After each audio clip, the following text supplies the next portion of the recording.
morning, all my party people. Happy Jobs Friday. We have a full day for you guys. So we have Bull Barbie and Forrest, our expert traders, and we also have a special guest, Rebecca Trades. Let's bring on Bull Barbie and Forrest. Good morning. Yo, yo, yo, yo, yo, yo, yo, yo. Good morning. It is Jobs Friday. I have a job. Yeah, market likes the jobs numbers so far. Yeah, we're already up 0.83% on NASDAQ so far. It's happy, very happy index. Nice little pop up here. I definitely got to brag to start my day because I had a great trade. Tell us. But I may have Yeah, let's hear about it. But if we rewind to yesterday, and don't take my word for it, guys, the stream is on YouTube, right? You can go to MyFundedFutures stream where I talked about what was going to happen yesterday. So on the 4 hour, we had this trend line on ES and this huge box of liquidity that I had marked out in red. And I mentioned we're going to come down, tap this, do a lower high.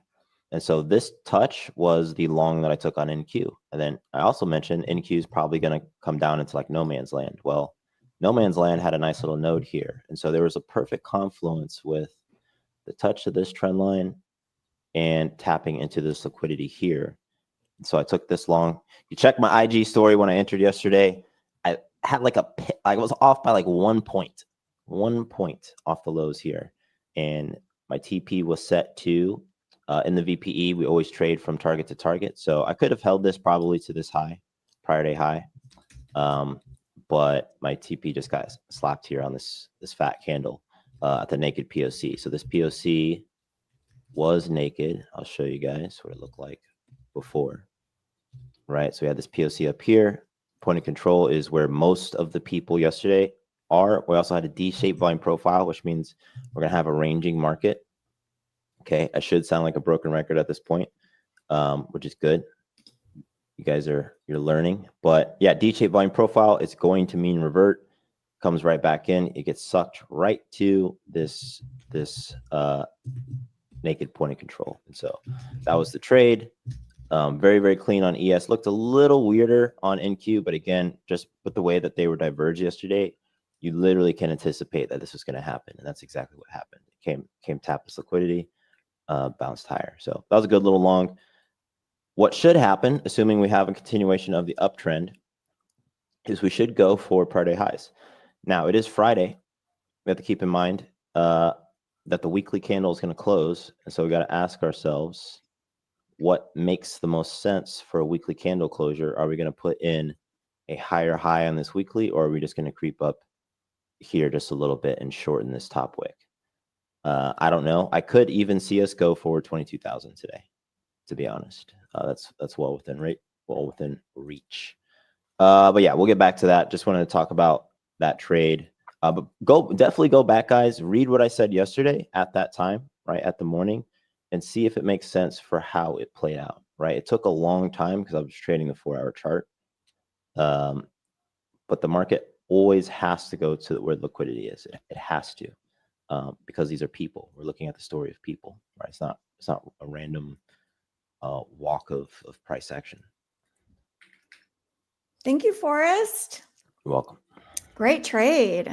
Yeah, we will have to go back and rewatch what you said, because that sounds like such an amazing tip. I heard you say it's people.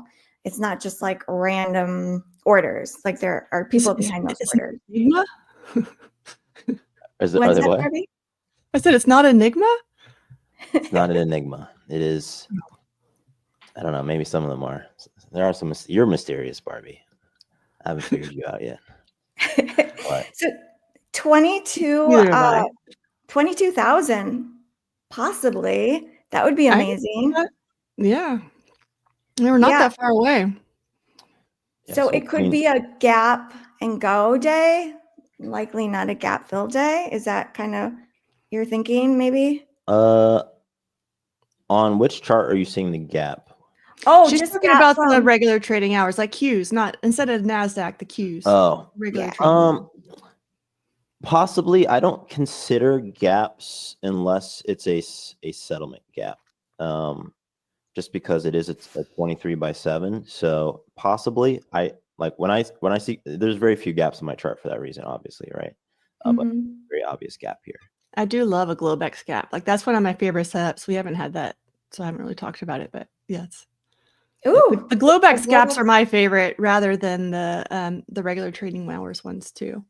So the Globex gap, do you look for a gap fill on Globex or yeah, I mean, if we this is just my personal observation, the Globex gaps will fill and set up a lot more often than the regular trading hours ones do. And it makes a lot of sense to me because if we're tracking a product that's 23.5 and we have all of that extra information, that makes a lot of sense that the world is trading the ES product, not just us. And there's a lot more power in that. Yep. I will watch like SPX sometimes. So when it comes to gap fills, I just look at SPX. All right. So I look at SPX and I'll try to figure out, okay, for the people who are trading this, they have not had an opportunity to decide on the let's just look at this gap here, right? Like there's an auction that hasn't existed here for SPX. Now, in the other derivatives, futures, which are correlated, but they are technically separate markets. I should mention that they are separate things. If I'm trading ES, I'm literally not trading SPX and vice versa. But nonetheless, yeah, there's an auction here that hasn't occurred. So we'll probably get like a 50 fib or a full retest of this at some point, or maybe never, who knows? But that's the thing is like I've heard people say that gaps always fill, and that they don't, especially when you're tracking something that has different products that you can trade. So I guess the point that I was trying to make is in my experience, the ES gaps are more likely to fill than the SPX gaps. Interesting. That makes sense because I don't have the numbers on it. This is just my experience, but yeah. Yeah. That's really now interesting. I want the numbers. Yeah. Speaking of ES and SPX, what are you thinking, Barbie, on the ES chart? Yeah, I mean, I'd love to like be able to like really be the devil's advocate on Forrest's kind of bias here, but I can't. I mean, let me go to the hourly. That's the one that really shows it. Sorry, I was like not ready to present this, but yesterday I gave the whole plan of if we get outside of this box, what I was going to do, and we did the move lower yesterday. It was really choppy and kind of hard to trade until we actually got that break, but we're right in the same spot where we were yesterday. So now I'm kind of wondering if we're going to get that bullish break. I mean, this was on the breakup news, the infamous, the big beautiful breakup is what this candle is, and it makes a lot of sense to me because I've seen this over and over and over again. When we have some, dramatic news like that, it almost always gets faded. That's what the overnight did. So now that we've made this move, this bullish move is a lot more likely. I was looking for 6,000. We're almost there. That's why I had my charts a little bit different. I was already trading this morning because the more I look at it, the more I was seeing 6,000. Like we're about to hit 6,000. So once we get through 6,000, I'm still looking for the 6,030 up there. Before that, we do have the high because this high from yesterday is also our high for the week. So we really need to pay attention to that one. That's 6,016.50 right now.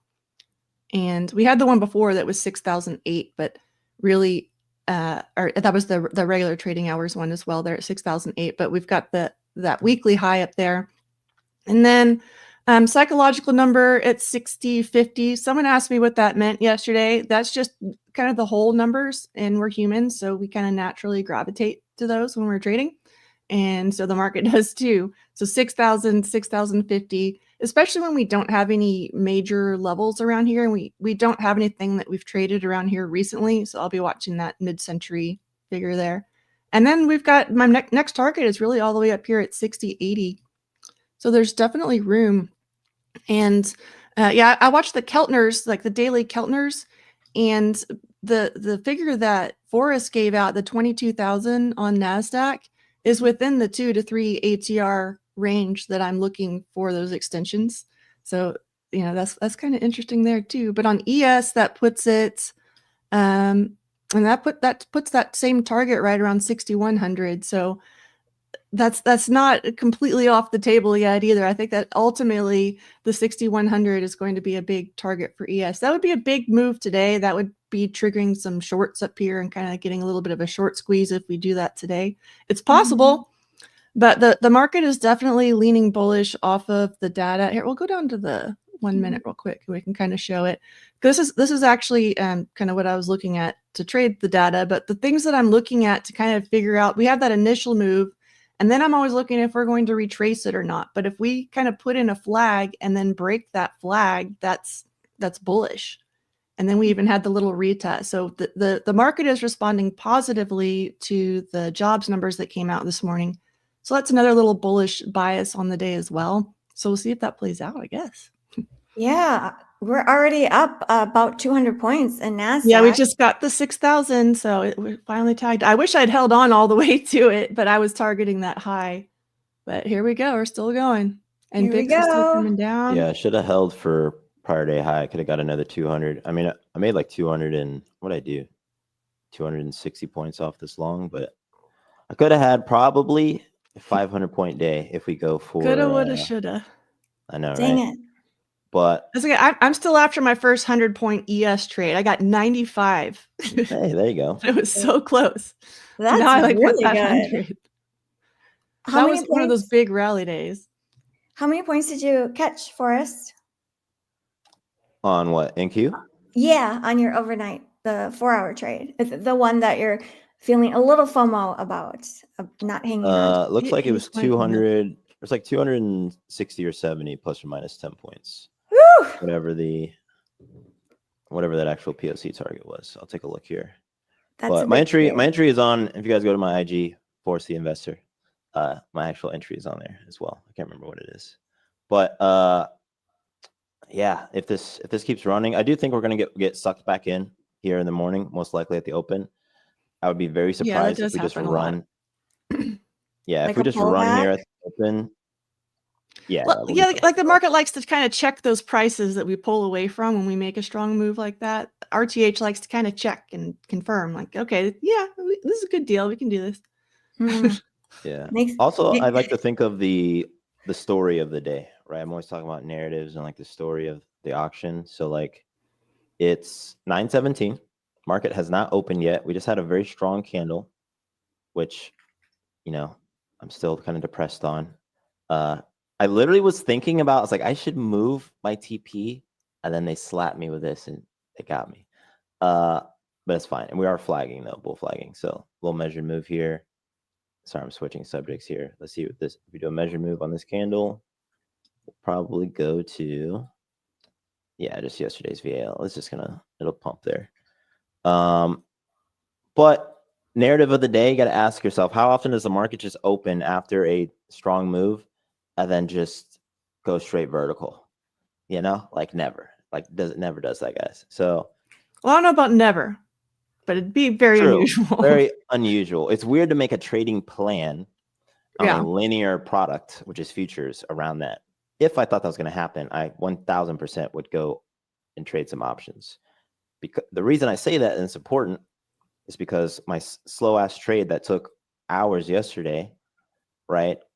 Whether you're shorted into the target or longed out of it, the risk on that is, it's easy to tell what's going to happen. But if you're somebody who likes to play like the open or something like that, where it's the risk, the actual trade risk is a lot higher, but the return, right, is the same. It's linear, right? You're either going to make 50 points or lose 50 points.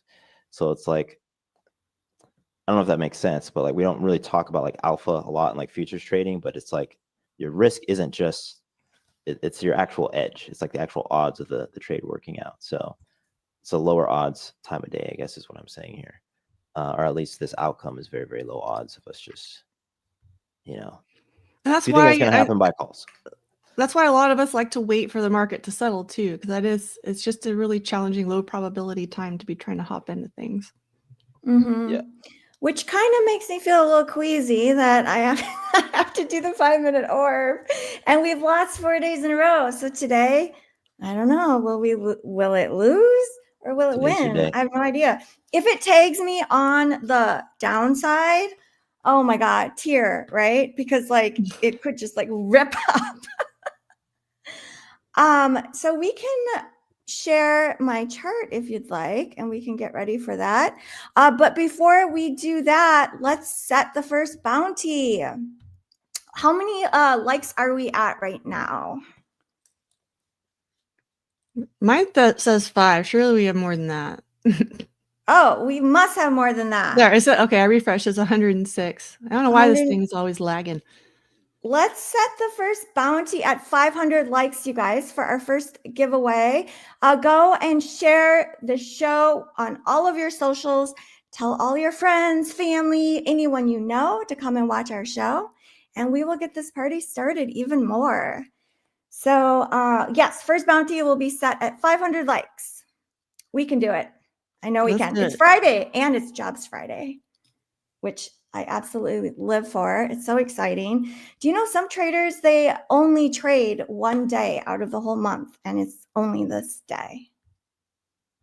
It's fun for options too. So if you're playing weekly options on, you know, Tesla or Amazon or something, they move a little more degenerately on Fridays than they do on Mondays and Tuesdays. So oh, because the weeklies expire on Friday? Is that why? Yep.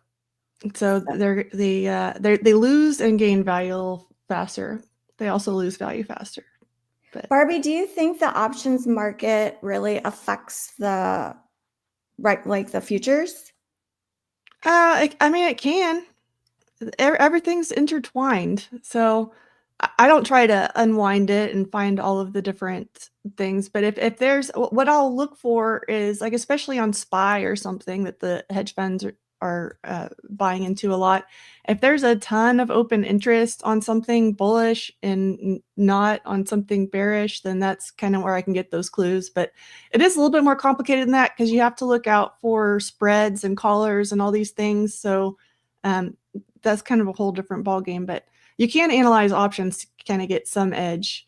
Although the nice thing about futures is it's just so clean and easy to trade that I try not to muddy the water too much. Try not to overcomplicate it. Yeah. Just keep it simple. So what are you guys thinking in chat? Are you thinking that we will hit 22,000 in the NASDAQ? Are you thinking it's going to be a bullish day or a bearish day? Let us know. And it is Friday, and like both Forrest and I have pointed out that Friday is a really nice time for bad news drops. Really? Bad news? Well, it's a PR move. If you want to get something buried, you drop the news Friday afternoon. Okay. Trump does that move. Go look at his drops. So make sure we have stops in if you're going long today. Oh, okay. So I'm going to pull up chat so I can see what you guys are saying. Oh, I see some bearish for sure. Dump Friday. They like the drama. Magnus says, looks pretty bullish right now, but I don't know. Yeah. Rowan, huge drop incoming. Clayton says, yeah, so I mean, we were saying you don't want to just buy the highs blindly right before the market opens. Just even if you think the market's going to rip today, you don't want to just blindly buy the open. You still have to use a strategy to enter. So I ask everyone who's considering longing here, okay, please ask yourself why you didn't long at 21,475 or on ES 5930. Know what I mean? It's an affliction that you guys have to fix. If you were here yesterday and you're like, man, I should short, right? This is where I should short. I've missed out on all of this shorting. I should go short right here. You know, like, why would you do that? Doesn't make any sense, guys. Why would you not just long? If you have a bullish bias, that doesn't mean you can just buy every high. That means you look to buy at a good buying opportunity, not any old place. And then same for here. It's like, why are you longing here? Just stop. It literally grinds my gears. Like sometimes well, it makes trading a lot higher. No, yeah, it is. It's like, why do you make it harder than it has to be? Yeah, dude. What would you say about people who they're buying up there because they're thinking, oh, it's going to be a breakout trade, so they buy there? I'll tell you what I know about. I don't really think much of them. What I know is that they're over the long term, they'll be unprofitable, right? Like it's if you do a very sloppy squiggle, right? We got two squiggles here, right? And I don't have any system. I say this all the time. I don't have a system, right? I don't trade ICT. I don't trade VPE. I don't trade ABCs, anything, right? I just have this thing. I'm thinking, okay, I want to go short on this side of the line, and I want to go long on this side of the line. You know, like it's all about just finding good prices, no matter what type of speculating or what type of speculation you're doing. You need to find a good price, and the market can tell you what good prices are. These are the highs of price, and these are the lows of price. So if you're taking longs at the highs of price, you will lose over the long term. Like you just absolutely will. So that's another good point to zoom out too, because it's always that context. Because if you're looking on if we're diving into a smaller time frame to find our entry, it's because we've already looked on the higher time frame and confirmed that there's room. yeah. And that we're not buying that we're not buying a 4-hour high or a 4-hour low. Maybe you're buying a 5-minute high for a breakout, but that's because you're towards the bottom of a 4-hour range, something like that. True. Yeah, very possible. That's the way I kind of look at it, is I'm going down to find my entries and price action given the context of the larger move. Ash Trades agrees, says buy low, sell high. Yeah. Funny story. During COVID, I was struggling and with trading, and I walked into this appointment, and I was just chit chatting with the receptionist, and she's like, "Well, it's easy. Just buy low, sell high." I was like, "I'm like, yeah, this is true." Okay, so everyone answer the survey. What's your buys today? Bullish, bearish, or barcode? Let us know. And we'll see what the percentage is. Yesterday, it was a high percentage bull. The bulls were in charge yesterday. Yeah, we have this nice kind of 4-hour consolidation thing forming, flag-ish type of thing. Let's go to the 8-hour actually. Good intermediate time frame. I like the 8 because it's slower than the 4, but it's still not as slow as a day. Yeah, I mean, you could see that these kind of the waves are getting shorter here, right? As yeah, I mean, we're getting ready for a move. Yeah, it's coming. So again, today I'm really thinking about this weekly closure. What makes sense here? It is lower volume though. It's a low volume week so far. Let's see if we eclipse last week. Be very interesting to see. Check out. I thought today was going to be higher news higher volume because of all the tier 1 news we've had, but it has been actually kind of slower. I wonder if we're waiting. It's coming in general. It is. Look generally. At that. How are we on the VIX? Have you guys been watching the VIX at all? I'm always watching the VIX, but yeah, I mean, it's kind of doing the same thing. It's ranging, and I don't have that chart up right now. Is that this is the VIX right here on the daily? Yeah. VIX one day. You can see how it's getting squished right there. It's consolidating. Yeah. Yes, we're at a VIX pivot right here, actually. This 17, well, let's call it 17 on the nose. Doesn't really matter. So right around this price. So we could get a quick little, market opening, reversal here, pullback, whatever you want to call it, change in direction. We'll see. My plan, since I already cut my long, will just be to wait until 10 at this point. Okay. Per usual. We'll see. Market's going to open less than a minute. Oh, let's 30 seconds. So Forrest, you're going to wait until 10 and then see what the market's doing. He likes to do ladies first. Both of us. We go first. So we'll see what today brings. It's very exciting. You just never know. I'm patient. I'm up ready for that 270 big points move. on the day, so I'm big chilling. Just chilling. Yeah. Great way to end the week if you don't even take another trade for the rest of the day. All right, market's open. NASDAQ is up about 220 points. About 1% on both indexes. 1% on both indexes. Maybe it's just gonna, let's see what happens. So, funny story.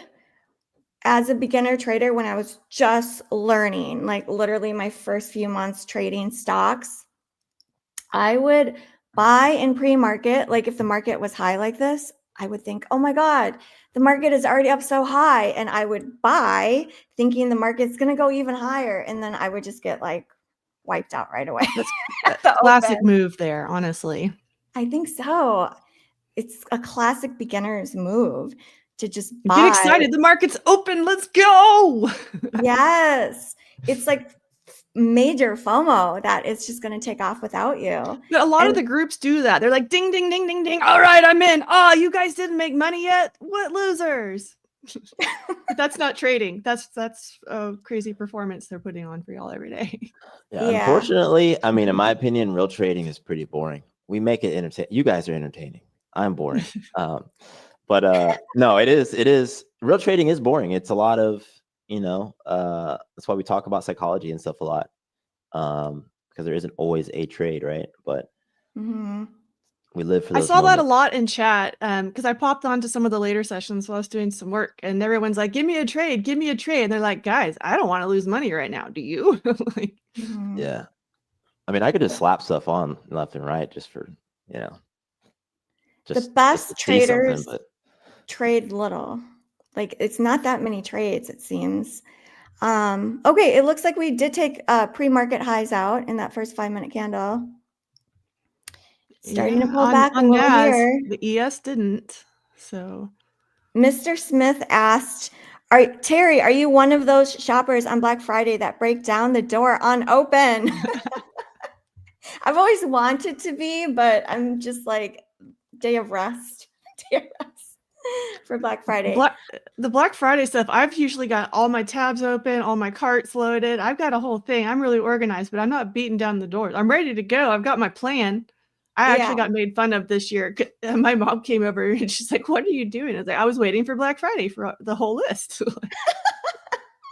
You're so organized. I had a whole browser open just for shopping. I realized I was blessed a few years ago because it was Black Friday and I was like, there's nothing for me to buy. I have everything. I was like, but because you're not shopping for 100 other people, that's the problem. That's true. You're probably hard to buy for because you buy whatever you want. I do the same thing. Nobody can buy anything for me. And if you have everything, what makes a good gift, do you think, for a birthday? Something I didn't know I needed, right? So like, in my opinion, someone's very close proximity to me and they kind of see if they can get you something that you didn't know you needed and you're like, nice. But it doesn't really matter otherwise, It's like the thought that counts. Simple. Yeah. Look, it's that totally unlikely outcome happening where we just rip higher on the open.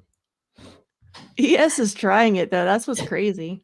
Oh man. Okay, we have 2 minutes until the first 5-minute formation is done. Everyone, hit the like button if you have not already. Share the show with all your friends and family. Let's get the likes up to 500 so we can do our first giveaway. Our first bounty is set at 500.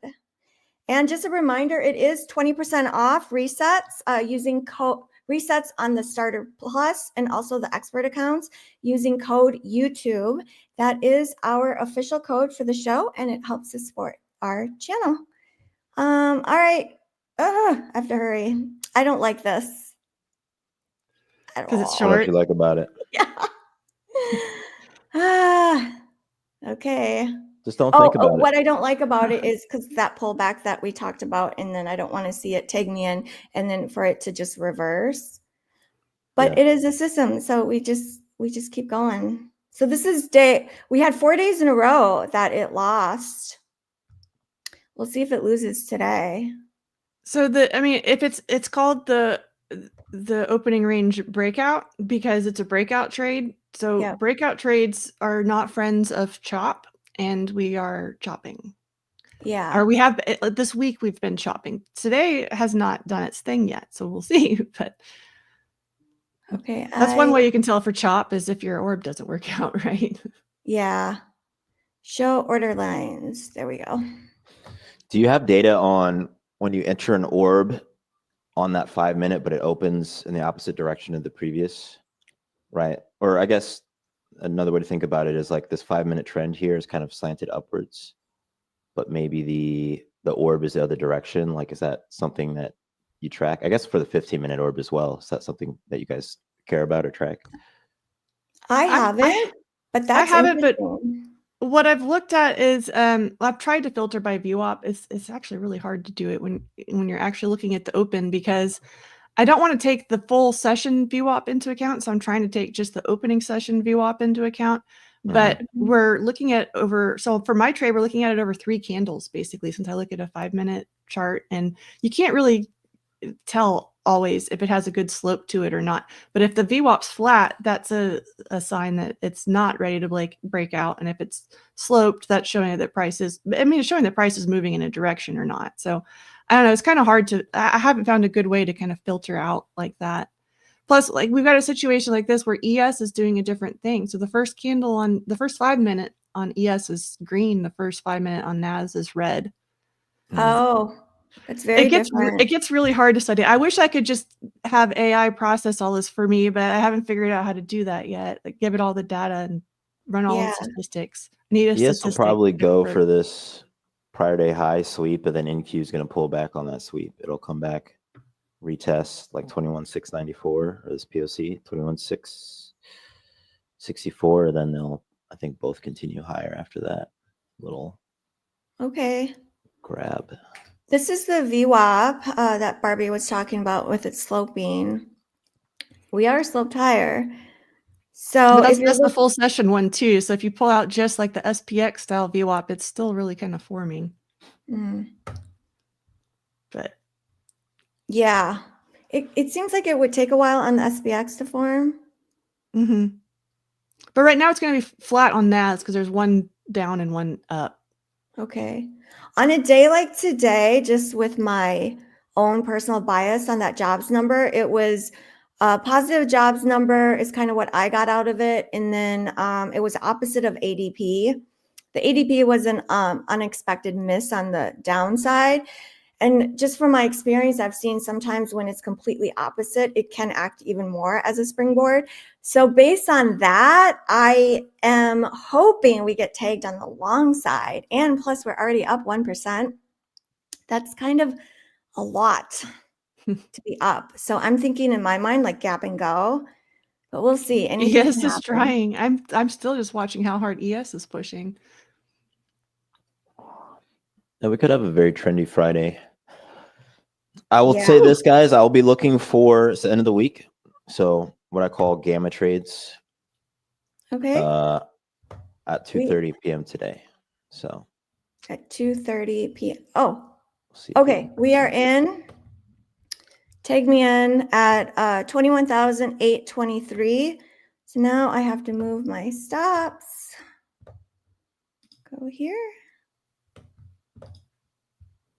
So I was looking at the previous days of this trade losing because I have just been eyeballing it, like eyeballing the take profit and specifically the take profit, eyeballing the stop too, but the take profit, it just missed by a few points when I looked back the last few days. So because of that, I'm like, you know what? I really probably need to be like exact about the take profit and not just eyeball it. So I go for the 1-to-1 and then I go in a couple of ticks just because I hate that. So I feel like if I go in a couple of ticks and it still doesn't hit it, then it really wasn't going to hit. But okay. So that's me. That's part of logic. But so the first candle, the range is 52 points and 1 tick. So let's go and add 52.25.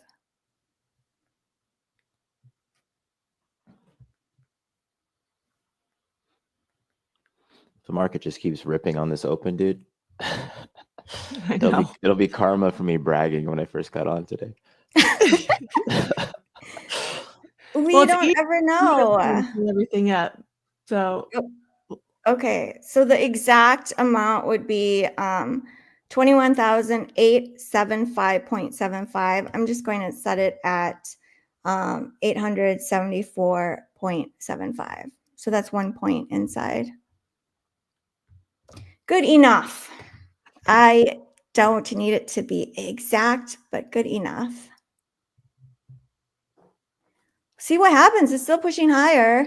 We are already up 240-ish points in NASDAQ. So our first candle in NASDAQ was red. It went green, and it's trying green. Barbie, maybe we'll both win on this trade. Yeah, I mean, for me, it's good if we kind of chill here for another 4 minutes or so. And consolidate before you get tagged in. Yeah, if it's gonna go. Is it gonna go?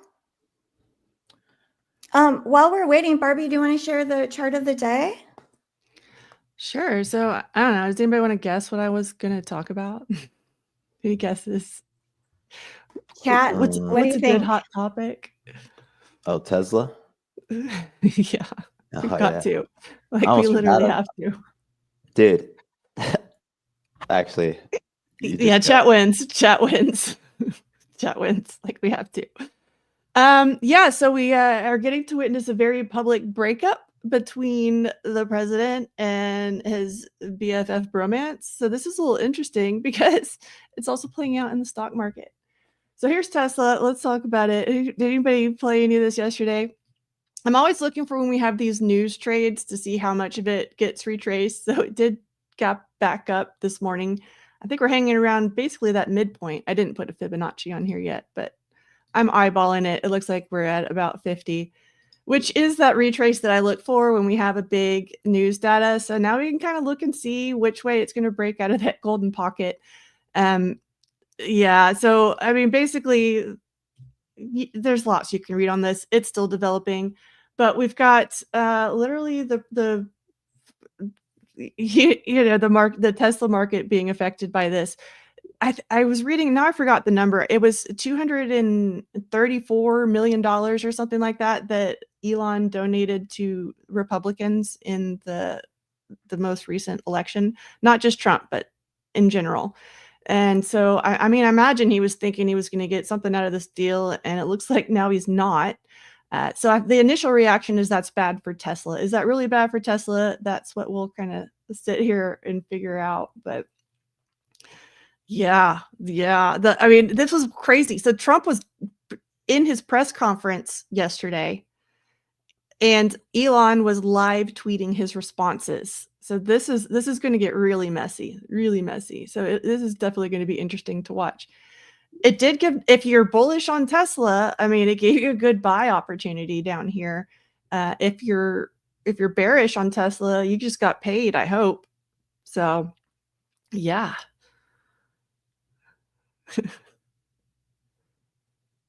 I was reading y'all's comments. Y'all are funny. Thanks for sharing that. It's a hot topic. Very hot topic. I love watching Real Housewives of Beverly Hills and Real Housewives of the White House. Exactly. I texted a good friend. I was like, it's Real Housewives of DC. Yeah. Which they tried, and it was a shit show. Have you guys seen the movie Idiocracy? No. Yes, it's my favorite. Yeah, we're unfortunately we're in the Idiocracy timeline. Is all I would say, but it's pretty crazy. It's pretty crazy stuff. We'll see. I would say if it actually gets to the point of cutting like Elon's government contracts, I mean, yeah, but he would have a very easy lawsuit, right? The question would be like, just because you can win a lawsuit doesn't mean you won't still lose money, right? Because you're going to lose money up front, and then you got to sue later after losing money. So who knows? Yeah, and the cost of a lawsuit. All of those attorneys. We just had a Trump post. It says, "Too late at the Fed is a disaster. Europe has had 10 rate cuts. We have had none. Despite him, our country is doing great. Go for a full point rocket fuel." Okay. Talking trash about Powell now here too. Interesting. Okay, so my trade is in money. It's up about 270 points or so. We just continue pushing higher. It's starting to look vertical now. Up 260 some points, NASDAQ, 1.24%. Our Nice. take profit is at 21,874. Go, go, go. Come on. Happy Friday. We'll see what Where's your happens. target? Are we getting there? We're real getting close there. right It's now. pushing. It keeps making a new high. New high for the day. The new high for the Let's day. go. Let's go at 21,856.25. It's pushing. It might take you and Barbie. I'm in. Are you in? Yeah, I got tagged because we broke the 5 minute just by a hair. I do have a magic level there too, right there. So I do think we're hitting a little bit of a quant, but hopefully it's just a speed bump here. Let's see it go. Because I love it when because we were talking about this a couple weeks ago when the 5 minute prints and the 15-minute prints, like that's a big trend day. Yeah, did we get your target? Almost. It's going. We just are keep straight pushing. New highs, ripping. new highs. It is pushing. My target is at 21,874.75. We're almost there. We're almost there. So this would be, so we had 4 days in a row of the 5 minute orb losing. And this morning I'm like, oh, I really hope it wins because that would suck. No one likes to lose. But I will say it feels a lot better that this is like a system. It's a set system. If it doesn't work 5, 6, 7, 8 days in a row, it's not me. It's the actual system, which takes off some pressure and doesn't hurt my self-esteem as much. Well, you can't take the market personally. I see posts all the time saying, that the market literally comes and hits my stops. I don't know why it is. Every single time I get stopped out. The market doesn't care about you, and I'm sorry, but that's just a fact. The market doesn't care. But that's you can't take it personally either way, whether you win or lose. It's not personal. No, exactly. I was watching an interview with a few different traders, and one of the traders was like, if I win, I feel nothing, literally nothing. If I lose, I also feel nothing. And when I heard that, I'm like, yeah, that's where I want to be eventually. It comes with time too. Just takes time to get there. Like where I made a point now where I have that when I'm on my 8A, when I've got when I'm in the zone and doing everything right, I'm there. But then when I'm not having a great day, I'm back why is the market doing that to me? Yeah. Or super elated because your trade won. Yeah. I do want to get to where you feel nothing. It's just another day, another trade. No dopamine, either direction, just neutral. It's still pushing higher. Maybe this candle will close green, and it would be amazing if we had a day where almost every single candle is green. Those days, it doesn't happen often, but we do get them. And then I look back and I'm like, oh man, I should just help for the entire day. That's why I thought your target might hit, because I was on an ES that had just hit too, because we just had another little breakout. I can show you all this trade too. This one's harder to call. Wait, which chart I wasn't on 1 minute. There we are, the 5 minute. So we had another little flag break, and then it was breaking a magic level at the same time. So I'd taken a little scalp up there while I was letting that orb hit. Because ES is really strong this morning. I don't know how long this is going to hold for, but I wanted to get another little bit out of it. Because I'd played a breakdown here. It was a little 1 minute break, but yeah, I had to FOMO in a little deal there. When we have a candle break a level with enthusiasm like that, I like to be tagged in by then. So I'm just waiting. Just waiting. That's okay. You got your bag. Yeah. I got another 100 points there. A big bag full of money for us. I'm chilling. I did okay. But we'll see. So ES just swept. The high. NQ still coming for its prior day high, which is at 21,930 something, 935. See if we get there. But yeah, my upside target is still 22,000, 22,017 technically. I would love that. Mhm. I am still riding some calls in my other account too.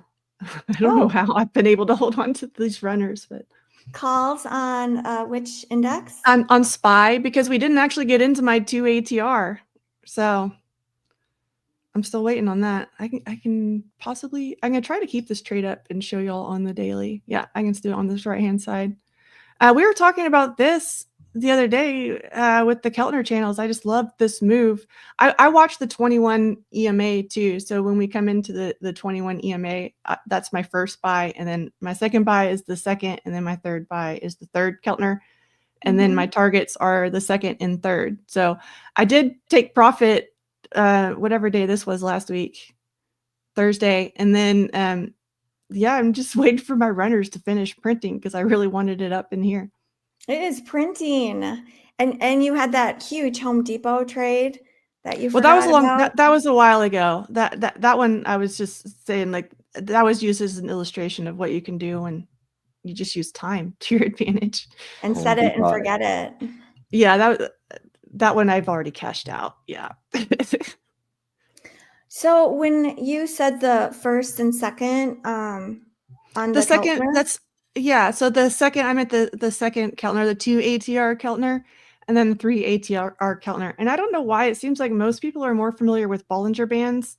Maybe it's because I learned from some older people. I don't know. But I think you either learn Bollinger Bands or Keltner channels, but they're kind of a similar idea, but also a little bit different. I just prefer the Keltners. I think they're a little bit cleaner.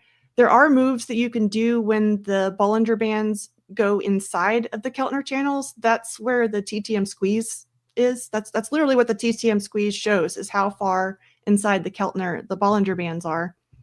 So that's just kind of how this naturally became my swing strategy, because the TTM squeeze is one of the first indicators that I really kind of looked at. It's MACD based, and I still like MACD as well. But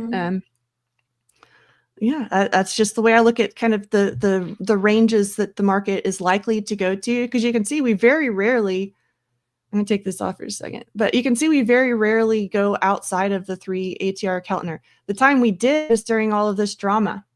So that's kind of a warning sign that something really nasty is happening when we go outside of it. But you can go back years and years and years. And at least on ES, NASDAQ, you might have to adjust it a little bit, or, a different asset. But the 2 to 3 ATR Keltner is where the market extends to most of the time before it returns back and takes that market breath. I talk about the inhales and exhales, like that's where that inhale or exhale is going to originate from. Like that'll be the peak most of the time. And that's what we're dealing with as traders, is most of the time. We've got to look at probabilities. Most of the time, and not think like the outliers. That's the norm. Yeah. That's where we can get in trouble if we think the outliers is the norm. Well, it is math, so it is probabilities. Yep. Do you want to do education next, or people? Yeah.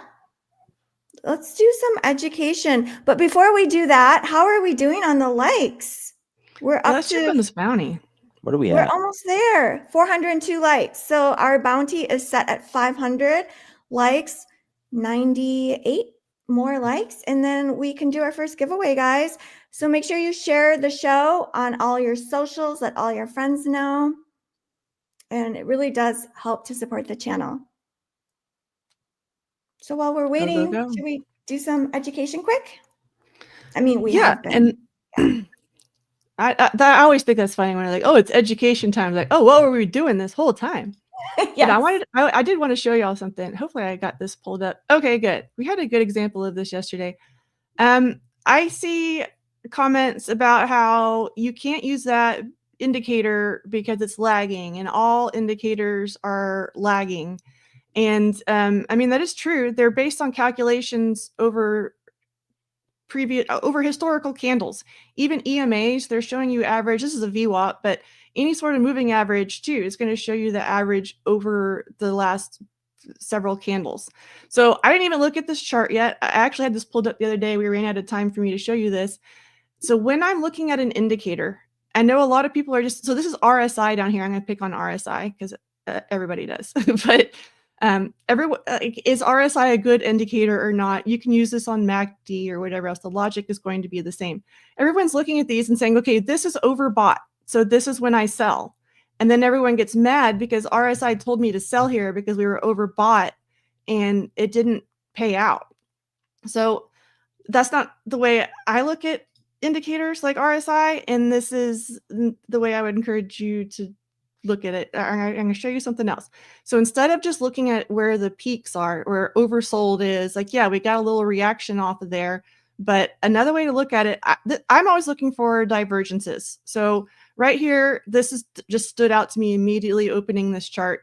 I'll make this a thicker color so y'all can see this line a little bit better. But this is RSI moving down. What is price doing at the same time? This is the way I'm going to look at RSI. At the same time that RSI is moving down, price is moving up a little bit. So we have a divergence. And that's what I'm looking for in indicators most of the time. You get the idea. It's not the best divergence, but it's there. So price is moving up while RSI is moving down. That's when you can start kind of looking for a play. So we've got RSI, getting closer to oversold while price is still coming up. Maybe this is your buy here, right? So I always hear this, it's lagging, don't use it. You can't use indicators. Well, you just got to learn how to use them right. So there will be another one. There'll be another divergence over here too. This is just on the 5 minute. So this is super simple. Yeah, we got, it happens pre-market a lot. There's another one over here. Where did I see it? I just saw another good one. But that's what I'm always looking for, is just these little divergences rather than just a really clean, it's telling me to buy or sell here. Because, yeah, you don't get that much reaction, but that's because the market is bullish here. So we've got this oversold, and price doesn't make a big reaction outside of the oversold because it's bullish. So that's when you start looking for those divergences and things. So I hope that's a new way to kind of look at these indicators and not just throw them away just because they are based on historical candles, because it's math. That's where we're taking our calculations and things. So just a little food for thought today on that one. Nice. I like eating. Yes, me too. I love eating. Thank you, Barbie. That's why I have my stressed banana. What do you have? Stressed banana. If you're stressed about the market, food themed, it's breakfast themed. How are you? Wait, hold on. What are you doing? Why are you opening the banana like that? It's a stress banana. Stress ball. It's a stress ball. Is it a real banana? It's breakfast themed. No, it's rubber banana. I was like, why are you making a mess? I was honestly upset for a second. Why is she doing this? This is how you deal with breakfast some days. Flame EE asks if the bounty will be for resets. Yes. So the bounty is for a free reset. How are we at with the likes? Are we there yet? I see 453 almost. Yeah. 456. Push, you guys, push. Who has I not showed you guys my stress eggplant. You'd be stressed out about that too. You're crazy. So that's why I use the banana. Crazy.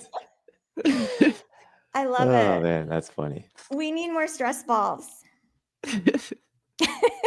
Got a give me likes for my we need likes for shenanigans. Come on. Yes, we do. Do it.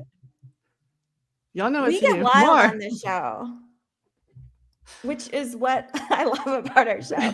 We can be silly and ridiculous, and it makes everything. There's so a whole much thread fun. going about the banana on one of my videos. It was kind of funny. I was cracking up. So you guys tell me when we hit our bounty. 500 is the goal. While we're waiting, let's welcome our special guest, Rebecca Trades. Come on down. yo. Rebecca loading. ... Here she comes. There she is. Hey, welcome, Rebecca. How am I supposed to follow the banana? I don't know. No pressure. Welcome to the show. Thank you. Thanks for having Welcome. me. How are Morning. you? Good. It's Fun how are Friday. you? You got to bring props to Fun Friday. I think I got my Honestly, I feel cowboy. like I'll grab my cowboy hat. Hold on. very underprepared. Forrest is getting his cowboy hat. Barbie, you have a sparkling cowboy hat. I need a cowboy let's do hat. that. Rebecca, do you have one? Oh my gosh, no. I have a baseball Again, cap. I very. need I have a one. dying I need baseball this. plant.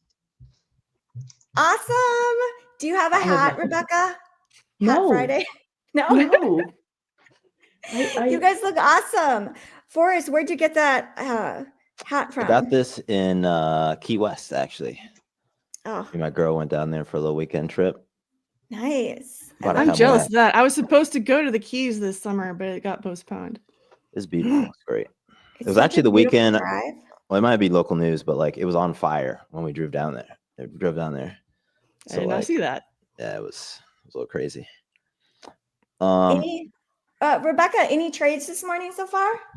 I got out of one right before coming on because I was like, I don't want to be too distracted, but I took a really quick short, which I know is not the way that the market's been going, especially this morning, but I just took a quick short from the top of the 15-minute opening range. So I'm on MES, so from 6022 down to 6014. 614. There you go. So just Alrighty. really quick, like 8-pointer. Nice. So In and out. tell us a little bit about you, your journey. Like, how did you get into trading and your journey so far? Yeah, so I got into trading because I moved I'm from Canada, and then I moved to Italy because my husband's from Italy. And we met traveling, and this whole whirlwind love story. And then I moved there to be with him, and I just didn't have a job. So I gave up my career to move there, and I did the very classic, how do I make money online? And I got scammed, and then it's okay. It happens. I think it happened to a lot of people 8 years ago, trying to figure out how to trade Forex and stuff. I can't even remember what that Forex is a company little was wild. called. Yeah, there was that company, and they were basically you just got paid it was like a pyramid scheme. You just got paid to recruit people. To do And I what? got You got paid. recruit people in. Oh, okay. Oh, I realized that my mic is here. Probably should bring my mic to my face. Is that better? Yeah. Yes, thank you. So yeah, and then I found Austin Silver. I don't know if anyone knows him, but 8 years ago, and I kind of got into the Forex space. And then I took a break to have babies, and now I'm back. Nice. Yeah. And that's something that you love about trading, is to be able to work from home and still be able to work at home with your kids and the house and everything else, to have that freedom. Yes, it does bring a lot of freedom, but at the same time, yesterday, I had a hard day because I was in a trade, and then my son came. He's only 3.5, so he doesn't really quite get it. So I was in a trade, and he woke up much earlier than he normally does, and came into the office, and I was like, whoa, what's happening? Super distracted. And then it was just kind of threw me off for the rest of the day. But I do love the freedom that it gives you. And I think that's why most people trade, right? Indeed. Yeah. Yeah. 100%. It's the freedom and the ability to your journey is not capped, and there's no one telling you whether you can get the promotion or not. Yes. Exactly. It's 100% up Except to the you. markets. Yeah. Yes. Have we reached 500 yet, you guys? We are. Oh my gosh, 496? 496. Push. We're almost at 500. So our first bounty, Rebecca, is set at 500 likes, and then we can do our first giveaway. Come on here. I'll like it. Have any of There we my go. Yes. Barbie, have you liked it for us? I have. Oh, I like Come it. on, where's Trading Ranch? Trading Ranch, do the like. There we go. Oh, I see 506. Awesome. Alrighty. Good job, guys. Okay, so any moment, everyone get ready. It's going to be for a free reset. At any moment, the code will drop. There it is. The code is WWTerry50. Free reset Go, go, code. go, go, Look at go. them. Let us know Is if you anyone caught one in chat. is anyone in a trade? Just to check. Yeah, Yep. I'm still in my trade. They're So it's the orbiting up. 5-minute orb I've been doing, and Barbie's in the 15-minute orb right now. So I'm watching right now. So that VIX pivot we mentioned earlier at 17, we bounced off of it basically perfectly. Which is interesting because they drew that on the daily. I think my chart is coming up. I don't know. If I your see a chart's bunch coming of people got it. Coastal Whispers got it. Victor got it. Jason Yathar got it. Jason got it. Awesome job, guys. A bunch of you guys got it. Storm will come. Don't worry, y'all. We're sharing the love with everybody. Good Yes. job, good job. Roboto got it. Facu Ramos got it. Congrats, y'all. Congrats. I like Good the work. y'all. I need my hat. I need a hat, a cowboy hat, and Yeah. I can say y'all. We'll get you one. Get a Yes. cowboy hat. Yeah. What's Everybody I feel like crazy- there's a Canadian one. Mm-hmm. I'll say when I wear this hat around town, people look at me like I'm not allowed to wear this hat, and I'm just like, I don't know where I'm from. You know what I mean? I don't know. I like the cowboy hat. I think it's a good look. I love the Where are cowboy you hat. from? I don't think even know how it's many I cool. have. There's a lot of them. Oh my So gosh. if I you have another go- one in my Stetson cart right now, actually. You have one that you're I going to buy? have one in my Stetson cart. I'm thinking real hard about it. It's pink. That's like legit real cowboy I hat, have a pink right? hat. Like It's that actually brand? at Sephora, but it is from Stetson. Yeah, I have a few Stetsons. I was trying to think of those. I need one. The white one's a Stetson. So my trade is still up about $100. It did go underwater a little bit. It looks like it's just forming a bull flag on the 5-minute. We'll see what happens. Maybe it's one of those trades that just runs all day long. I don't know. Yeah, and I think one of the reasons I wanted to bring this trade, like I shared a few strategies, but is one that we can trade here every day is there is patience in this. So we're not rushing, we're not scrambling, and we can all kind of follow it together. So that's one of the things I like about it. But you do have to have patience. It's good and bad. Yeah.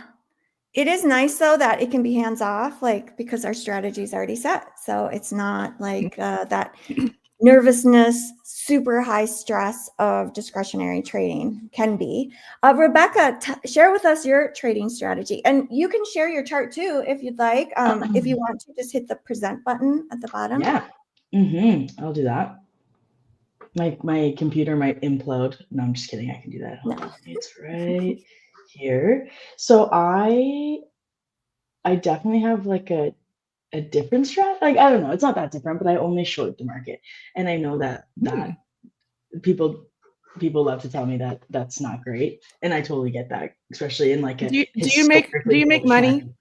Do you have a positive equity curve? Because then we like it. So exactly. And like at the end of the day, like if your strategy, like I'm sure Terry, your strategy wouldn't work for me and mine wouldn't work for you. Like it might, but your strategy needs to work for you and not for the masses. So, I know that it's a historically bullish market. I'm very aware of that. But I short the market. I don't hold my trades for super, super long. I have about 4 setups that I do, and I've actually added one recently because the market's been so bullish. So I adapt as the market develops, but I use the 15-minute opening range high and low, and then I use VWAP. So I use the daily VWAP. I use like the New York, so it's pinned to the 9:30 open. I use the previous dates. Yeah, it's a really powerful VWAP. You can see it on my screen. It's the blue one. It automatically kind of tags itself there, and then I use or anchors itself, excuse me, and then I use the previous day's New York VWAP. So that's this light purple one down here, and then I use the start of week VWAP, which is this pink one down here. So that's tagged to the Sunday open, and then I manually put on the low of day VWAP as it makes a low. Like I'm not going to put it on here because it's the same as the New York. And then sometimes I put on the high of day just to watch how price respects it, because if price breaks out of the high of day and I'm in a short, then I want to get out of it. I don't want to stay in that short. Yeah. So how did you arrive at that, or why shorting versus just longing? Yeah, that's a really great question. I mean, I think that it's obvious that when shorts are right, then you're right, and it happens quickly and you know quickly, whereas longs just can take a really long time to play It's out. the stairs Like, up, elevator down idea. exactly. And like I'm not, you know, I feel like I can read the market really well for shorts, whereas for longs, I'm like, all I see here is opportunities to get short. So I don't so what I did is I took that feeling and I tracked my data, and then I looked over the last like 6 months of data, trading like funded accounts, not paper trading, because I feel like that's not like real necessarily data for, because if you're not stressed, but if you have no skin in the game mentally, I feel like it's not quite the same game, and you don't act the same as you would if you're doing traded like funded accounts, real money. So anyways, sorry, I'm watching this trade play out. I looked at my stats and it was like over the last 6 months, green for all shorts, I filtered it. It was like green 10,000. And then for offered longs, it was like minus 10,000, like exactly the same, but the opposite. And I was like, okay, I'm not going to fight this just because, people tell me it's silly. Oh, it's smart. So, yeah. There was so one of the reasons I switched to holding longer is of everything going into TradeZella. And I noticed every trade that I held for more than 15 minutes, not every trade, but like they were just exceptionally profitable. Right. And then any trade I held for like an hour was just like stupidly profitable. So I was just like, why do I even do shorter time frames? I just only get in trades that I think I can hold for an hour and I'm going to make 100 points. And that's why I do what I do now. So yeah, data driven like decision making like that kind of fits your style, your natural, whatever you're good at. Always a good idea. Yes. If you're like floundering or strategy hopping or making decisions based on what you think might be intuition, which I think is a legitimate thing, if it's not backed by data, you're just kind of shooting in the dark. Like you gotta be tracking and journaling what you're doing. I love that. Yeah, I think it's a really good point too, because people, I don't know, in the space that I'm in, sometimes people come and tell me that the way that I trade is wrong, or it's not right, it's incorrect. And I don't think it's incorrect if you make money. It's you have to find the right strategy for your personality and your risk profile and the kind of things that you like to trade, whether it's options or equities or futures. And you shouldn't let anybody tell you it's wrong if you have the data to back it up and you've been doing a good job with it. Yes. Yeah. And I think Terry. Oh no, what were you gonna say, Rebecca? I was gonna say, and I think too, when you're like public about your journey, Yeah. there will always be people. There's a lot of opinions. There's a lot. But I think even in trading chats, like people criticize other people's tradings because it's not the right way. And there's a lot of ways to skin a cat. Totally. And I think like the majority of people think they're helping. Like they want to help, right? I'm doing this because most people. That's like one of my favorite questions to ask is, how long is a fence? We have a lot of questions. What's the fence for? How tall is it? Do you need to hold things in, hold things out? Like, how big is the property? And that's how trading should be. You have to find your own unique set of rules and strategies that work. Totally. And I think I think kind of talking about people's opinions and stuff. I mean, there's people who've been in the game a lot longer than me. Like most people have been I've only really been like trading futures for a year. I kind of started this journey about 7 years ago, but trading futures has just been a year.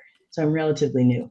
But I had one person who was like, yeah, I think that this like strategy is just not working for you, because I had a really rough April. And I was just like, can you, and I'm not like this, I'm not confrontational. I'm usually like love to chat with people and it's great. But I'm like, can you show me a payout, please? Just one payout. And they're like, I haven't got one yet. And I'm like, yes, okay. So just thank you for your advice. I will not be taking it. Yeah. I get it though. I think it's hard for people, including myself sometimes, we want to try and help. I think most people are trying to help, and you know, when people tell us like, oh, stop that strategy, or like, oh, why aren't you doing this or that? Yeah, most people have really good intentions. Like, it's just a small percentage that like love to troll and be mean just to be mean. Yeah, but right. yeah, so the market is still pushing in this bull flag, still pushing higher. We're up 300. Mine is showing 353 points in the green. NASDAQ is. I'm still in my trade. Rebecca, are you in a trade? I'm sorry, I can't tell. No. No. So I was. So I'll mark it up because I forgot that I was sharing my screen. So I took a trade from here, which is not my ideal, but I was kind of like waiting to get in the stream here. So I thought I'm not going to stress myself out. So I took one here, and it was really short and got out here. That's it. And then there's my stop, which I know is, yeah, I know. Thank you. My ideal is top of range to bottom of range, like this. That's kind of my ideal. And ideally, I would have done up here to here for like almost 20 points there, with risking about 13. But it's been just hovering around New York VWAP here. So when I see that, like I see this, let me get rid of that so you can see better. I need to get like the arrow pointer, but this rejection kind of here. Oh, that's not what I wanted to do, but you know what I mean, right here. There. Made me think, yeah, you know what? I'm good with where I got out. So, but now it's coming back down. Have you ever tried flipping your chart upside down and shorting? Oh my gosh. People ask me. People ask me that all the time. You get that a lot. He wants you to trade long. Here's the thing. Here's the thing. But it's the stairs up, elevator down thing doesn't work that way. It would if you just flip it upside down. But it's not going to. Then you're taking the stairs down and the elevator up. It's like a slow tumble, which is a different strategy. Like you fell down, but your hands are out. You caught yourself. I like trading long, but I'm feeling it. So I don't know. I can see it. Kind of like grabbing the railing. But she's got the receipts to back it up. Both my wrists, right? I've broken both my wrists twice, falling backwards. Oh, so by putting my arms out. Is this in winter though? I think maybe this is why I don't understand. Fall forward. Why are you falling down? My old bones in the cold. No, I was like in middle school. I thought this was like slipping on ice or something. No, you were snowboarding. You were going off a turnpike. It was the ninjas. I was racing motorcycles. You were? Well, no, I was running backwards in a stupid gymnastic or like PE. What was it called? Like, oh my goodness, what's it called? When you're doing like not a race, whatever, who cares? I fell and I showed my teacher and I was like, I think that like my hands are like this. I'm like, I think my arms are broken. She's like, have some water. You'll be fine.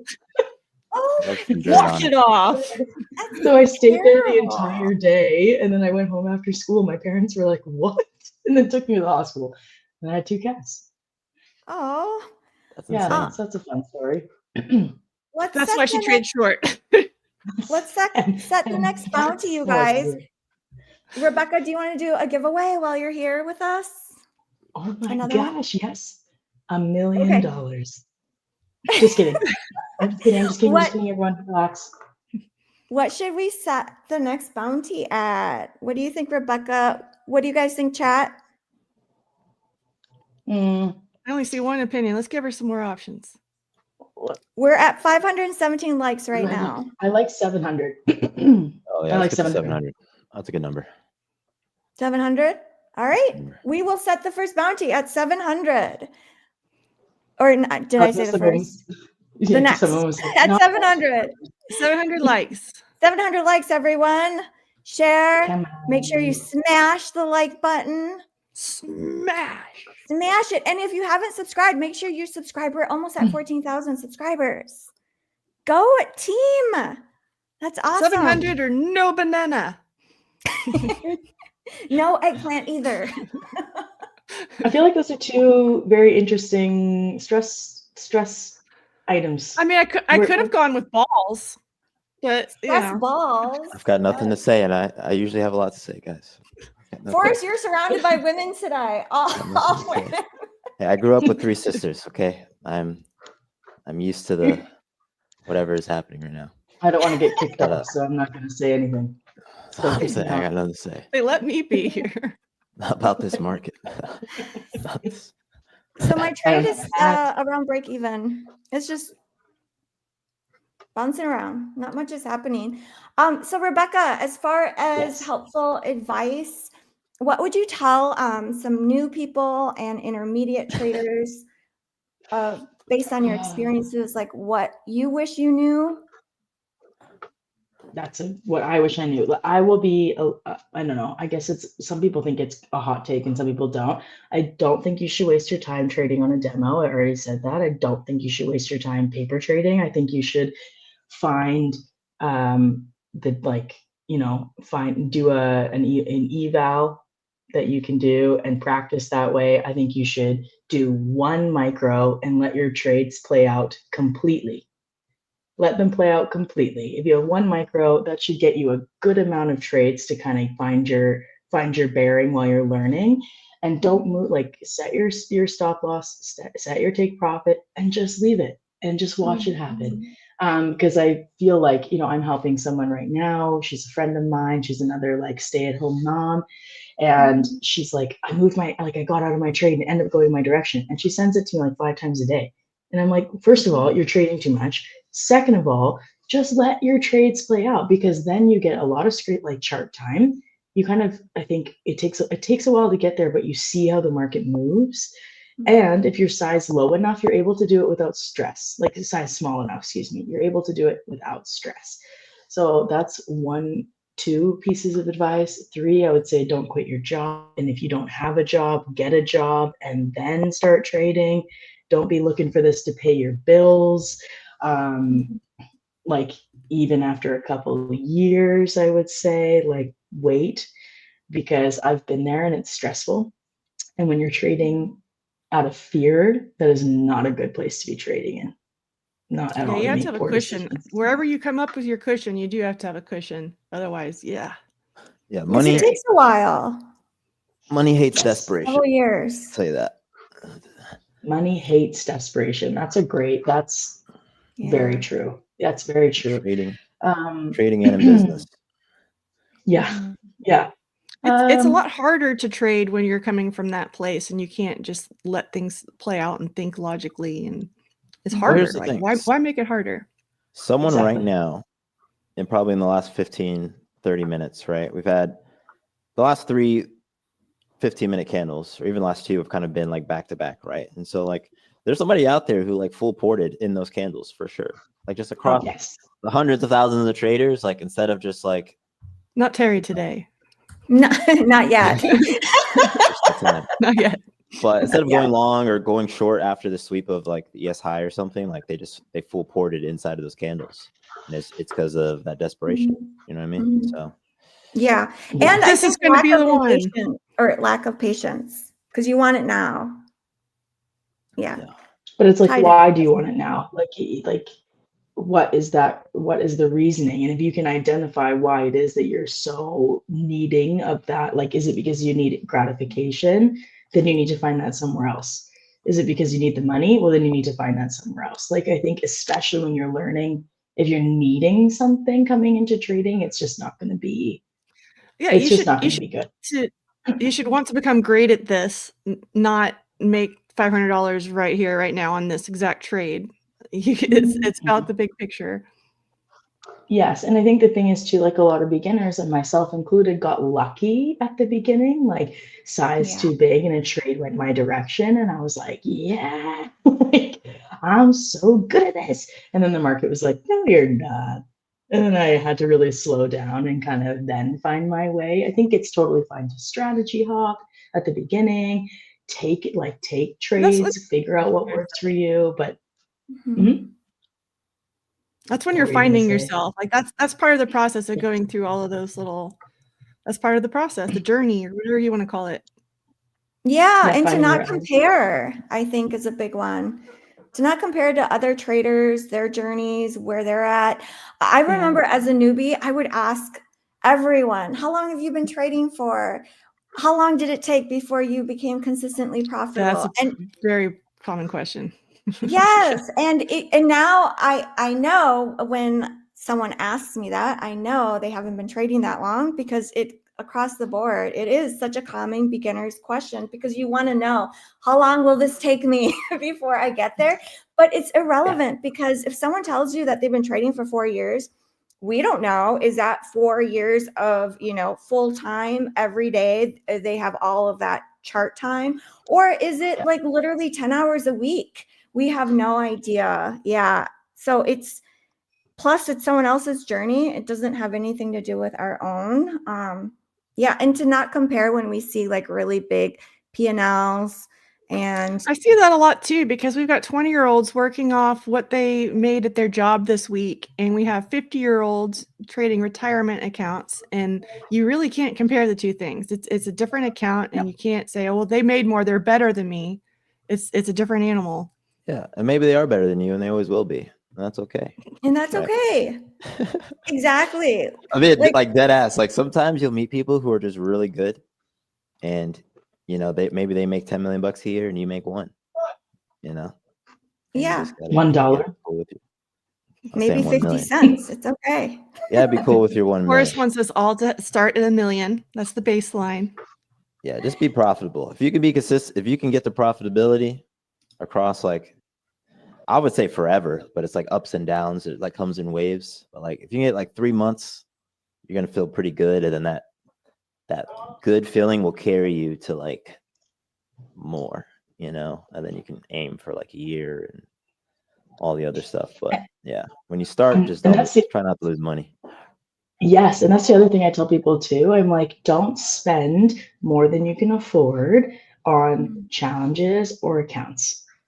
Because even though you think that you're going to get a payout, it's not guaranteed. Like the market. That's the gambling market.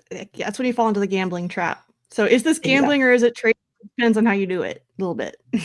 Exactly. It's always great to just start with one account, and if you get a payout, then buy another account. But I think we see like I'm real big on making sure that people get, you got to get net positive before you start trading multiple accounts and multiple props and everything. Yeah. I focused on one, and then I got payouts last year, and I ended up my first year green, but like barely. But still, then I was like, okay, now I think I can add in a couple more, and now a couple more. And so I don't know. It also, you have to have like a bit of a stomach for, if you add in more accounts, sure, your wins are going to be big, but your losses are going to be big too. That's what I've been struggling with this year too, is like, I don't want to add more accounts right now. I'm like up against the wall, but I do, but I don't. Like, that's what I'm dealing with right now. I'm ready, but I'm not.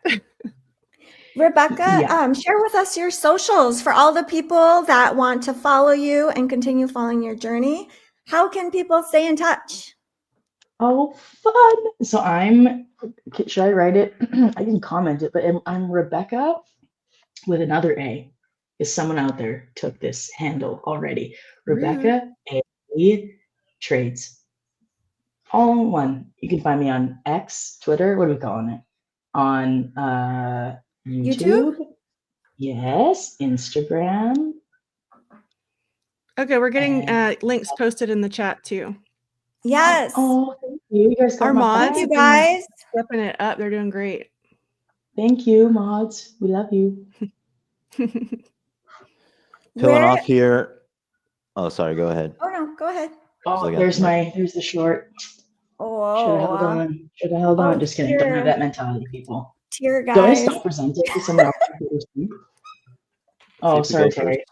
750, the edge of this node here. No, it's okay. Oh no. Oh, there it is. I know. This looks like a news candle, like a headline candle. Big move down. Alias Ara says. I'm like looking for tweets, but I haven't seen any. I don't see any yet. I'll let you. Have we hit the bounty yet? No, guys. Not yet? How close are we? I'm refreshing. So do you We're guys way top. remember? I got some work to do. Can I get my chart real quick before we jump? It's important to talk about. Let me stop. There you go. Well, I think the whoever's the stream wizard. There we go. So I mentioned earlier that we're probably going to sweep ES. There's a few things. So VIX hit the pivot.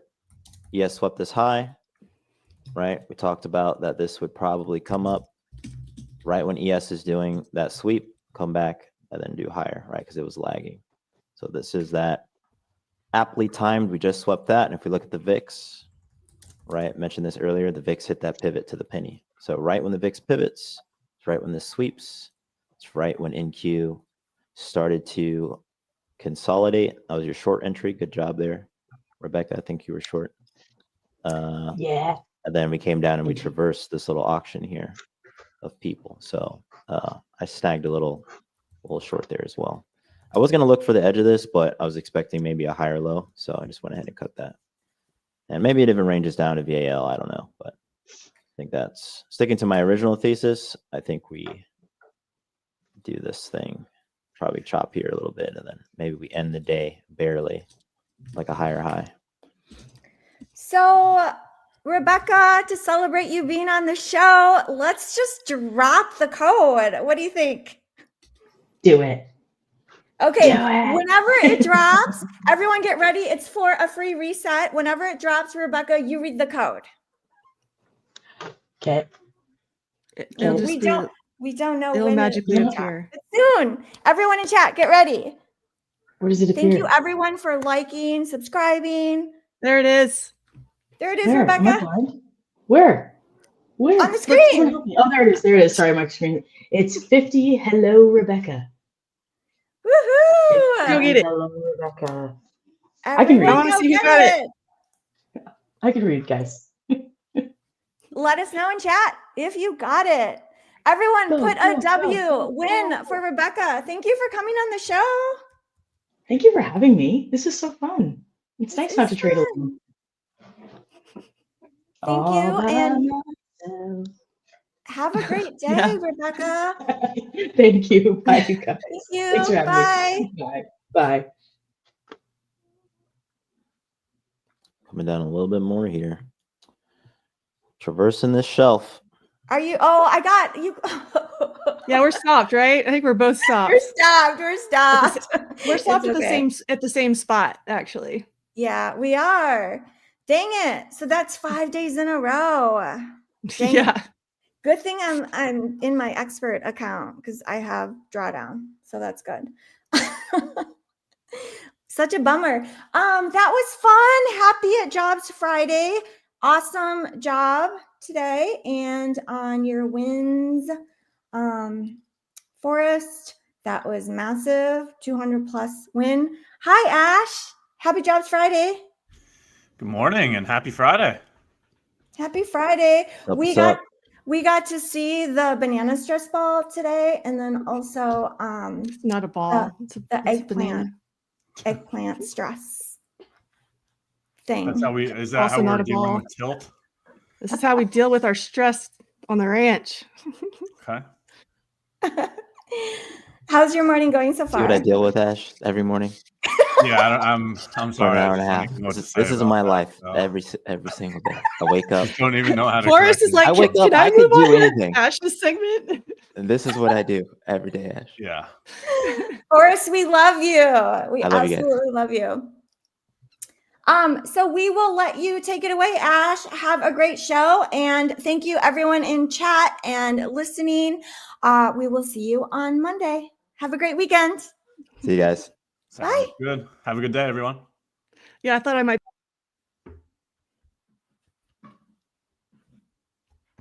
Bye, guys. Have a good day. You too.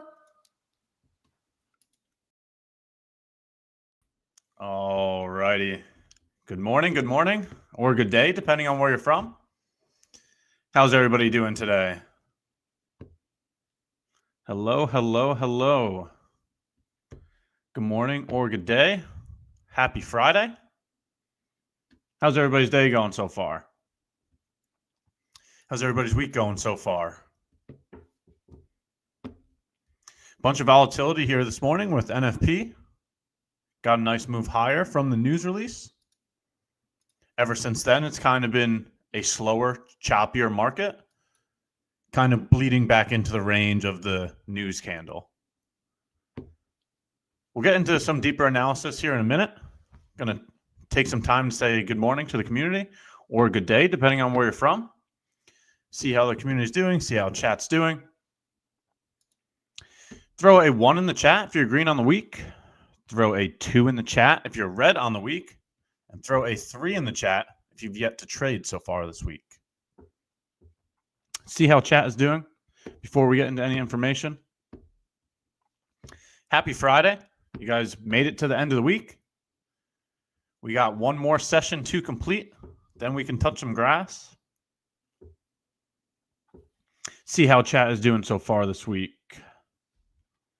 Starting off with some 1s. Okay, a couple 2s as well. Pretty 50-50 so far.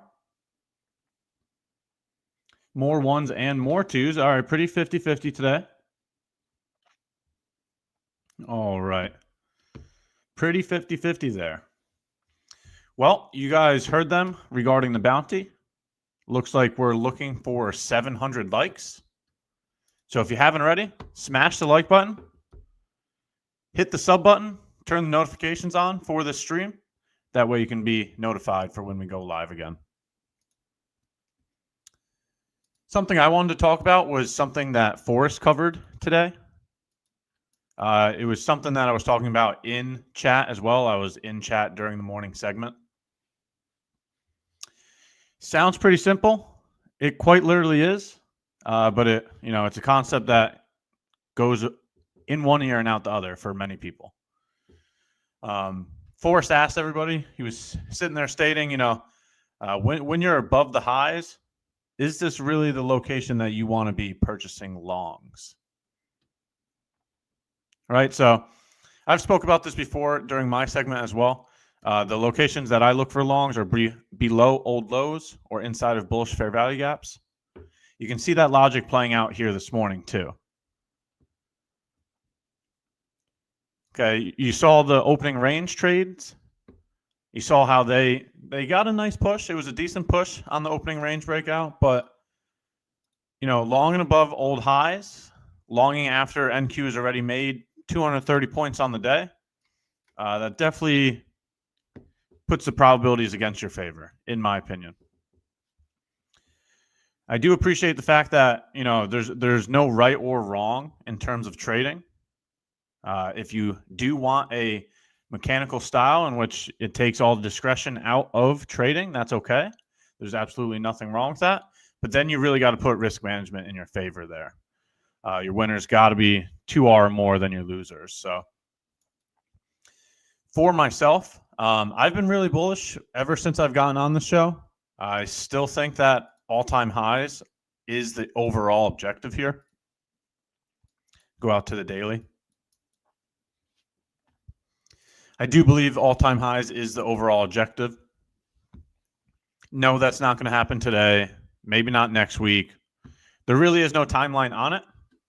That's just my long-term bias. But to achieve that long-term bias intraday, there's got to be some probabilities that we put in our favors. And it could be as simple as buy low, sell high. Right? So just think about some of the logic that you provide to your decision making. That's the part of the discretionary aspect to trading. I'm not going to sit here and say one's right or wrong, because at the end of the day, you're either green or red.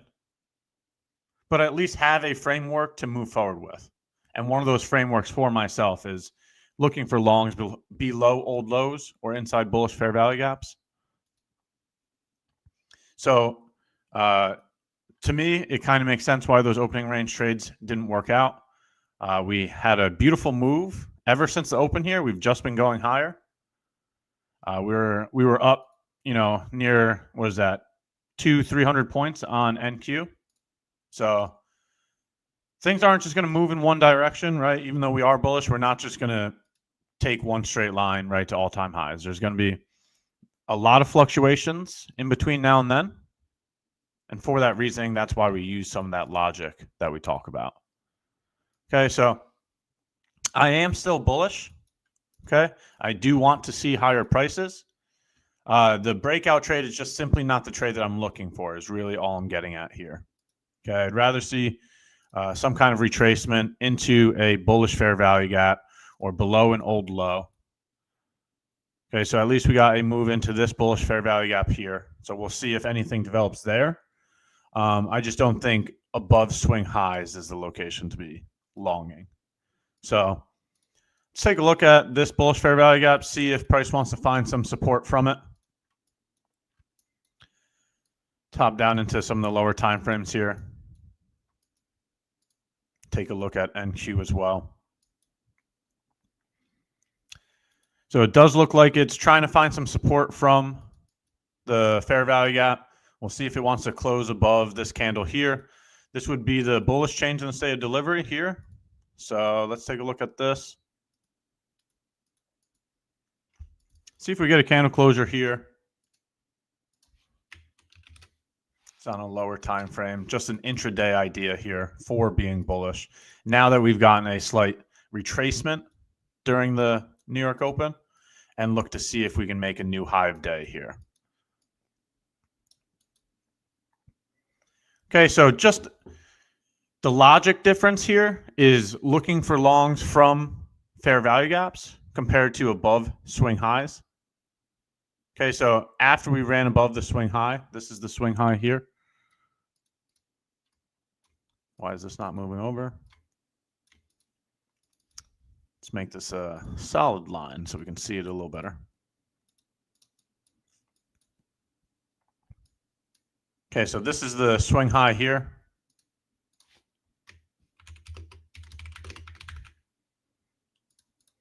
This is the fair value gap here.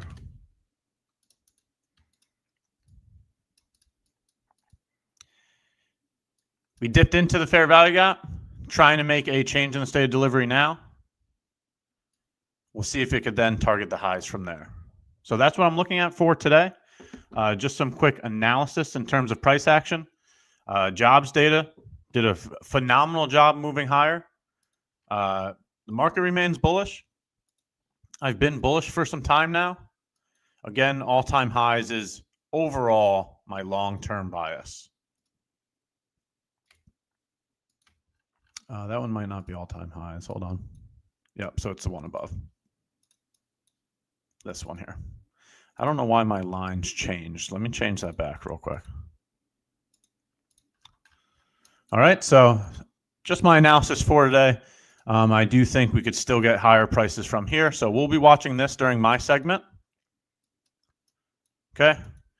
1.5R trade here. The trade looks exactly what it is on the screen. While we're watching it, feel free to throw any questions or comments in chat. Just a quick announcement again. I did make this announcement on my prior live streams throughout this week. I'm going on vacation next week. I just want to make sure everybody's aware that I will still be returning to my normal schedule after the vacation, but next week I will not be going live. I will not be live streaming, but I will still be available via text, whether that's in Discord or on Twitter, also here in the chat. So let's see what we get to finish out the week. Let's finish the week strong. First of all, even though I'm pointing to this, you have to ask yourself whether you're willing to accept the risk or not, right?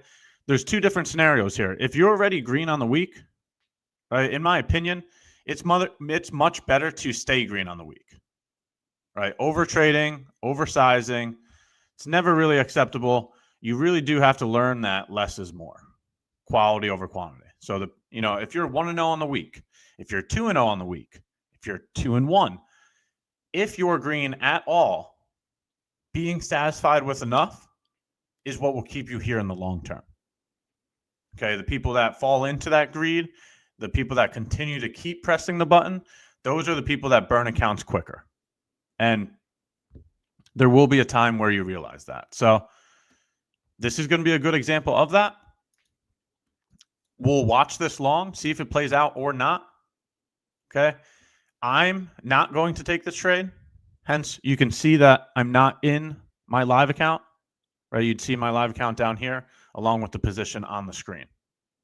So purpose being is to show the logic of less is more, quality over quantity. We could still sit here and look for trades, but let's see if, this saves, what is this, 7 points on ES, right? Let's see if it saves you this amount of risk or if you're rewarded. So sometimes it's just a matter of less is more, is what I'm trying to say. And that's the logic that I'm moving forward with today. And staying on the sidelines, being patient. Patience is truly a virtue. You do not need to know where every single move is occurring. You don't need to have a bias 100% of the time. You don't need to execute 100% of the time. Sometimes less is more. Nonetheless, we'll sit here and watch it. While we do, we can hop over to chat, see if we get that bounty. Once again, the bounty was 700 likes, so smash the like button. Sub to the channel. That way you can communicate with us here in chat. I'll hop over to chat as well. That way we can get some questions and answers going. Let's see. What are you guys? Are you guys bullish or bearish for the day? Are we gonna make a new high of day? Or do we go back and rebalance the jobs candle? What do you guys think? Are we going to make a new high of day, or do we go back to the news release candle? Are we bullish or bearish here? Bullish or bearish here?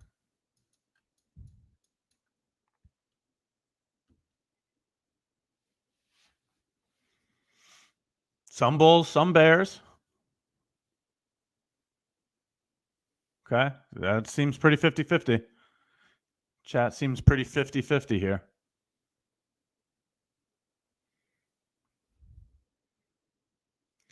Ash, how do you decide whether to trade ES or NQ?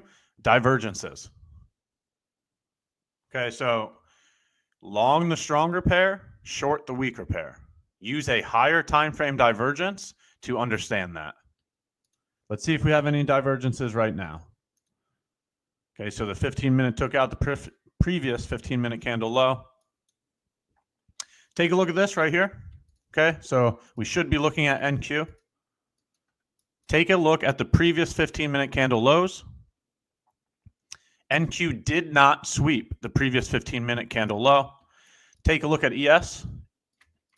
ES did sweep the 15-minute candle low.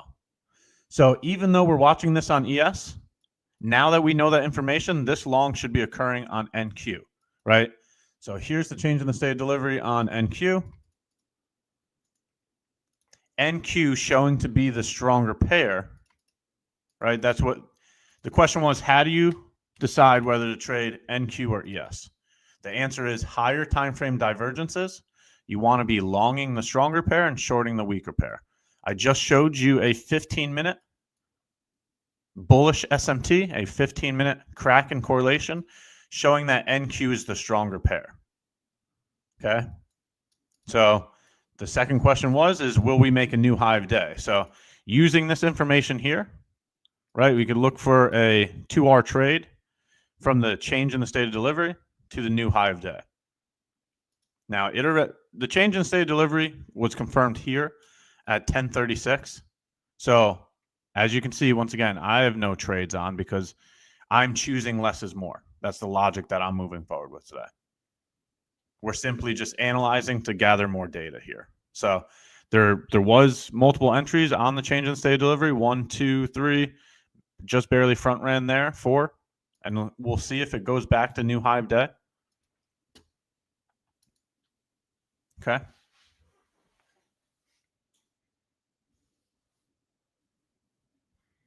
So overall question is, how do you choose NQ or ES? And it's from looking at higher time frame divergences, long the stronger pair, short the weaker pair. Right, and you can see here ES is just dealing with break even so far versus NQ nicely moving towards the highs.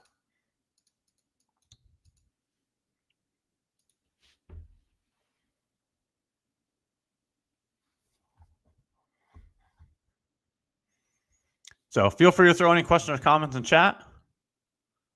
Once again, we have a bounty for 700 likes on stream. You guys gotten payouts yet? Yeah, I literally just did a withdrawal. I showed it on my Twitter page. I have a live account with MyFundedFutures, and I already had my first withdrawal. And we'll start to work towards the second one. Happy Friday to everyone. You made it to the end of another week. Let's gain some more conviction from this last session. Let's make sure we sprint through the finish line instead of stopping before it. Let's make sure we still show up and complete the justifications to our actions each day.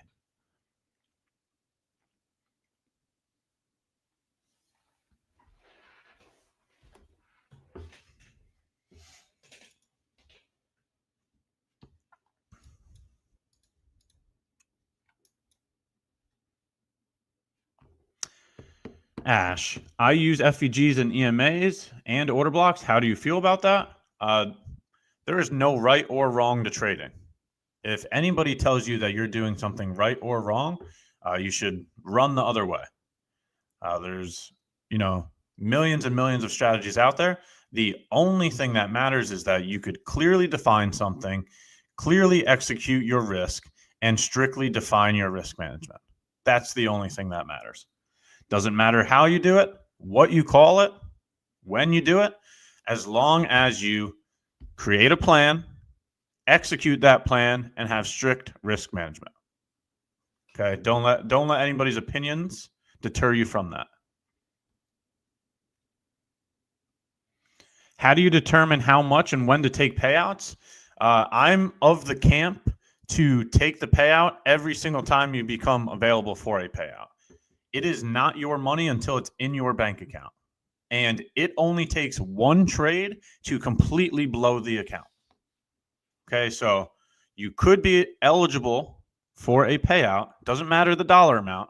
When you become eligible, you could take a payout versus that next trade, you blowing up the account.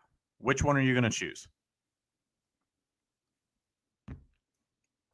Probably choose take the payout, right? So there's no dollar amount that does that. Once you become available for a payout, you should take it. All right, people confuse profitability with having a winning trade, when real profitability is when your expenses are less than your withdrawals, or your income is more than your expenses. That's profitability, not a winning strategy, not a winning trade. Do you believe in high leverage if you feel like you have an A++ setup? If you have conviction, you can definitely put on more size, but you still have to keep your risk managed, right? Just because you go larger size, you should not blow the account. You always got to manage your risk.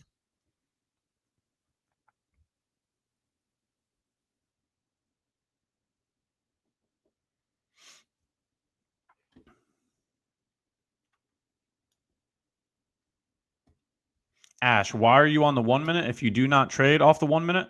I don't know where you heard that from, but I've taken trades on the 1 minute. I've taken trades on the 5 minute, the 15 minute, the hourly, the daily. I've traded almost every time frame at this point. So I have taken 1 minute trades. Not sure where you're getting that info from.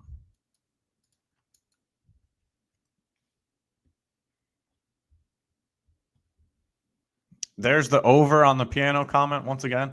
I'm keeping track of it. I'm collecting data on chat. I told you every time, at least one piano comment.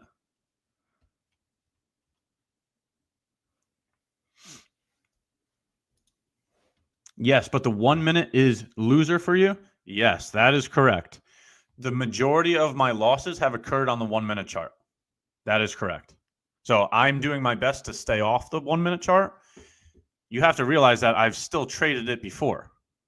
And that doesn't mean I'll never trade it again. What I'm saying is my data shows something, so I'm trying to take a proactive step towards bettering the bottom line.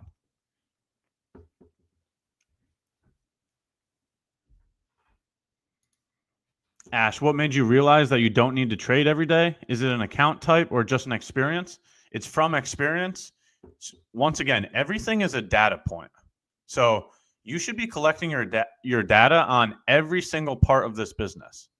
When you could look through your data and know your strengths and weaknesses, that's when you can start tailoring your risk management to better suit yourself, right? So if you know that you perform worse when you sit there and trade every single day versus choosing only to trade once a week, twice a week, 3 times a week, that's how you can better your risk management. If you know that you do worse when you trade more, stop trading more.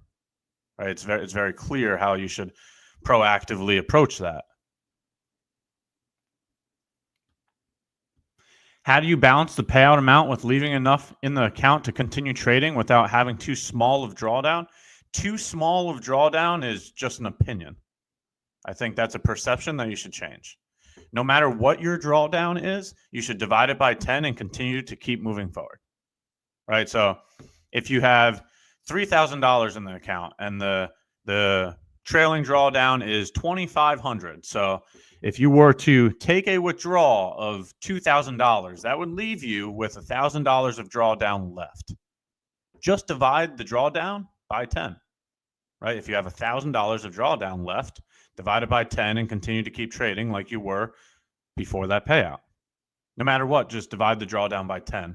Don't have an opinion about the dollar amount. All right, the system stays the chain. Excuse me. The system stays the same. The numbers will change, right? Whether you compound or whether you take payouts. Same thing goes for the opposite side of that conversation. If you're compounding and you have a huge drawdown to use, you still divide that drawdown by 10. Right? Like if you have $50,000 worth of drawdown, then you could divide that by 10 for your risk per trade. So it goes both ways.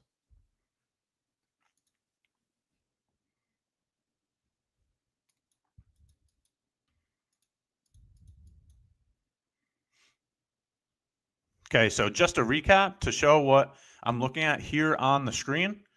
This is an example of me showing less is more, okay? I explained to you that I was bullish. I pointed to a bullish Kraken correlation at a bullish higher time frame fair value gap. And I told you that I wasn't taking this trade because less is more. Because it's not about being in a trade every single day. Sometimes it's about bettering your bottom line and taking less expenses, right? In trading, that would be trading less so you have less losers. And we're just waiting for the data to be completed. We haven't gotten a result from it yet, but we're looking at the longs on NQ and ES through that logic, right? You don't see me placing any orders, and that's for a reason, because of the logic I just stated. So we'll see if we made the right decision or made the wrong decision. That's the point of collecting the data. Provide real-time logic. Then once you get a result to it, that's your confirmation.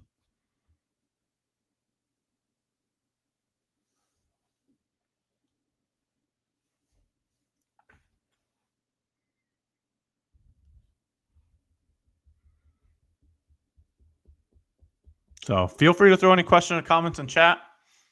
We're going over anything related to trading. Happy Friday once again. Very glad we made it to the end of the week.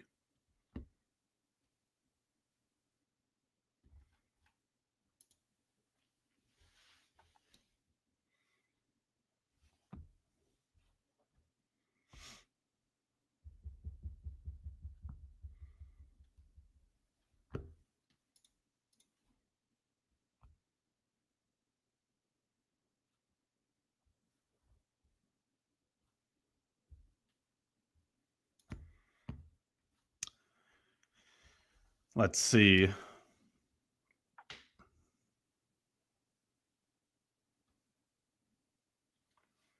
Do you approach NFP week/day differently than you would normal trading days? Yeah, so if you were here on yesterday's live stream, we explained a consolidation profile.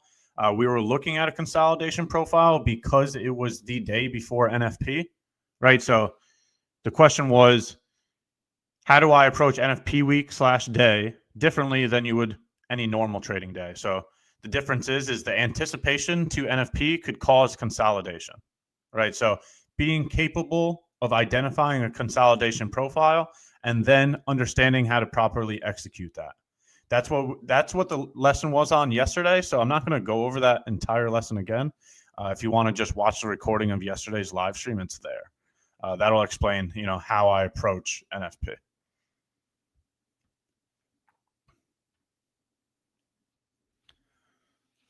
Very good question.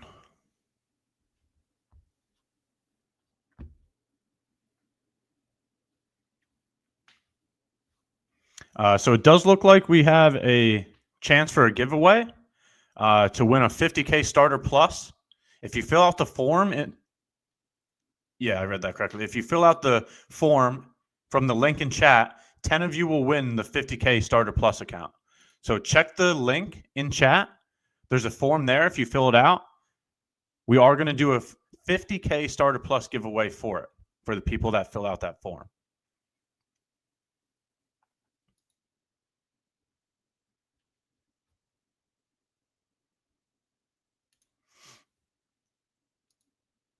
Let's see if we ever hit the bounty as well. Let me refresh chat.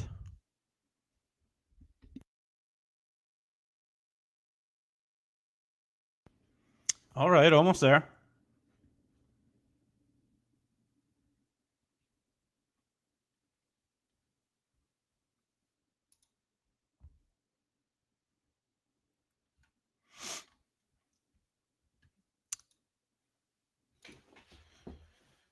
Hey, Ash, we have a potential crack in correlation at New York session lows, 1032. But in my opinion, it isn't solidified for a reversal. What would solidify it? 1032. This is exactly what we pointed to already. Crack in correlation right here.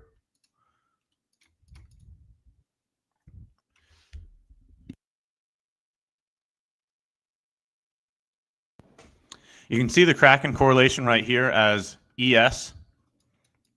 ES took out the prior 15-minute candle low versus NQ. It did not take out the prior 15-minute candle low.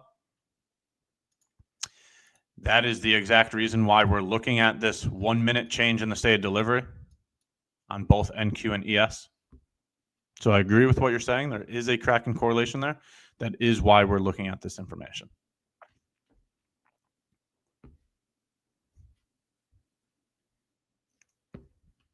The logic was already set. At this point in time, it's just a matter of waiting for a result.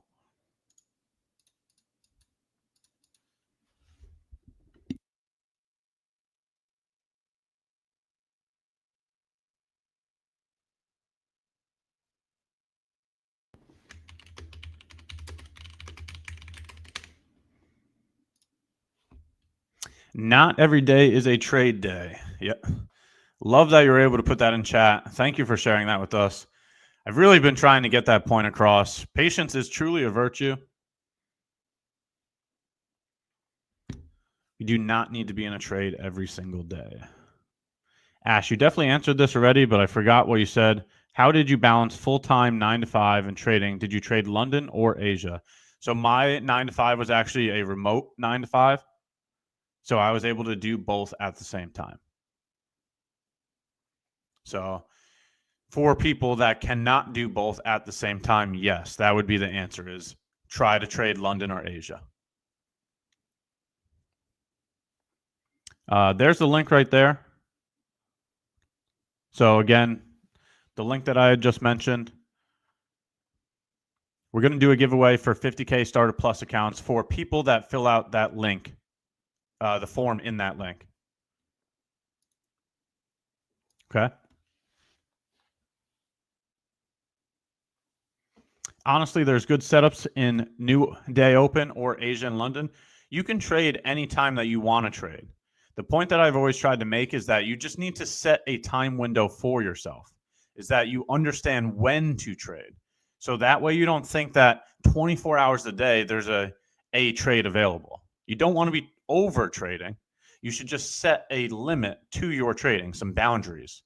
Whether you want to trade the new day open, whether you want to trade Asia open, London open, New York open, it doesn't matter. What matters is that you set a standard for yourself. You have rules to engagement. You know when or how you will engage. It's a matter of creating an edge, executing that edge, and having strict risk management.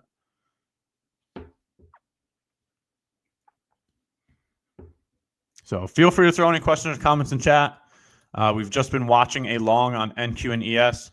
NQ has been in the greens for majority of the long. ES has been underwater for majority of the long. Remember when we talked about that Kraken correlation? This once again shows that information. You can see that NQ is the stronger pair from the Kraken correlation. We've talked about this many times. NQ did not take out the prior 15-minute candle low. ES did take out the prior 15-minute candle low. That shows you the bullish SMT. The bullish SMT happened at a location of a bullish FEG. So that would be a location to look for longs, right? That is why we're watching this 1 minute change in the state of delivery. It makes sense that NQ's change in the state of delivery has provided a more favorable result because of that strength from the Kraken correlation.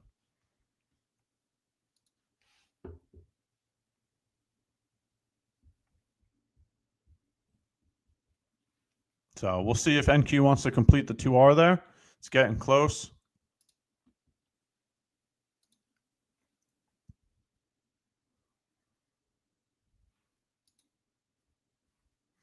And there's your 2R, new high of day. So who was the individual that was betting on a new high of day? Earlier in chat, I asked you whether we were going to go lower or make a new high of day. Congratulations for all the individuals that were betting on higher prices. Was anybody able to take advantage of the long? Throw a W in chat if you took advantage of the long on NQ.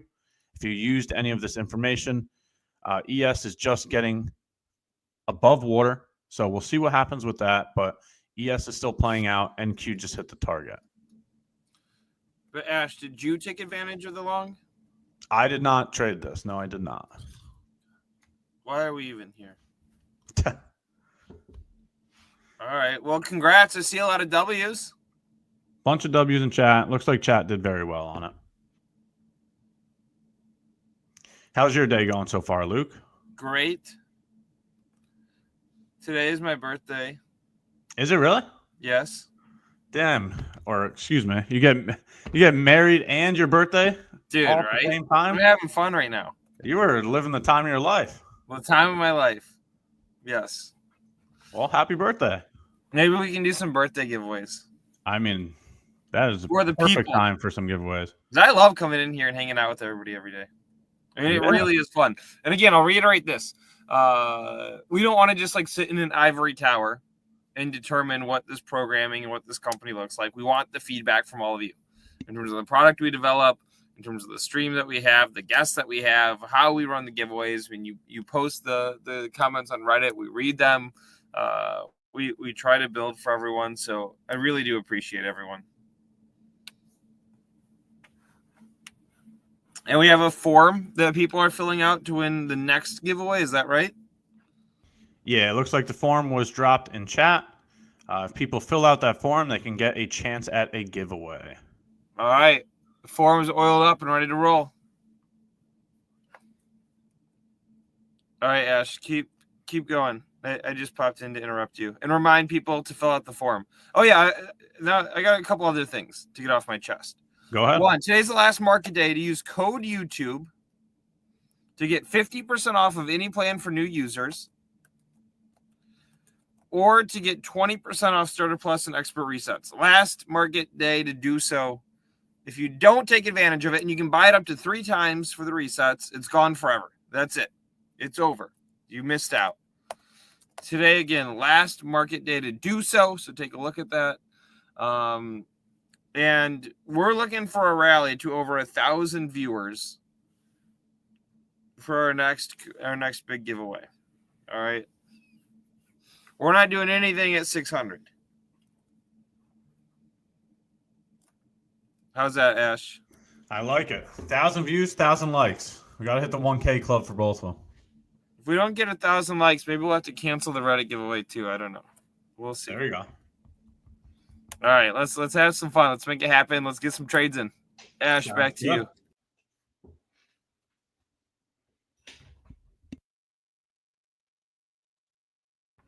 All right, so you heard the man. The link is in chat. Fill out the form. You can get a chance for a giveaway.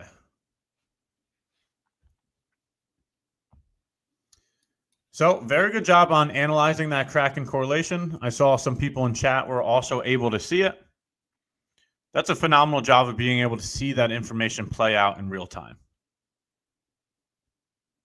So very good job. This is just a simple Kraken correlation trade. The bias has been bullish for some time. That's when you go into the market looking for the market to tip its hand. When the market tips its hand is when there's cracks in correlation. Here it is here at the 15-minute lows.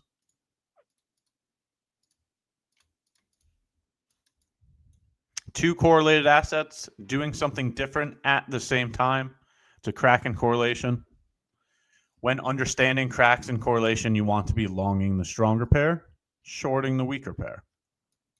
And we just saw a great example of that here. Very good job today. Once again, throw a W in chat if you're able to take advantage of the long.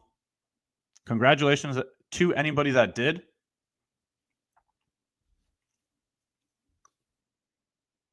Now, the most important thing, though, is that if you were able to get green, it is now your responsibility to stay green. Okay? Overtrading is never acceptable. Oversizing is never acceptable. Be satisfied with enough. Go into the weekend green. Now it would be time to touch some grass.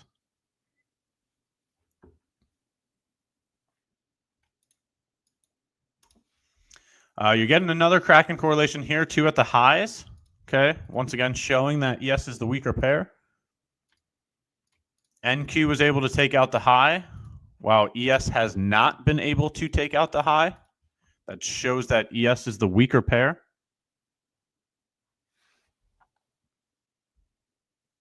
So got to be careful of the weakness here in ES now.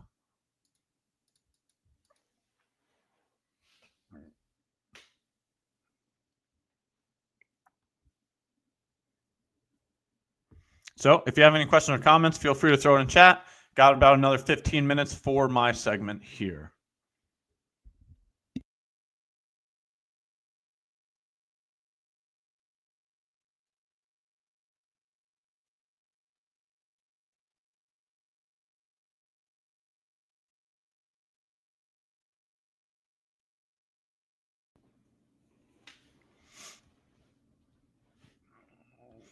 All right, let me hop back over to chat.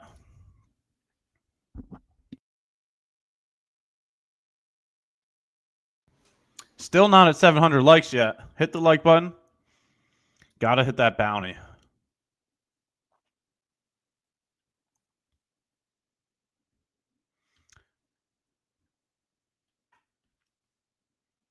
Ash, do you have any animals? No, I actually don't have any animals. We will get a dog at some point. I always had dogs growing up, but I do not have any animals right now.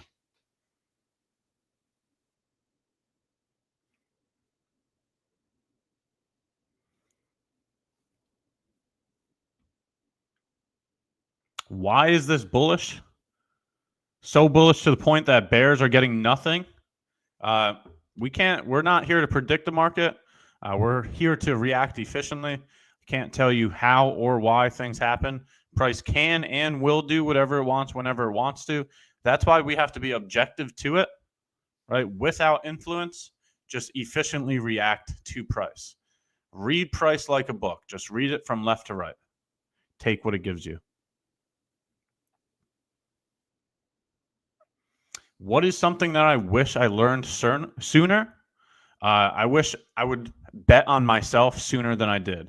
Instead of looking for signal groups, instead of looking for people to tell me what to do, if I just put the time in and collected the data, spent my time with my own actions with my own executions, spent more time collecting my own data. That's something that I wish I did sooner. Okay, because reality of the scenario is nobody will ever click the button for you. It does not matter what model you have. You still won't execute the model the same way the other individual does. It will literally come down to you. So take complete ownership in that. Take complete responsibility of it. And the actions you take daily will directly correlate to your results. If you're putting the time in and working to the best of your ability every single chance you can get, then there's no chance that you can be denied from your goals. Just work so hard that no matter what you do, you will get to your goals.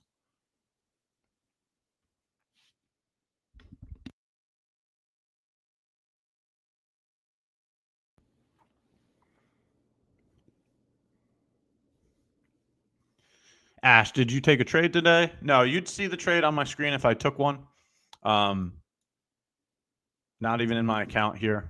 I would have been logged in. You could just see it right on the screen. Same thing with the execution labels. I already explained earlier that less is more for me today. I've already made the risk management decision.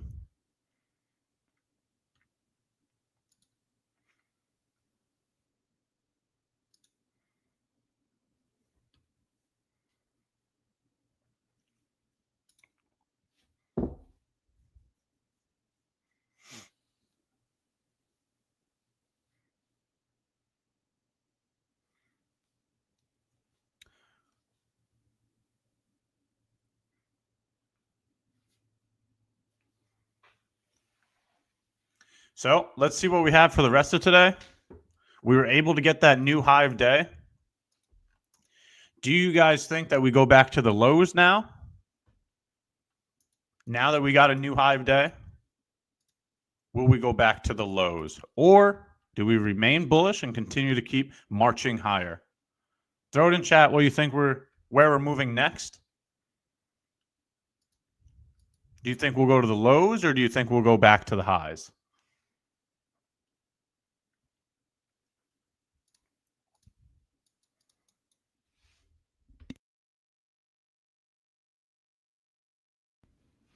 All-time highs next? Yeah, all-time highs are my overall goal. Long-term target would be all-time highs. No, that's not going to happen today. If it did, I would be completely shocked. But my overall target is all-time highs. That's just going to take some time. I'm talking about today, though. Where will the next move happen? Right? NQ took out the new high of day. After taking out the new high of day, there was bearish SMT against ES. Now there's also a bearish change in the state of delivery. So it looks like we might be heading to the lows next. This is what I would be looking for next.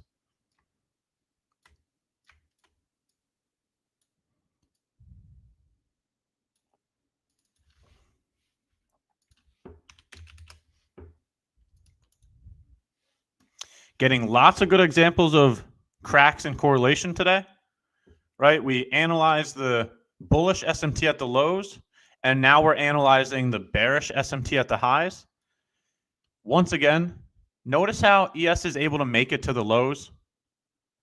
ES is the weaker pair. The crack in correlation showed that. You see the bearish crack in correlation here at the highs?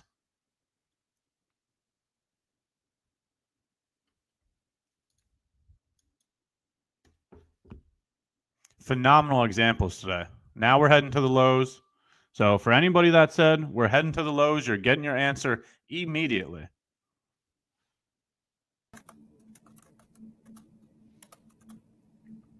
Ash, Luke. the chat is letting us down today a little bit. And these are my people. These are our people. This is our community. I can't believe we're not at 1K here. Come on. It's a Friday. It's the summer. I know your friends are lazy while you're sitting here learning, bettering yourself, taking trades, forcing trades when there's not a trade to put on, while your friends are just out enjoying their summertime. Today should be their day. Share the stream, like the stream, get it out to your communities. Again, let's end this week with and go into the weekend with a little bit of energy here, a little bit of fun. I'll also say again, code YouTube. The free resets 20% off expires to this weekend. Today is the last market day. You can do it. If you don't hit it, it disappears forever. And Ash, I got a couple more minutes left on the form fill, the randomized form fill. And that's going to close too. All right. So get to the form while you got it. The link is there in chat. I see people saying 700 likes, 700 likes. All right. All right. We'll see. We'll do it with the trio. This channel is dominated by women who are wonderful traders and wonderful personalities and wonderful people to have along. But it's about to be me, Ash, and Tom here in a minute. The three guys. We'll spin the wheel when we get the trio on. How's that? Yeah, finally the guys get a segment. Finally. The guys need a turn too here. We'd love to do it with the wheel. All right. Keep going. I'll be back. All righty. You heard the man. Last couple minutes on the form. So the form was dropped in chat. Fill out the form. Get another chance to get a giveaway. We'll do the wheel here coming up when our next host comes on. Thomas has been doing a phenomenal job. The amount of value he provides each segment is quite astonishing. So you definitely want to stick around for Tom's session. I'm really enjoying his segment.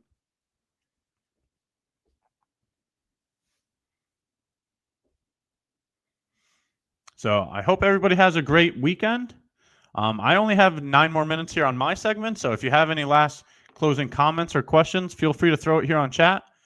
I know I've said it 1,000 times. I'll continue to keep repeating myself. Just want to make sure everybody's aware. I'm going on vacation, so I won't be here next week, but I will return to my normal schedule after that. For the individuals that are waiting for my Twitter giveaway, I do have a Twitter giveaway going on right now. That winner is going to be announced in a couple hours from now. So anybody that was following along with that was waiting for the winner. Now you know I'll be announcing those winners today, later on in the day.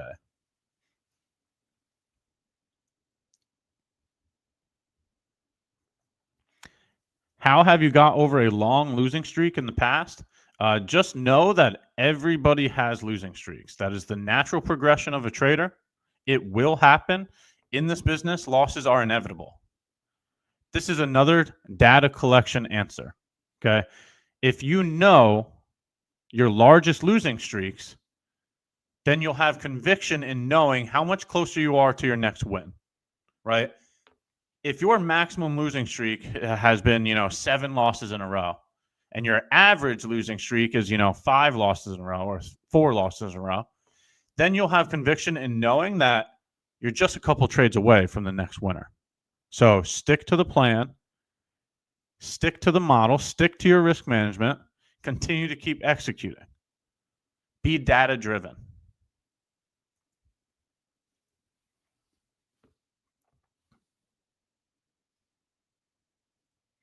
Are you taking less trades? Yeah, I'm pretty certain that I take a lot less trades than a lot of people in the community. There are people that trade, hundreds of times a day. I'm not that type of individual. There's many days throughout the week where I don't trade. And when I do trade, it's only 1 or 2 times. So I definitely trade less than others.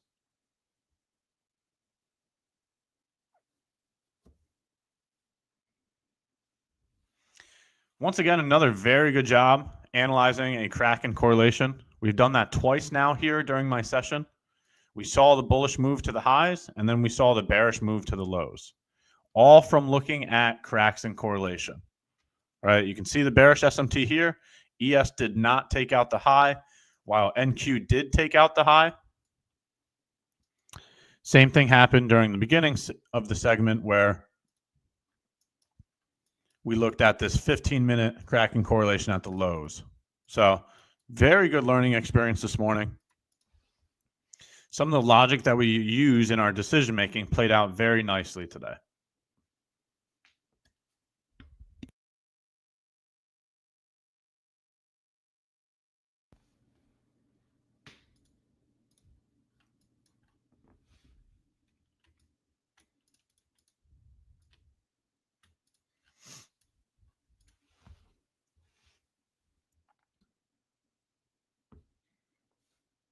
So any last questions or comments, feel free to throw it in chat. Last 5 minutes for my segment. Definitely stick around for Tom's segment. We'll get the wheel going as well.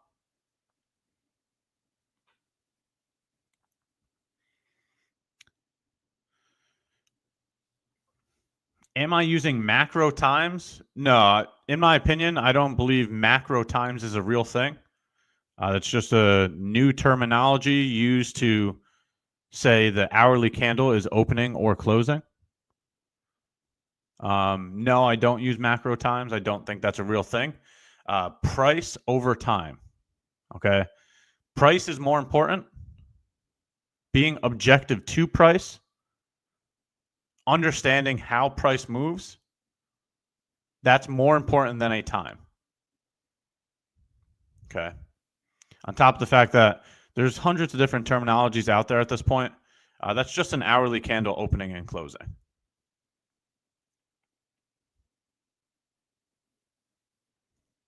Do I only trade one symbol? I focus on NQ and ES. There's been very rare times where I've traded CL, but 95% of my trades occur on NQ and ES.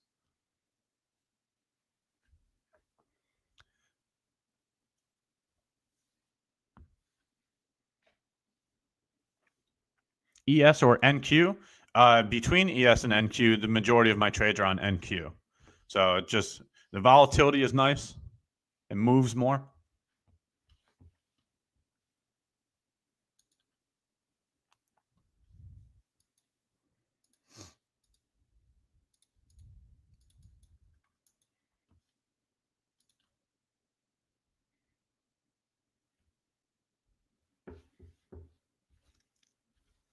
Ash, holiday destination. I'm going to put a picture on my Twitter when we're there. I'm not going to tell everybody where it is. Let's see who's able to find out where it is. Maybe I'll even make it fun and make a prize for the winner. I'm going to throw a picture on my Twitter of the location without providing any information. Whoever gets it right, maybe there will be a prize for you.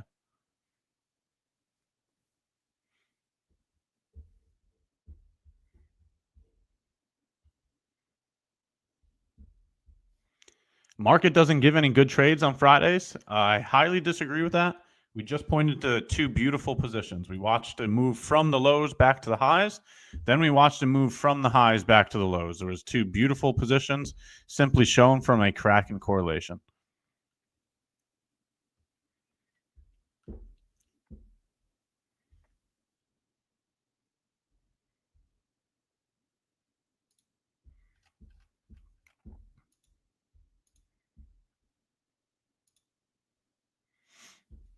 So last time I'll mention it before my session wraps up. Fill out the form. The link was provided to chat. If you fill out that form, you'll get a chance to win a giveaway.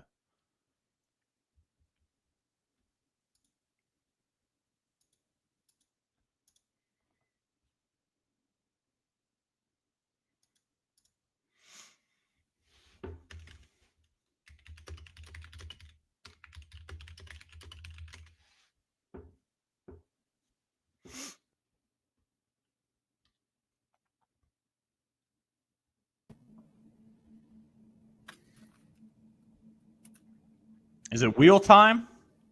I think it's wheel time. I don't know if Tom's here, though. I said we'd do it if Tom is here as well. We get the trio, the three musketeers all together. But if Tom's not here, I don't think we can do it. Of course I'm here. I wouldn't miss it. Hello. Good afternoon. Should we spin it?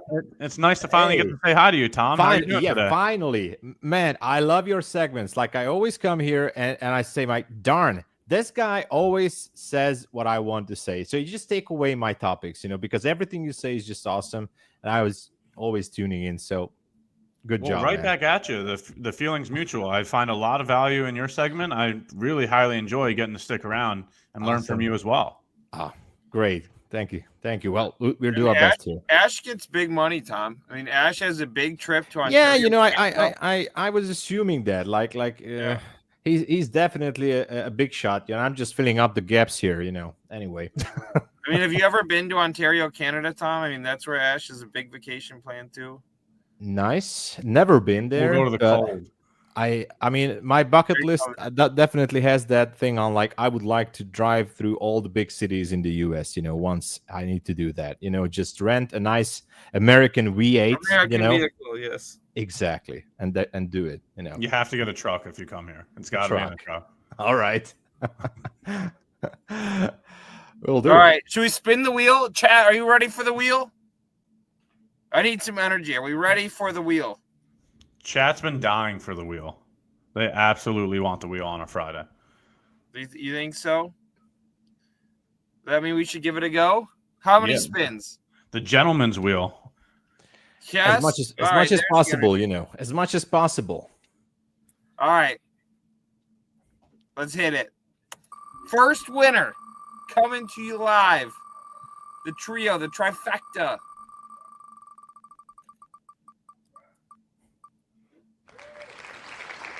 Angel Sims. All right, I'm seeing in the chat that they want to do 50 spins. So if we do 50 spins at 5 seconds apiece, it'll be 5 straight minutes of spinning. I think Nice. it's a little too much. SSS number 2. If you got it, drop it in the chat. We want to hear that you got it. Here's what I really want to know. If you used code YouTube this week, will you please put a W in the chat? And that's number 3 again. If you used code YouTube this week, will you please put a W in the chat? I want to know who used it. What do we got here? 10 altogether? D-Money, there's 4. Good luck, guys. I saw somebody in the chat saying that people asking for giveaways are leeches. I do not agree with that. That's part of being the community.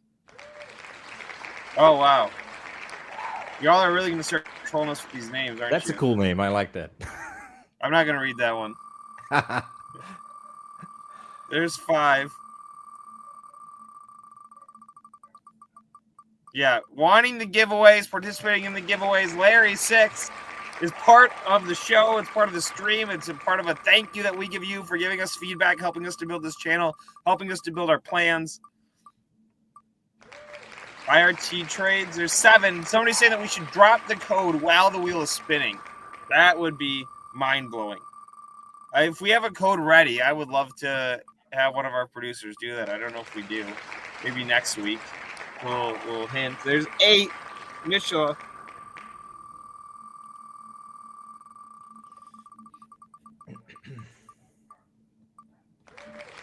Investor Z9. Let's go. Last one here, guys. Good luck.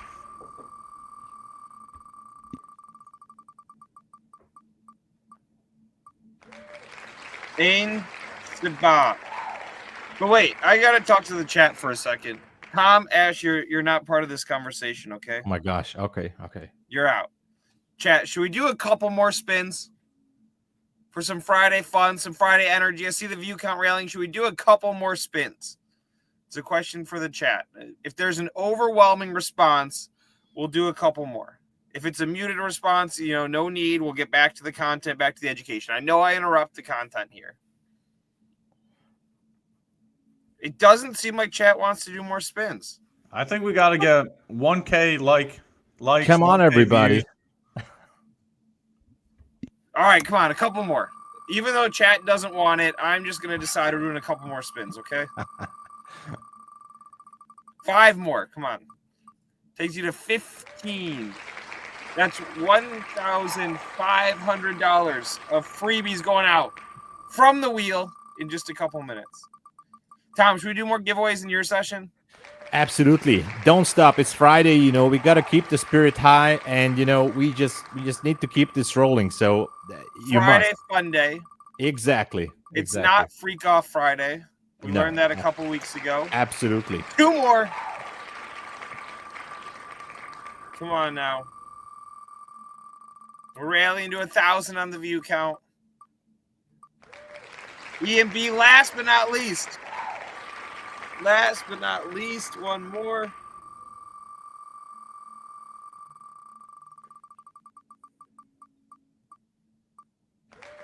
Alex going home with it. All right, that's what I got. Those are the wheel spins. Those are the giveaways. Potentially more to come, depending on what y'all want to do.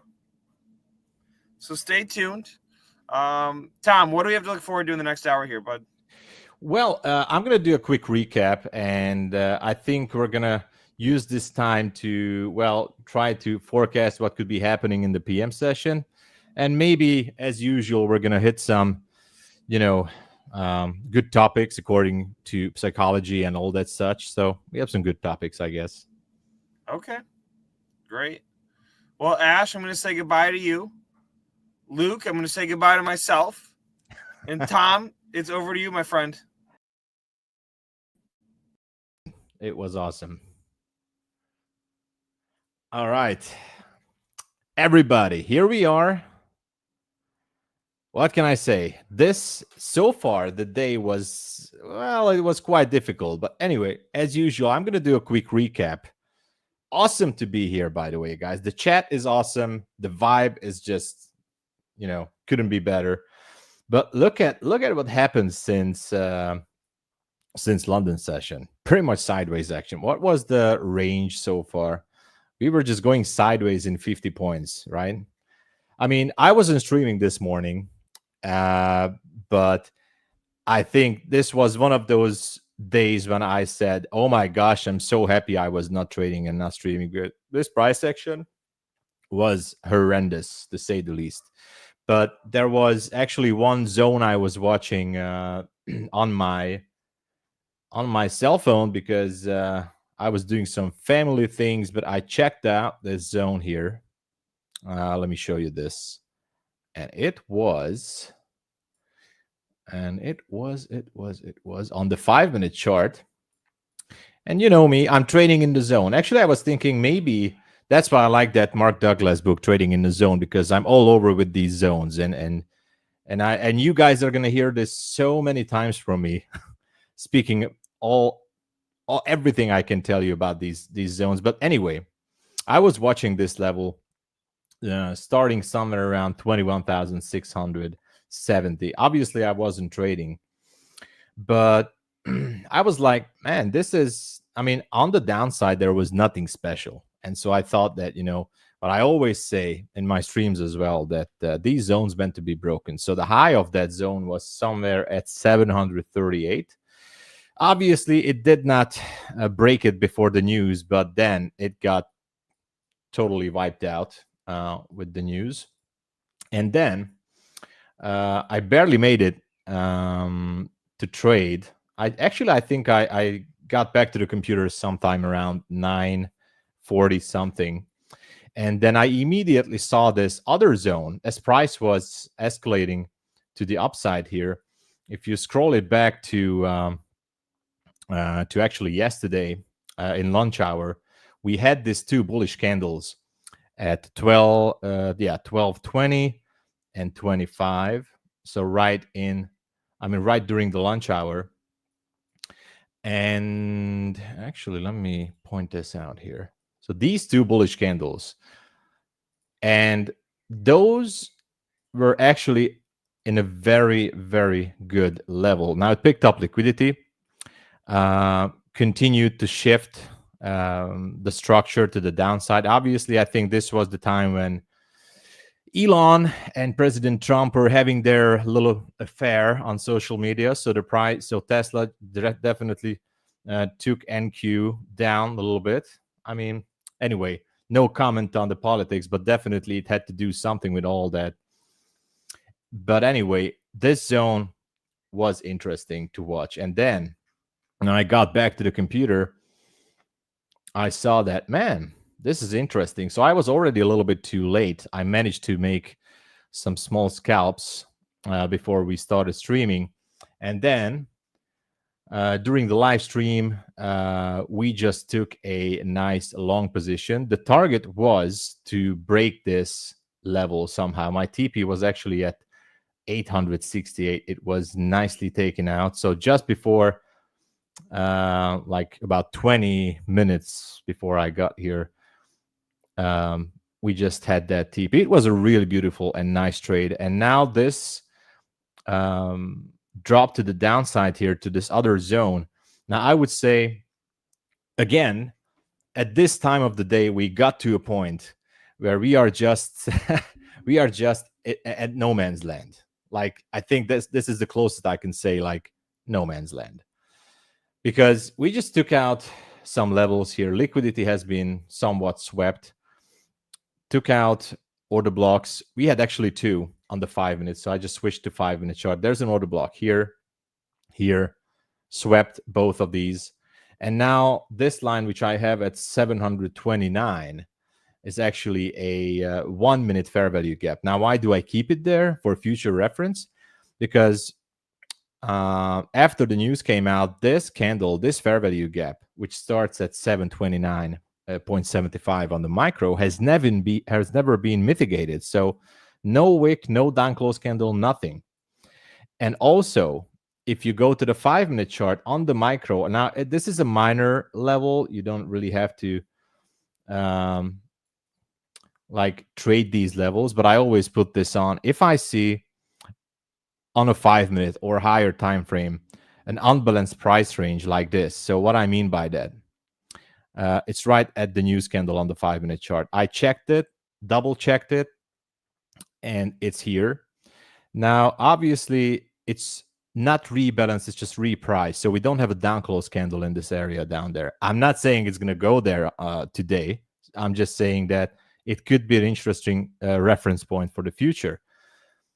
So is the plan maybe to sweep as much liquidity as possible and then a huge sell-off? Might be. If anyone is holding a runner in shorts, I would say this would be a good target down there at the 680s. Anyway, that's just a minor level. Low-hanging fruit would be somewhere at 730 if you're short. But otherwise, as I said, we have this range here, pretty much no man's land, okay? We could continue higher. There is another zone if you look to the left. And that's why I told you guys, you're going to be hearing me talking about zones day and night and day, because this is my bread and butter. Guys, we had an awesome trade. And that's the only trade I took today. And honestly, I'm not really into taking more trades on a Friday. And we're going to talk about that soon, just like we did last Friday. So I don't really want to give back anything to the market, anything. Okay, I'm pretty much okay that I made $500-ish multiple accounts. So I am very good. I'm okay with this. But what I want to say here is that we have another supply zone up there, okay? Starting from yesterday, 11:50 a.m. And so the draw on liquidity could be previous day high, because that's the zone high. So I'm not really trusting the shorts right now. Best is to wait until the PM session, so until 1 p.m. and then see what's going to happen. And Ash was mentioning something about macros. No debate here, absolutely. I'm having like mixed feelings about the macros, because on stream, we usually talk about the macros in London session and the AM session in New York. And some people are saying, oh, it's starting 15 minutes before the hour. I used to say 10 minutes before the hour. And I was talking about the macros the other day as well, because, yeah, I'm also into ICT concepts or smart money. But the macros are not specifically a criteria for me as well. I mean, as Ash was also saying, he's not using it. It's okay. I'm not really using it myself. Like, I know that everybody kind of watching those areas. Now, there's one undeniable thing. If you're talking about macros are small algorithms, right? I mean, technically. Now we do have the power hour, the 450. I mean, sorry, the 350 macro before the market closes. That's undeniable. There's something is happening there. Now, talking about these times, right now, for example, 15 or 10 minutes before the hour, obviously there could be some kind of liquidity pouring into the market at these times. But I'm going to stay somewhere in the middle and say I'm not really sure that for example, my entry setup or my strategy, I'm also using macros. I acknowledge them. I kind of watch the hour, like where are we right now, and trying to anticipate maybe a move. But that's it. So my strategy, I just want to say in short words, my strategy does not include the macros. Anyway, moving on. So what do we have here? In terms of price movement, well, most likely sideways action. I was just saying in the chat that we are actually looking for some barcode movements. I think that's what's going to happen, at least until somewhere around 1 p.m. I'm not expecting anything. I'm not really expecting anything from this, but I do expect some continuation in the PM session. If I would have to choose, I'd say drawn liquidity could be still higher. There is a candle here. The high was 870.25 here, but the zone high is 870.75. So technically, it missed it by 2 tick on the micro. Who knows? Right? Anyway, yeah, looking at these barcode thingies. And of course, here we are at Friday. And I just want to say that since we are on a Friday, and last time I just started to chop myself up, thank God I stopped on time. If you guys are sitting in some profits, well, I would say walk away, because if you made a decent profit according to your terms or according to your expectations, according to your experience in the markets, I would say if you made your profit, then just leave it. It's Friday. If you really want to continue to push it, go for an evaluation account. I think that's the best thing to do. Pushing the funded accounts on the Friday PM session, it can ruin your whole weekend. That's what used to happen with me many times. Like, for example, and it happened a few months ago. It happened a few months ago. I went on tilt on what time was it? I think it was just before the market closed. I think it was power hour. I think it was 3:50 or 3:55, a few minutes before the close. And I just went on tilt on a Friday. And my accounts were connected, copy traded. And trust me, when you blow up a few accounts because you went on tilt on a Friday evening, that's just the worst feeling that you can get in trading, because that's going to put that's going to put you into a negative spiral through the weekend. Maybe not all of you, but I guess it definitely takes a toll on everybody. So don't mess up. If the week was great, if the day was good, then maybe switch to an evaluation account, because that's the best thing to do. If you can keep that feeling, embrace that, what you achieve throughout the week, you need to have that feeling on a Monday as well. Okay. So I said the same thing last Friday, and I say that again because I think it's really, really important to keep that vibe going. And as I said, speaking of these zones again, we have a new order block here and here, like 11 and 11.5. Yeah. So I wouldn't be surprised. And look at the order block high of this one is almost at the other order block's high. So that just make the 870 even more significant right now. And yeah, I would say that is definitely a possible draw on liquidity here. But anyway, let me scroll here up and down in the chat because I love to answer some questions. If you have anything for me, just keep it rolling. And I'll be happy to answer. And of course, hit the like and subscribe to the channel because we want to grow this stream to be the best show.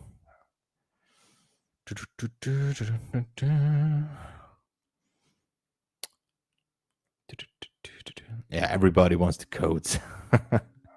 Did we hit the 1K like? I think we did, right? All right. So obviously, yesterday was a little bit unexpected. Empire Steve, where do I live? I live in Hungary, Europe. I live in Hungary. Hungry Hungarian, you know. So look at this. And well, that's not a valid zone there, but it's definitely pushing.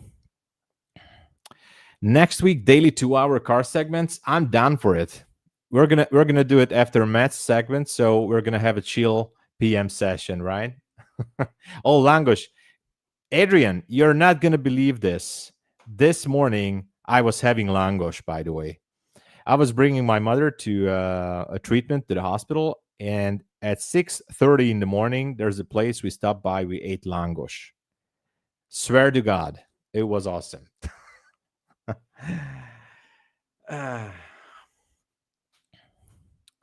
The new M2 CS, I don't know, nice car. That's a little bit small for me. Not from Budapest. I live like 90 kilometers south from Budapest. You know.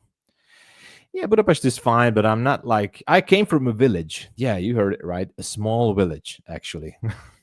And so I'm not really into the big city stuff, but anyway. Let's see what's happening here. So,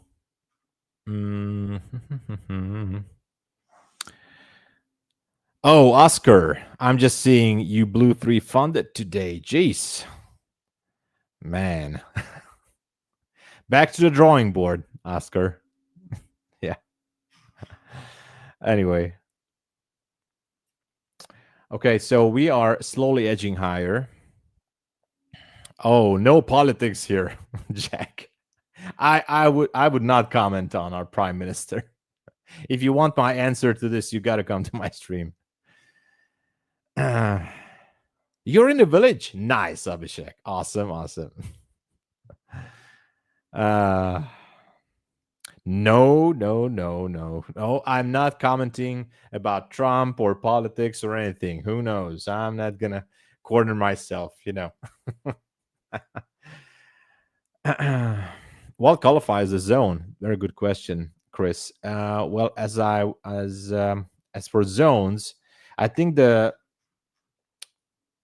best to describe these zones, especially if you're learning ICT or smart money stuff, is like pretty much similar to the order blocks. What qualifies for a zone is, for example, this. You need a displacement. For example, there is a bearish candle here with a nice displacement, with the continuation, of course.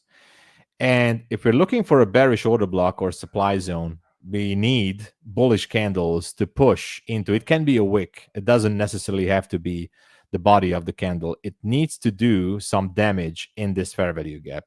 In this example, this is the area to do the damage. So we need that push into that area. And the next bearish candle, the first bearish candle that comes after the bullish push, should not be trading higher. So it's very important. It should not be trading higher than the wick or the body. I mean, the highest point of the previous bullish candle. Okay. And not just that, as we go down, it has to do the strong push has to do some sort of a market structure shift. Like,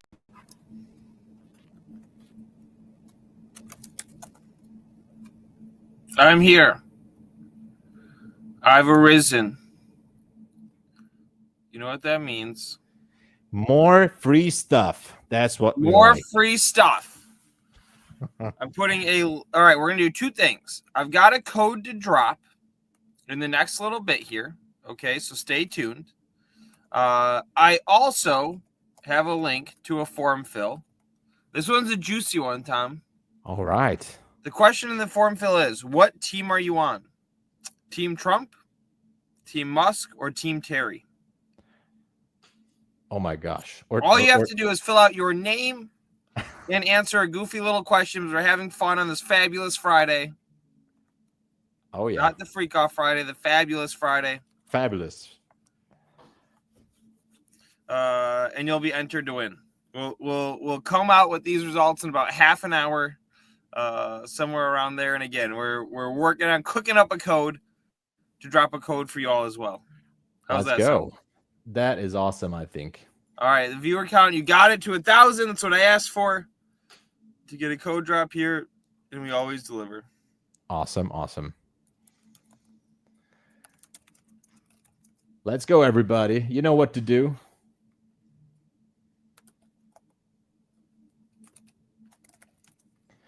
All right, so as I was saying, we have this bearish market structure shift, and so this is the final confirmation of the zone that we're looking for, if you're looking for bearish order block or supply zone, and this makes it valid, actually.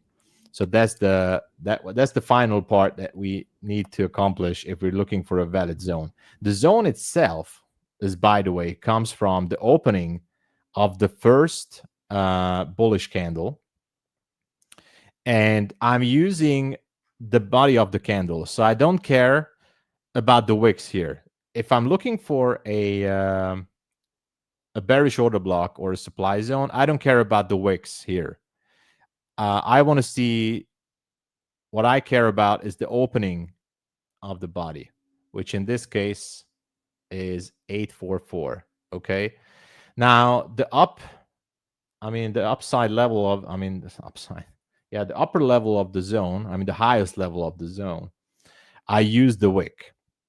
So on the downside, I use the body. On the up level, I use the wicks. That's the highest point, because that is when we're definitely leaving that zone, okay? And that gives you the area that we are looking for. Boom, right here. So if you go to the right, here you are. I call it supply zone, but as I said, you can call it whatever you like to call it. It's up to you. And yeah. The probability, as much as I collected the data from the past 2 years, is telling me that 65 to 70% of the time, if you have the right zone, if you know how to spot these areas, and you anticipate the move, and obviously the market just has to push it. 65 to 70% of the time, the opening of the zone, which is at the body open of that first bullish candle, for example, in this scenario, it's gonna get hit. Okay, 55% of the time, the zone is gonna get broken, and by that I mean the upside is gonna get taken out as well. But before it's taking it out, and that's a very interesting thing to see. It does exactly the same thing like it did here. So it goes into the zone, then in many cases it just goes down, sweeps some more orders, picking up some more orders, and takes another hit. Okay, so here it technically didn't go through. I see a question here. Gas Institute, just a second. So it goes up. So because it did not finish, this is an unfinished business up here. So technically NQ has unfinished business above 870.75 on the micro. And that's why I say this level could still be a very good target, not to mention the higher zone. Just a second. Let me read the chat. You say you don't care about the wicks, but I see you're charting wicks with a horizontal line. Can you explain that? Yeah, that's the high, as I said. So in a bearish scenario, I point out the high because once price goes to those highs, then it can be officially being, said that it's done, it's broken, it's officially been destroyed. The zone is over, so it's finished. And I just want to know if it's finished or not. If I see an unfinished zone, so by saying that price went up here and then went back down and didn't really go through, I would still leave that marker on there, because if I would see accumulation and order sweeps on the downside, and I just need one more strong push again to the upside, I would anticipate that the market wants to go and destroy the zone. I need to see where is the high point of the zone, basically.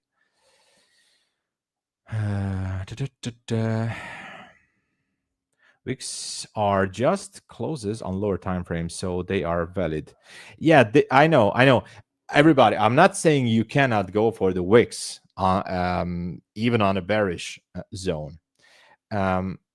As far as I looked into these zones, and also ICT was talking about the order blocks, mentioning that all that counts is the body, not the wicks, when we're talking about order blocks.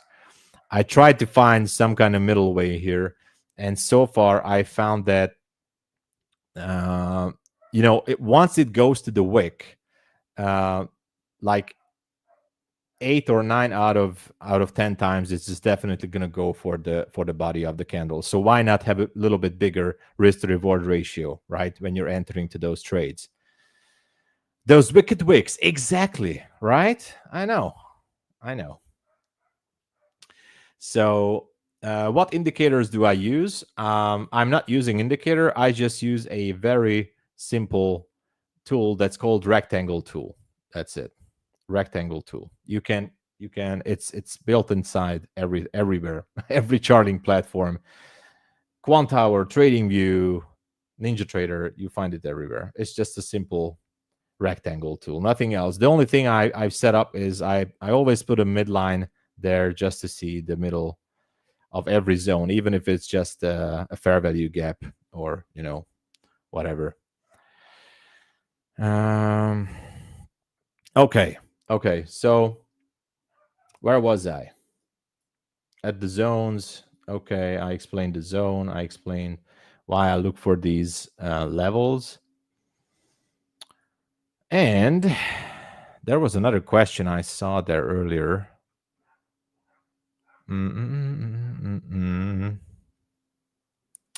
Yeah, exactly, Magnus. There's an edge there. Where was that question? Anyway, I didn't sell. Okay, maybe I missed it. Anyway, could you share your entry model? Sure. Trading with Chesno. What I would say to you, because I was already talking about my entry model, and I'm happy to repeat that many times you guys wanted, because practice makes the master. If you guys, I'm going to actually put on a detailed video on my channel on YouTube, and I'm not saying I'm going to be finished up with it, because I'm way behind with some content that I want to put out there. But I'm going to put on a longer video there, because I have quite a few requests to explain in detail my entries, okay? If you guys are interested, I really don't want to spam it here too much, but here's my channel. Make sure to follow or subscribe. And all I can say is that it's in the making, and I explain every detail of what I'm looking for in my entries and my targets. But in a nutshell, basically, the entry model is what I use in the core is the ICT 2022 entry, but I also need these zones. Now, I told you guys almost every day that market structure, knowing market structure or buy and sell models are, I think it's essential, or, some shape or form you have to learn about market structure, because I think it's inevitable. Time and price, that's also important. I'm saying this to those of you who might be into more smart money concepts, but definitely market structure is being explained in thousands of ways over YouTube and everywhere. So it's free content everywhere about this. It's not that simple that you just take a YouTube 2022 entry, like you just use, for example, here. It's a good example because you know why it's a good example? I'm just going to show you this because it's a 2022 entry. It has a target, and it's just an example for how long you might have to sit in a trade until your target gets hit. And obviously, on a funded account, you have to close down your trades before the news come out. But this is just another example. Like maybe sometimes it takes a lot of time until it plays out. So the YouTube 2022 model obviously requires some kind of a liquidity to be swept by a bearish push, which happened here, and then we need the bullish displacement. Most likely, if you can do it with up close candles, more and more up close candles, and you need market structure shifts as well. Now, if you just go on YouTube and search for ICT 2022 entry model, you will find endless amount of videos about this. You take your entry as it retraces, pulls back into the fair value gap, and you just wait. Obviously, look at how long would you have had to wait. But obviously, for example, at MyFundedFutures, you cannot be in a trade here because, be careful. That's an account breach. So you had to close it somewhere around here. But the risk to reward ratio, if you just take it here and stop loss here, my target would have been up there, the top of the zone, somewhere around. I always take early profits, by the way. Just a small advice. Don't wait for the exact level. There could be slippage, early profit taking from big players, and then price could be, pulling back or bouncing real fast. So I usually take profits a few points earlier. But, this could have been a scenario. It is what it is. I wasn't in the trade, but many hours. Okay, so that is real discipline to just be in a trade like that. Even if we don't anticipate, we don't have an NFP day, and this would be just a strong upwards movement. It could have taken you hours, but it's still a valid trade, and it still lines up with the entry model I use. 2022 entry, zone high, perfect entry, but it took a few hours to get there. And the same scenario repeated itself. Well, almost the same scenario, but let's just not go into that right now. But okay. Do you also use breakers? Well, Frexy, like I use breakers. Yes, I use breakers. Technically, an ICT 2022 entry model is not too much different from a breaker in my understanding. Now, maybe ICT would be laughing his rear end on what I say, but I'm just talking about my personal experience. Like a bullish breaker is basically very much identical to the 2022 entry model, right? So, and I think Ash was talking about it last week. Maybe he was having some great examples. But yeah. How do you deal with getting wins for hours? Then when you size up, you wipe out all the profits. Oh my gosh, that question, I love it. So, for example, I don't really like to size up.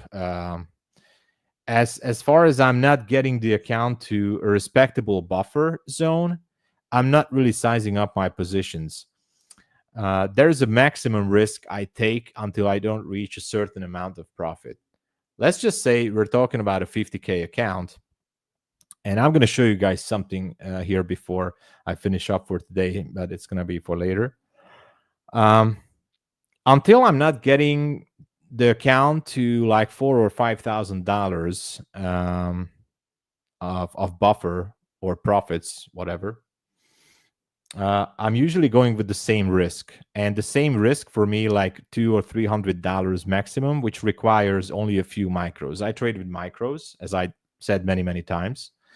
I rarely go in with minis. Even if I want to go in with minis, I just sign it for a scalp.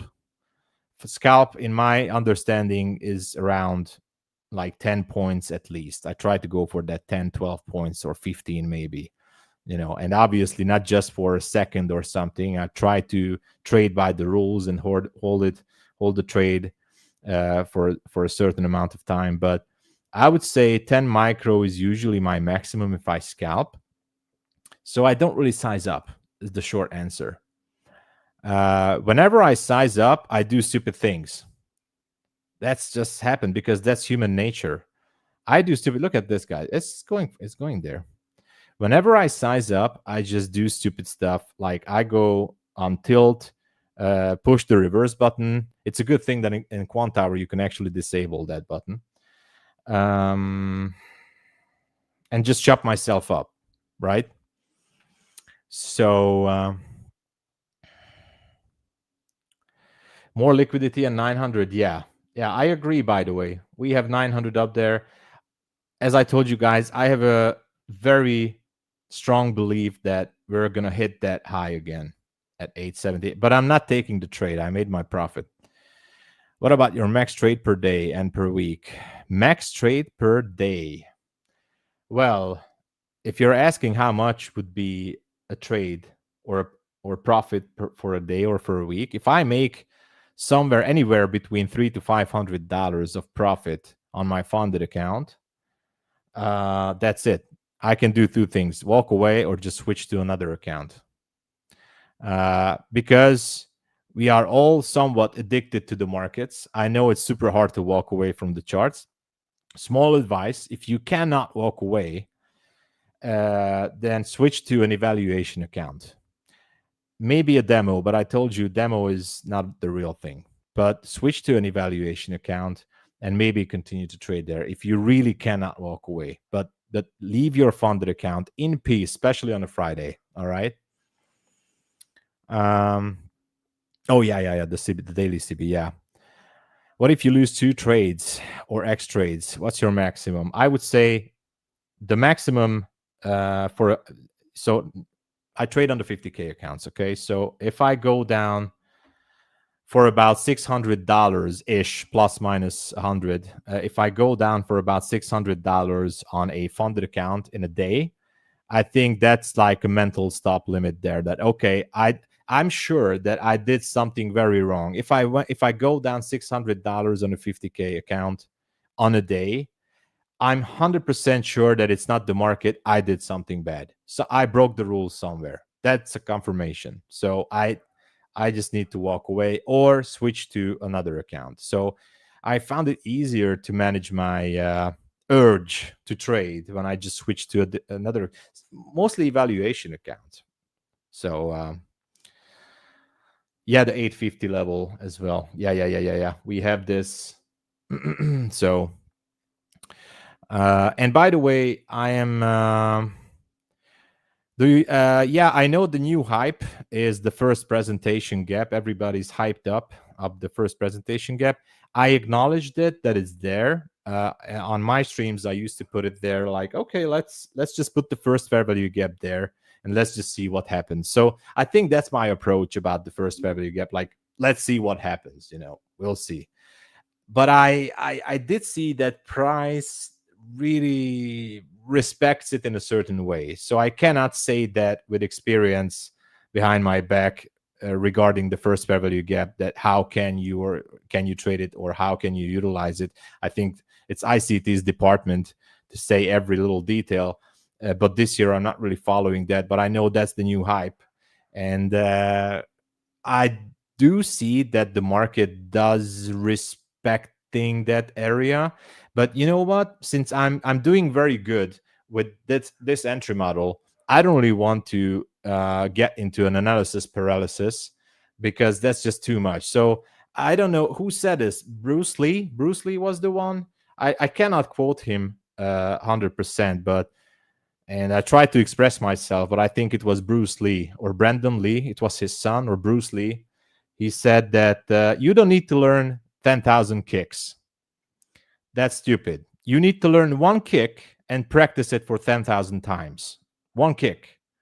So I don't want to learn 10,000 kicks and all the martial arts in the world and, do all kind of stuff. So when I heard about the first presentation gap as the new hype, I was a little bit smiling, like, cool, awesome. I don't really care. It's my short answer. I'm sorry.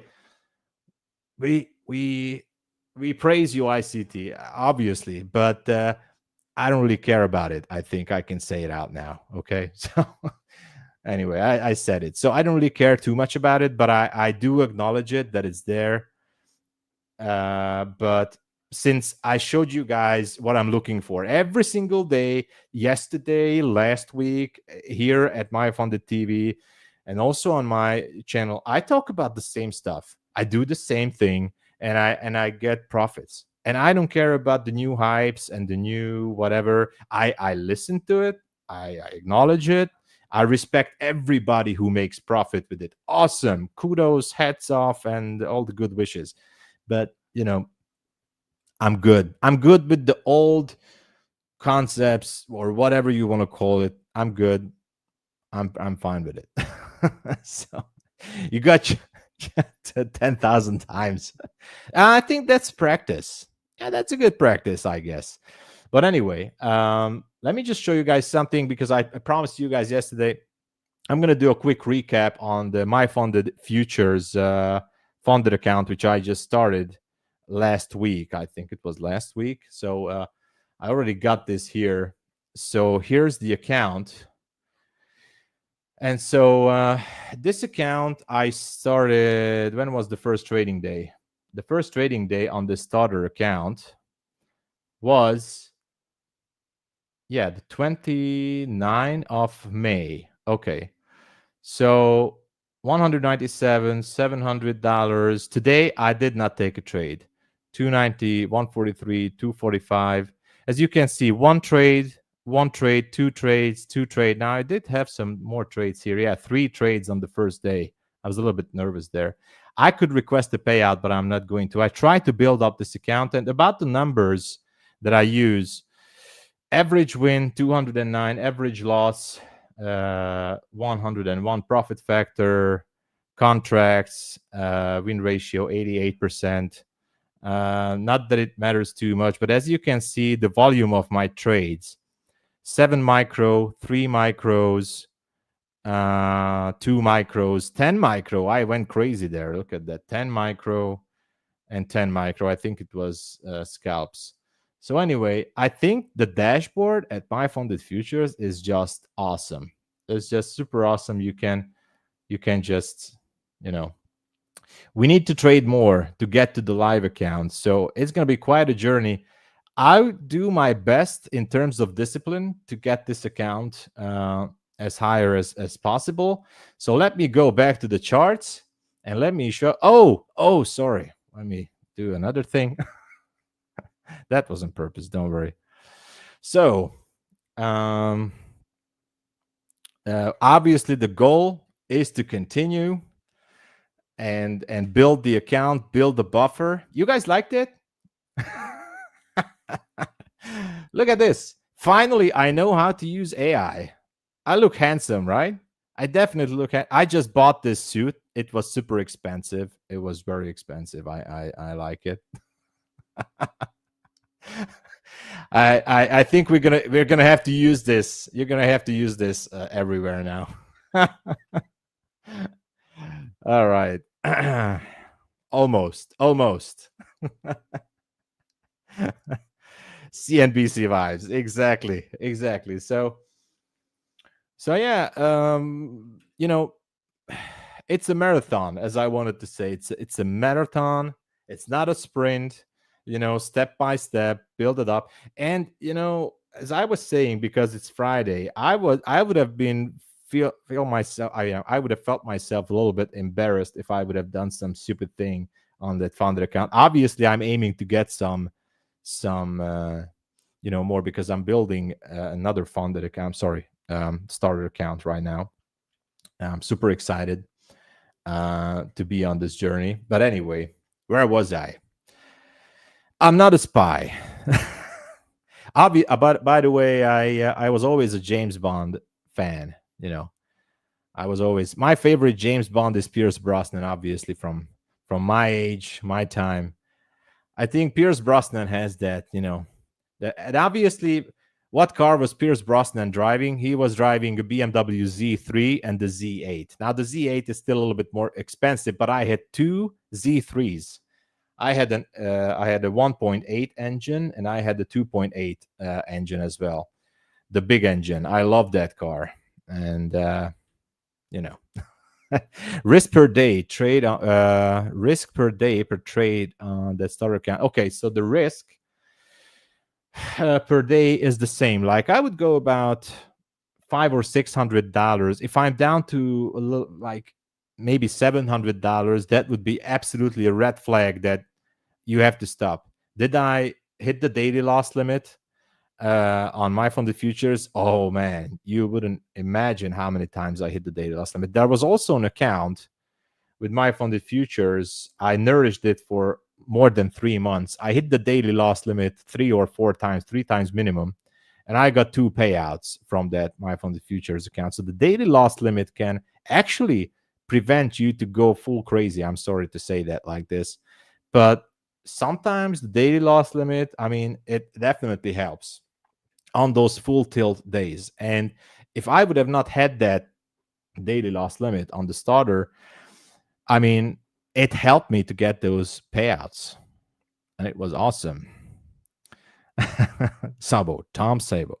Actually, I think I don't know how to pronounce it properly. If you guys would hear my Hungarian name, I mean, this is my branding name, for it's easier to say in English for you guys maybe, but my original Hungarian name, you guys can't even say it properly.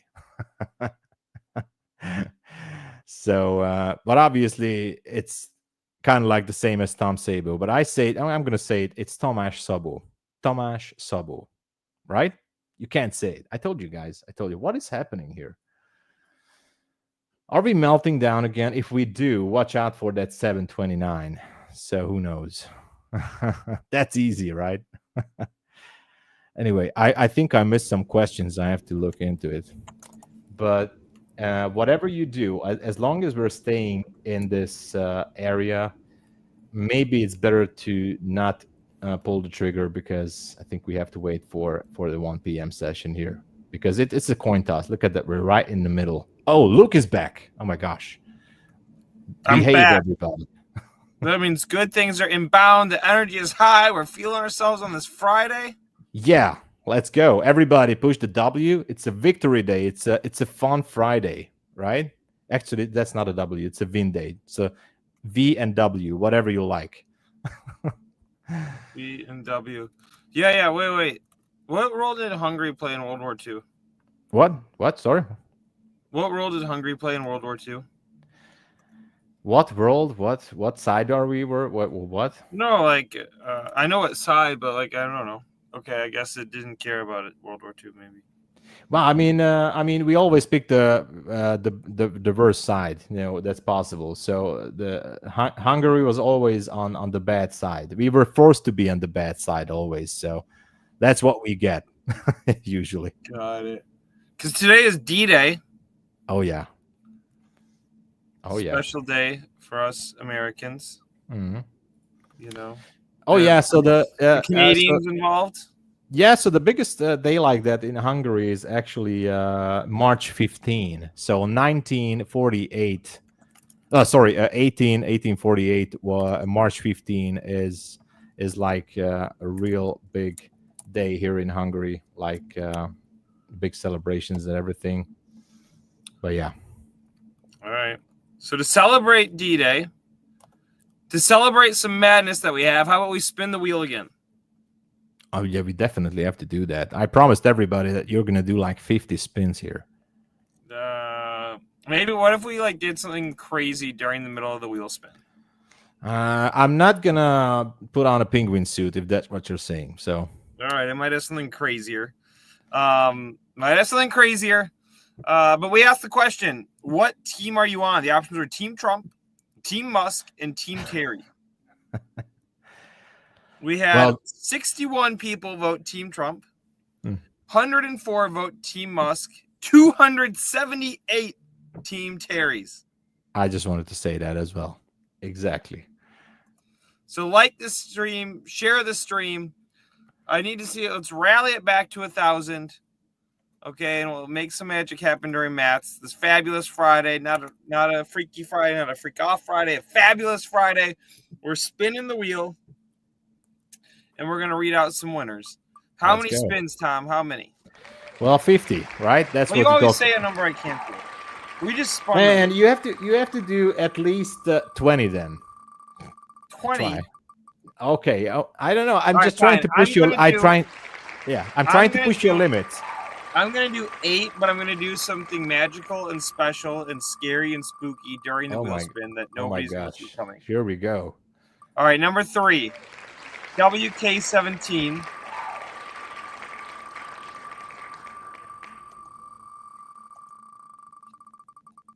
Here's number 4. 5 7s. Pay attention, guys. 5 7s. Pay attention to the wheel. It's number 4. 4 of 8. Let's see what we got. Next up, Heather V. Going home with a free account. There's 5. 6. Trip 41. Come on now. We got 2 more spins. 2 more spins of the wheel. Let's go. On this fabulous Friday. Rally us back up to 1,000. Error 30K. Last but not least,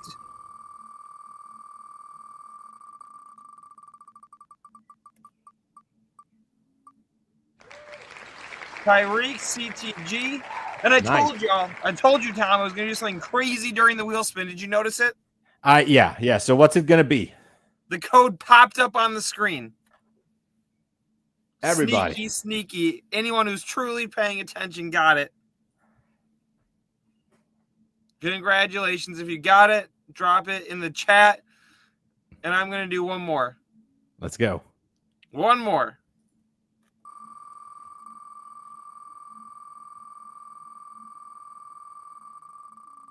Number 9. My lucky number has always been 9. Joom. Going home with an account. All right. Cool. If we can hold our 1,000 mark into Tom's, into Matt's, I might have something else special. All right. Let's go, everybody. Keep it up. Everybody, it was a really we had a good talk here, and we really had some good topics. And I'm glad. I hope I could share some really good information with you guys. Throughout the week.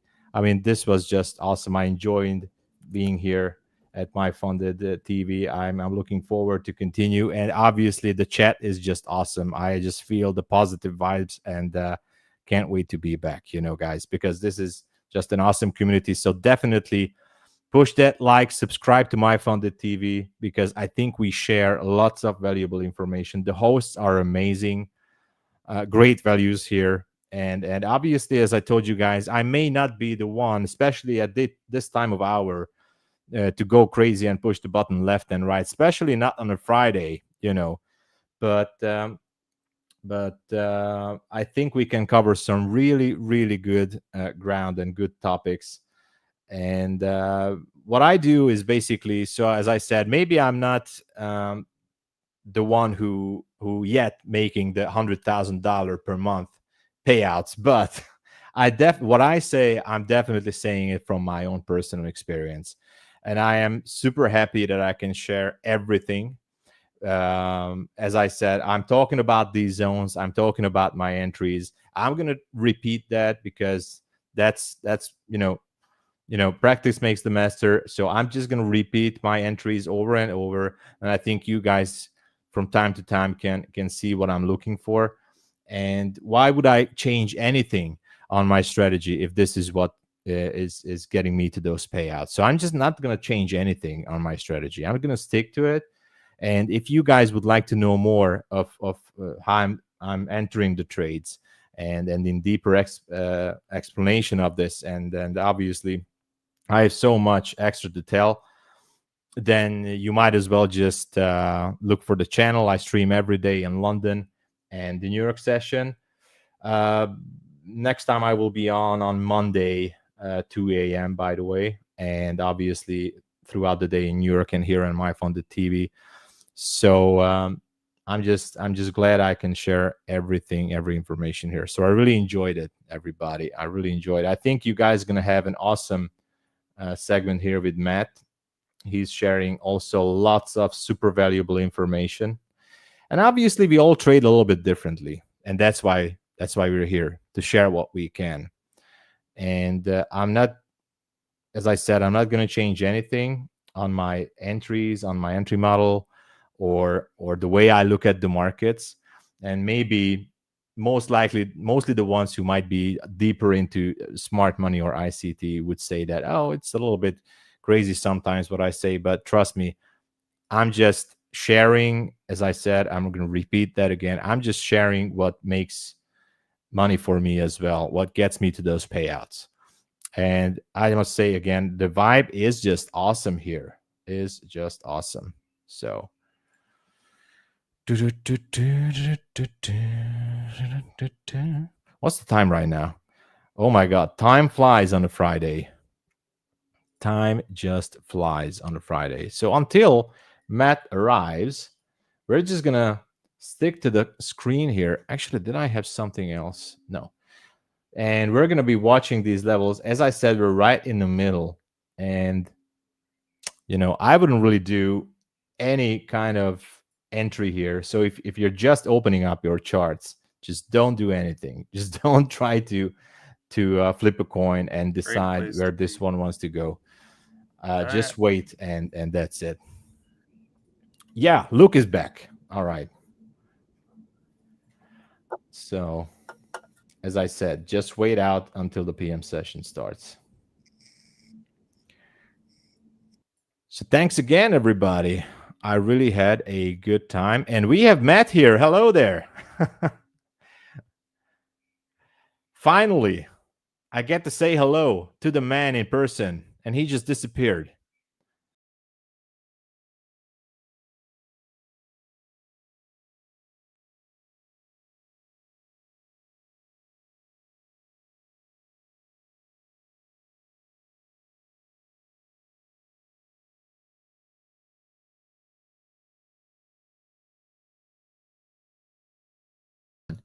Oh, I'm sorry. My mic was muted. I'm so sorry about that. What's up, guys? Hey, Tom. Good to hear from you, man.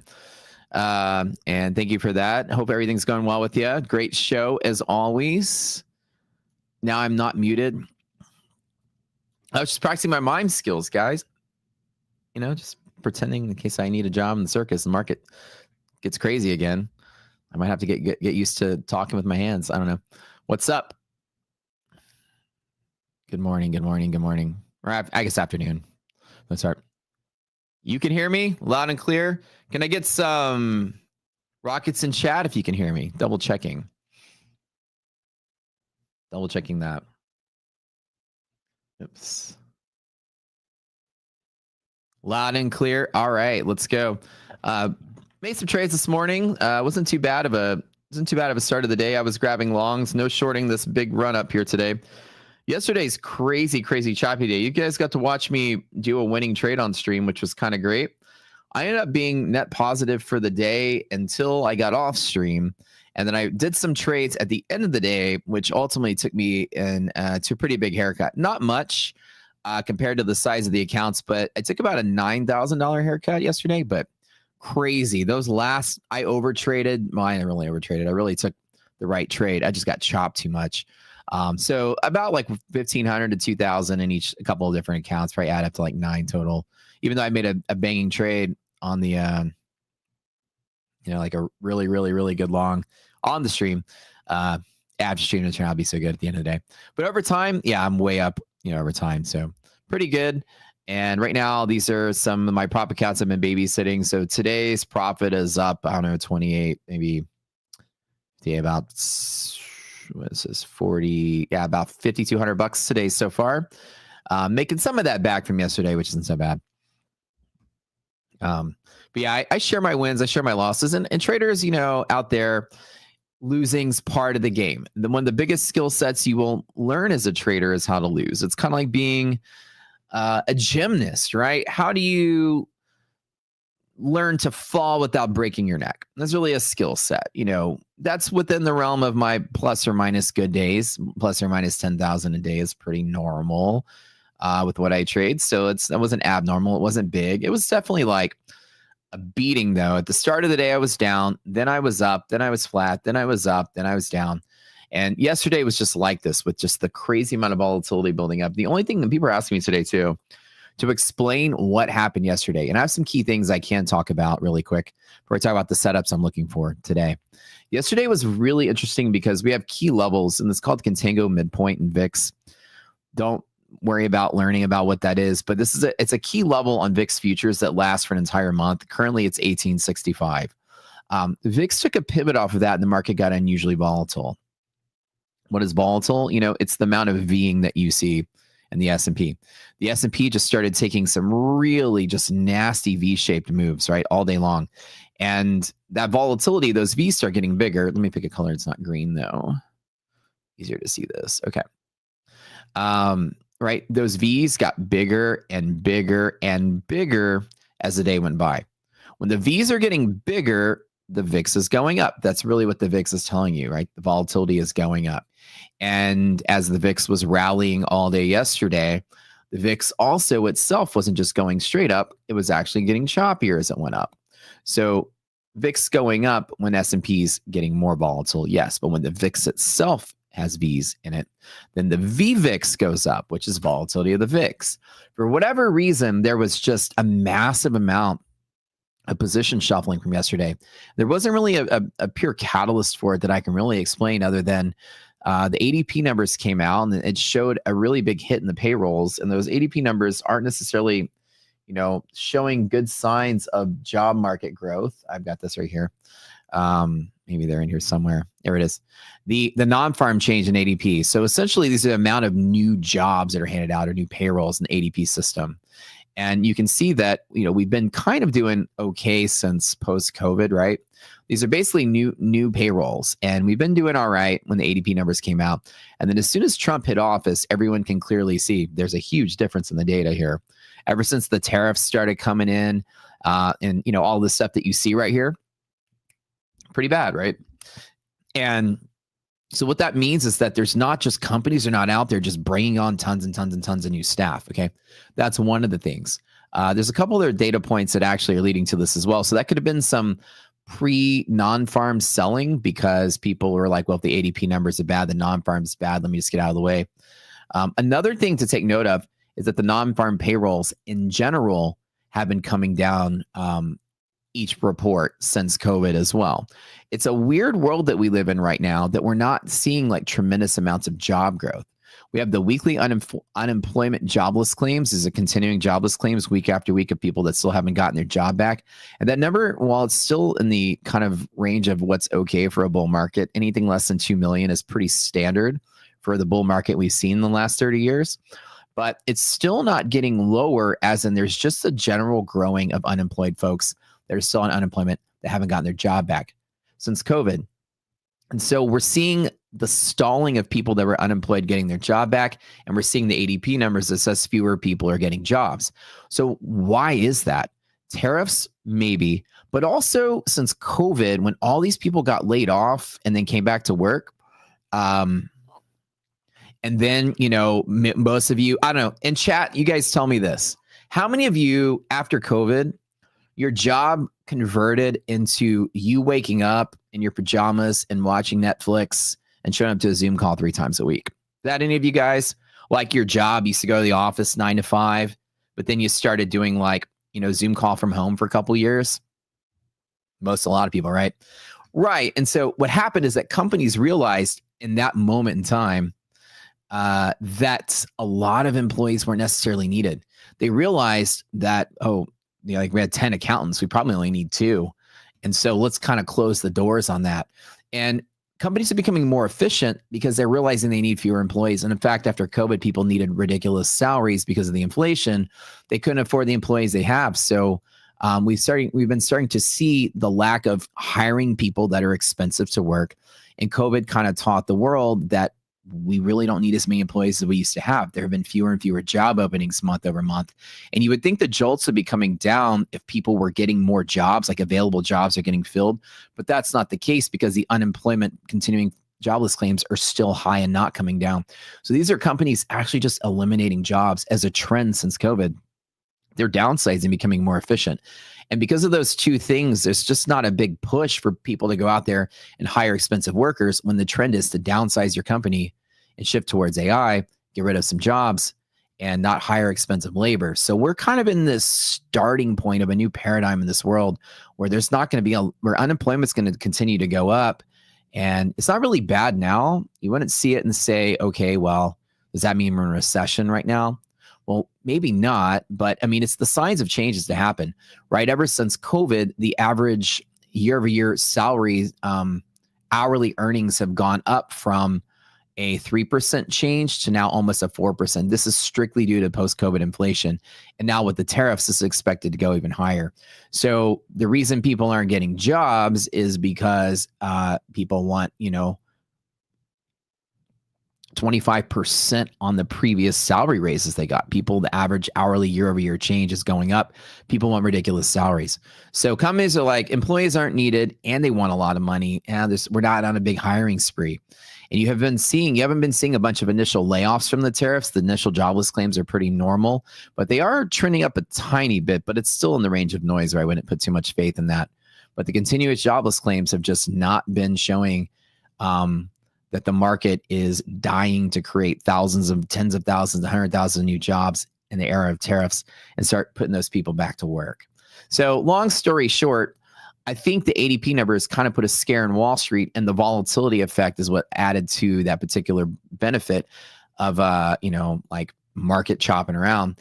And then you had another thing, which was interesting, was that most of the other stocks are doing okay, but a lot of the big tech stocks were selling off really hard.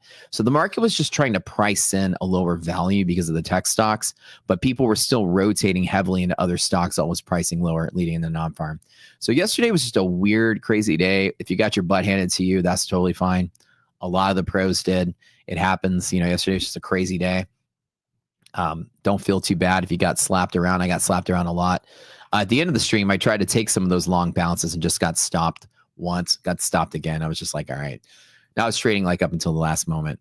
Now, coming into today, the market has recovered most of that selling, and we're basically back to flat where we started before all the crappy stuff happened yesterday.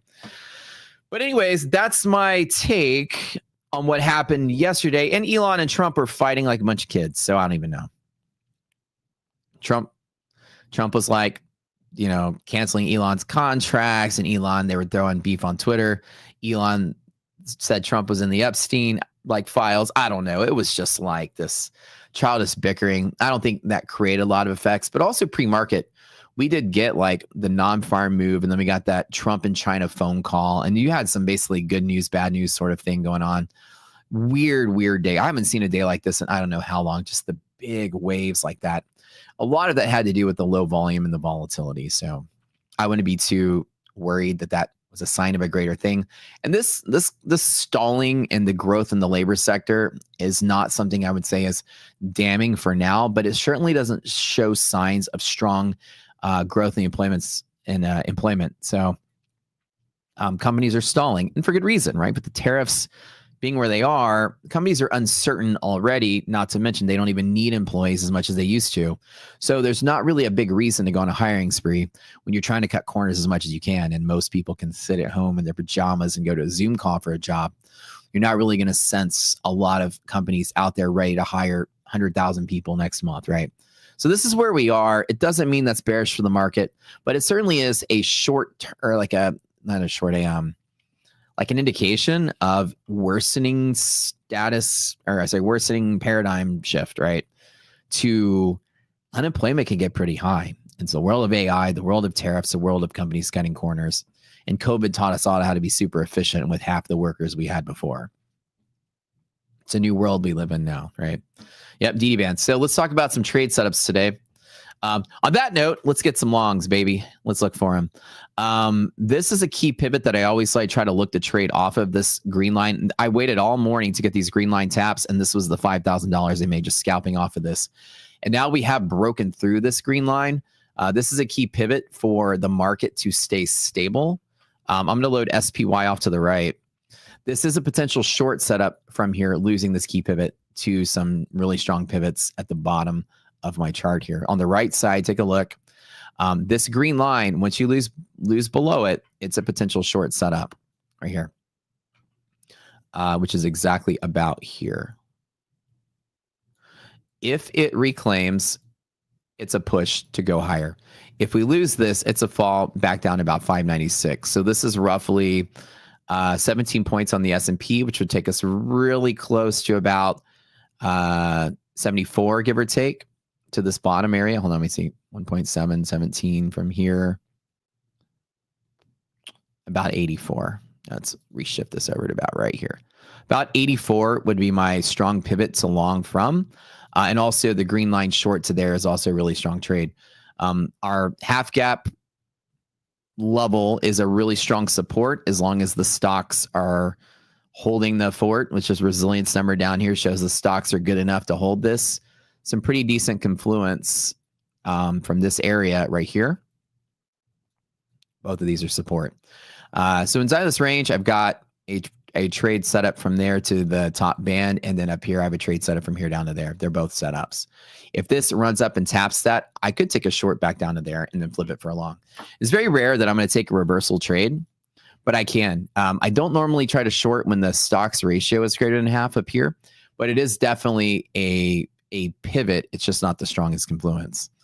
But yeah, failing the band once, failing it twice, not the best sign for today's bull market, today's bull move. So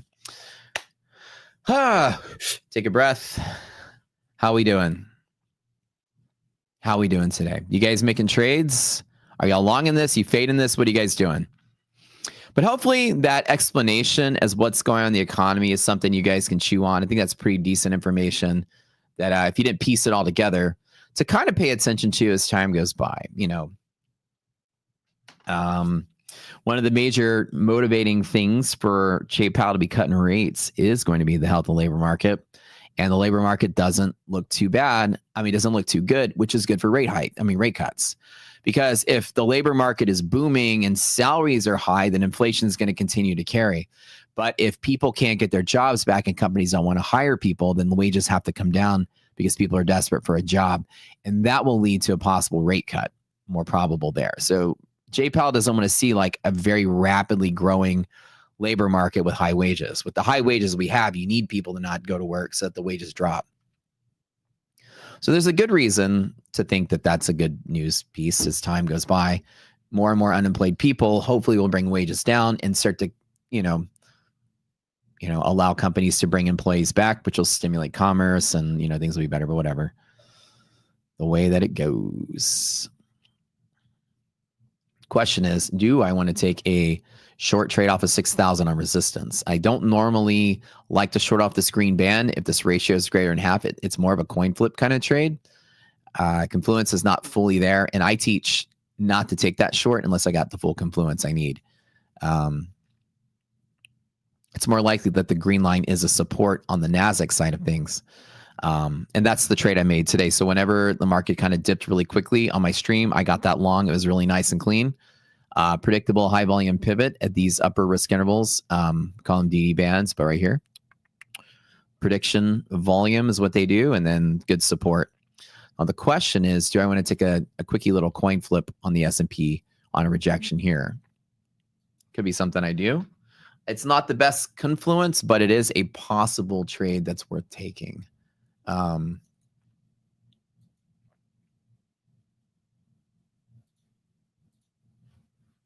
Let's see. Get prepped here.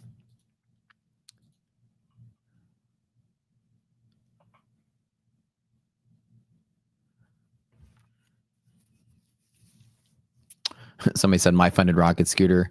Oh yeah. Okay. Let me go ahead and take a setup right at about 6,000. I'll take the coin flip because the R&R is pretty good. I'd love to actually see lower lows on this particular trade. So let's see if we get anything good on here. Let me get prepped and ready for this. 5,000. Can I plant one contract on it? So I can do risk and reward of one strike stop. So 10 points, yes, 60-10 would be the stop to go to 58.84. So roughly a 1.6 to 1 setup off of the green band if I get it.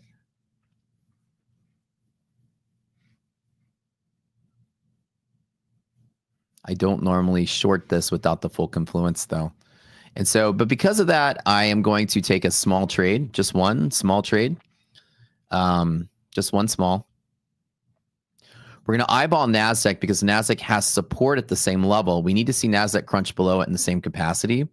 NASDAQ needs to fall to this level, and we'll see if the S&P one works. Again, this is more of a lack of confluence, so I don't have a lot of confidence in this trade, but the second break has added to my confidence, the fact that we lost it twice. So we'll see if it works. Now, I usually don't try to fade the market unless I have confluence that it's going to fall or I have a reason to have it fall. So rejecting this green band is a good setup, but it's not something I normally will do. I usually like to see the market be bearish enough for me to reject it. This indicator right here, I want this to be less than half, or the best confluence, that ratio needs to be less than half, which basically means that the stocks themselves are bearish. Right now, the stocks are still very bullish. So the potential to fade is much lower, but the fact that volatility is increasing means I probably could get a quick, swift move down here, but my ideal setup is to long from here. So if honestly you asked me to rate my confidence of this trade on a scale of 1 to 10, I'd give it a 2. It's just a coin flip. It's not really that great. But 1 break, 2 breaks, and conditions are worsening on the second break. So the stocks are getting a little bit of weakness, and with the volatility, I might get a pretty decent flush, but I'm ready to buy that dip the moment it taps the bottom. That's my setup today. What's up? I see Barbie in chat. What's up, Barbie? Good to see you. Are there more giveaways today? Maybe. You should stay tuned and see. We can't just tell you, because then you just show up for the giveaway. You have to hang out with me. And then if you're lucky, maybe there will be.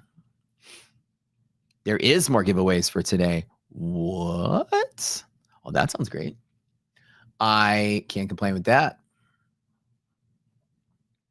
Let's get that pullback. I'm looking for that 84, 82 level. And again, Raga Scooter guys will be like, Matt, why are you shorting upper DD with ratio greater than half? I know. It reduces the odds significantly when the stocks are bullish enough, but I can still commit to the trade with a small position. My lack of confluence has me only doing 1 instead of 5. And that's not pretty good. Not good confluence, right? If I get a quickie little flush, I'm ready to flip this trade long at the bottom right here at the strong support. So we'll see. Pretty okay. Now let's watch NASDAQ. I'm looking for about 74 on this. A pretty cool little scalp there. And then NASDAQ is going to have support right about 734. So almost the same story with NASDAQ. I don't think it's going to fall much further than here. It's actually going to get a pretty sizable bounce in a second when NASDAQ peaks on this, it kind of bounce and then kind of peak really quick. It's going to have to fight its way lower. I don't think we're just going to free fall today, but we'll see. All right, I'm keeping an eye on NASDAQ because NASDAQ has a support pivot here, so I want to watch this very carefully. Trade is up $300. If you guys see the top right of my screen where I had circled, if you guys want to know what trade I'm in, I'm always going to show you this at the top right. There's the DOM. can always witness and see what trade I'm doing.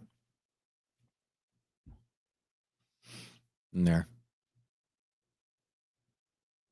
And I'm going to see what happens with that bounce.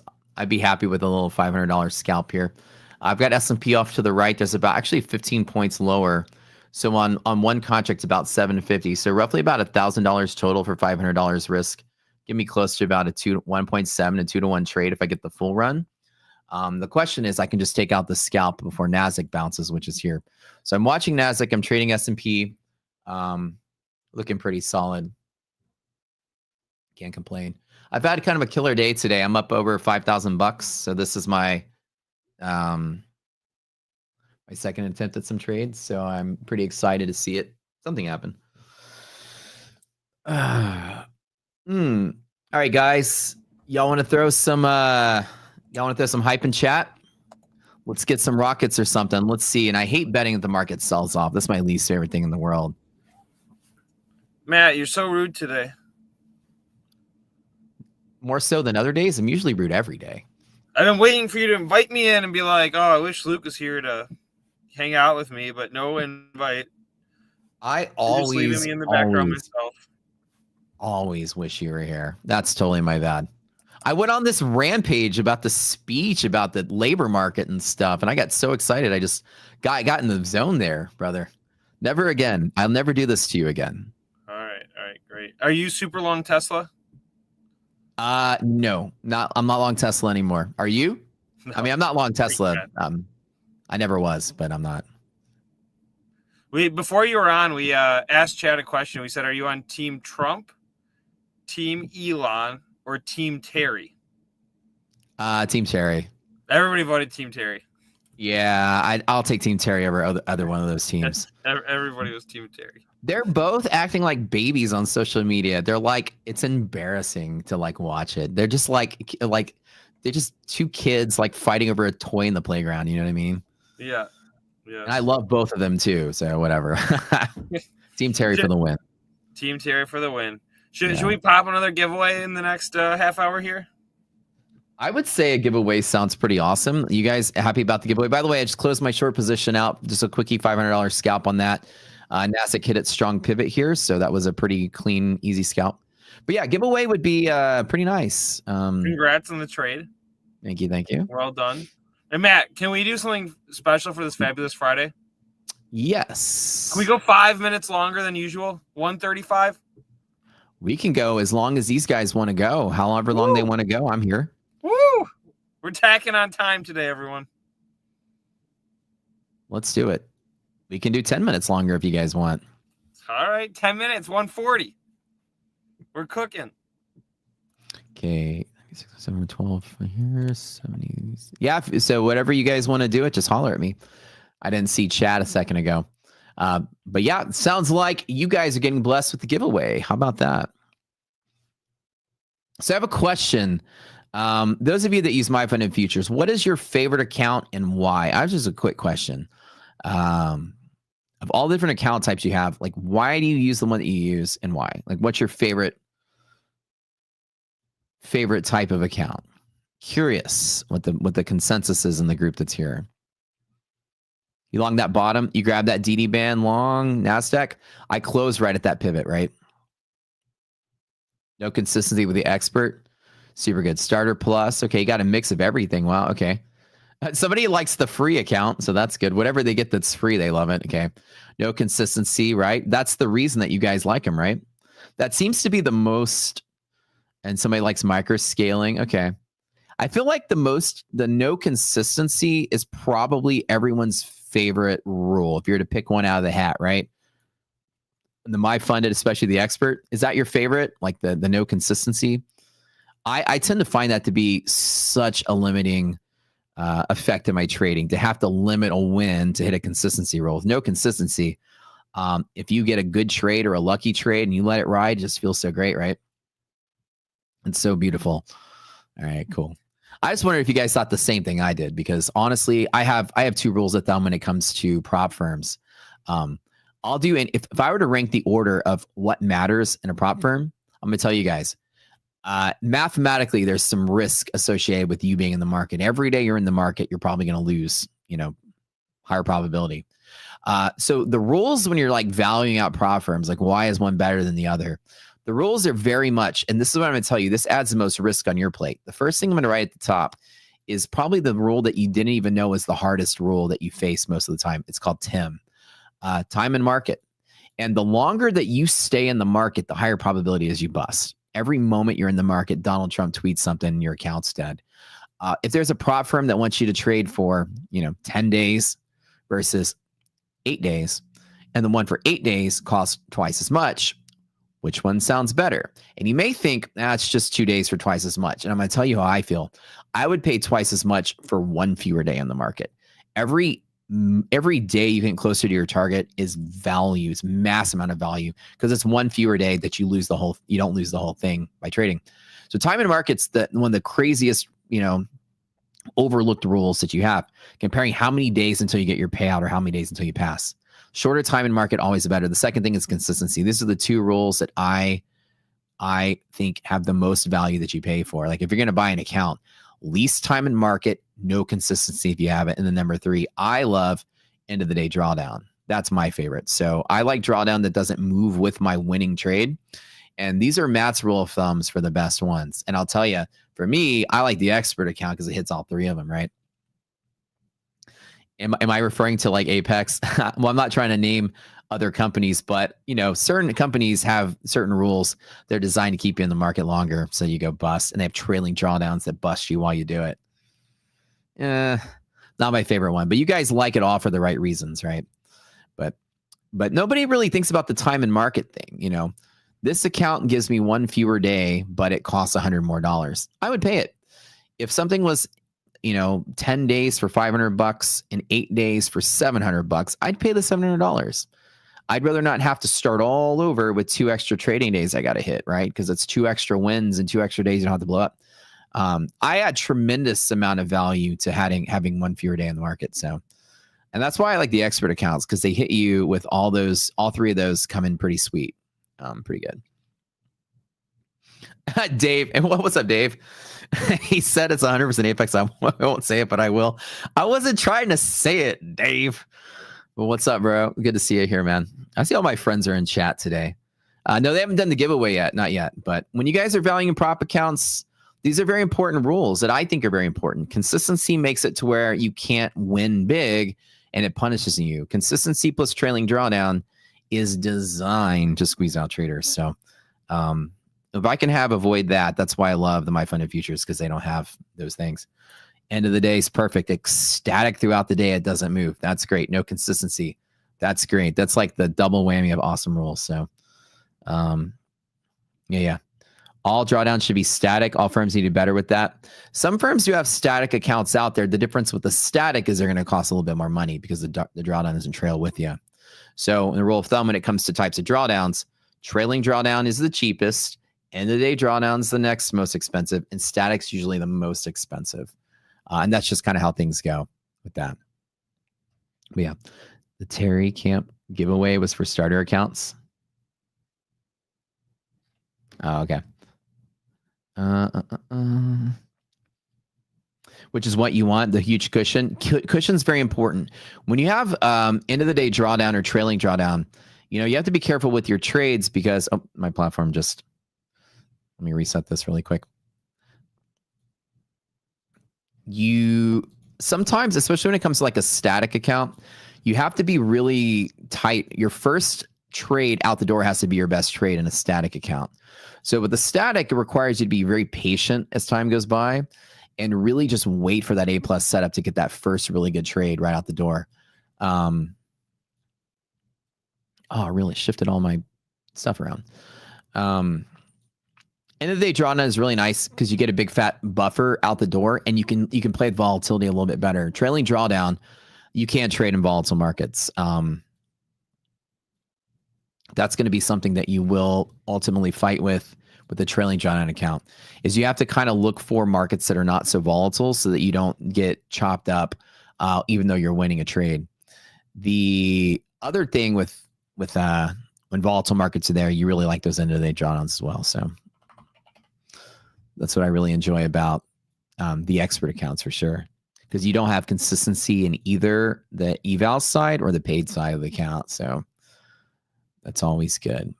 I personally like to have more freedom when I trade. That's what I like. Fewer days in market and quicker time to payout is really like the goal of the pro. How quickly can I get my return? Time is a very big squeeze factor in trading, especially when Trump is president, because every moment you're in the market, a random tweet comes out of nowhere and, it'll eat your lunch. So that is something you always have to pay attention to. In and out as quick as you can. Get in, get your money, get away. Drawdown isn't necessarily an issue with proper risk management. It's really not. Trailing drawdown's not. Improper risk management, yes, but a lot of times you can't control some of the drawdown you get. Yesterday was just that thing. It doesn't matter what you were doing. If you were like longing the market in the numbers that came out in the morning came out and you just got zapped, and that just happens, and you're kind of riding along trying to short this, and then Trump and China have like, a phone call and market goes against you. Sometimes you just get zapped no matter how good your risk management is. And then a lot of times in the market's just trucking along and all of a sudden it randomly sells off like it does just because of the volatility. You might be able to take a stop wherever you want it, but getting stopped out sometimes is out of your control. Even with rock solid risk management, the market will chop, the news will come out, and even the best traders will just get like a curveball thrown at them. As sucky as it is, the market can be random like that. But yeah, you're totally right. Good risk management is the best way to avoid drawdown problems. And really the real reason to avoid drawdown, or the real best way to avoid drawdown, is your position sizing. Today's example, you guys got to watch maybe some more masterful choice making that you didn't really pick up on the subtleties of, but let me explain it to you, right? We lost a key pivot a second time, okay? When we lost the key pivot a second time, which I usually long off of, I looked at the bottom of my chart and I saw that my resilience indicator was getting slightly worse, which just means more stocks are actually filling their gap this way. It's not terrible yet, but it's getting worse. So it means the second pivot was weaker. We hit it a second time. So I jumped in on a short, which I rarely do because my indicator had confluence against me. Because of that, I only shorted one contract, something really tiny. My confluence was low. I waited for the break. I didn't try to short when it was bullish. I waited for the confirmation. No confluence, no full confluence, small position. And I only traded it to the very next support that I could find. And I got out of the way with the scalp. A lot of that decision making is really what risk management is all about. And a lot of people tell you like, maybe you should just use risk management. And you really don't even know what that means. And it's okay if you don't, because there's nobody that really teaches it out there. Risk management's more like, I don't know, a guru talking point, where they're just like, use risk management, bro. And you're like, oh yeah, he's right. I should use risk management. I've been blowing up my accounts. Maybe I should just wake up tomorrow and start using some of that risk management out. Yeah, throw some of that in there. All right. I'll wake up in the morning, tying my tie, brushing my teeth. I'm using risk management today. Honey, I'm using risk management today. Brushing my teeth, you're like excited about it, and you get to your computer and you're like, wait, what does that even mean? I know I'm supposed to do it, but how? Like, how do I manage my risk? Does it mean put a stop loss in there? It's not really well defined what it even actually means, right? You're just kind of like, what is it that actually means? And risk management can be divided up into a couple of pieces. Risk management is boiled down to some of the most important parts of risk management. Number one is where you enter and exit a trade, making sure you enter and exit where volume's going to be. Picking where to enter your trade is important, and where to exit. Not chasing the trend, but where you place your bet. And as I told you today, this green line was where the bet was to be placed for my trade. Whether I'm right or whether I'm wrong, it doesn't really matter, but at least I'm right or wrong from the right spot. I'm not betting at a random place. I've identified a place to get in on a trade and get out of a trade. And that's a basic part of risk management, is making sure that you have appropriate risk to reward ratio. That's what number one tells you, R to R, entering and exiting. Where I get in, where I get out. This is how much I'm going to make with how much I'm going to risk. And that's really the baseline, but it's not the most important part of a trading strategy.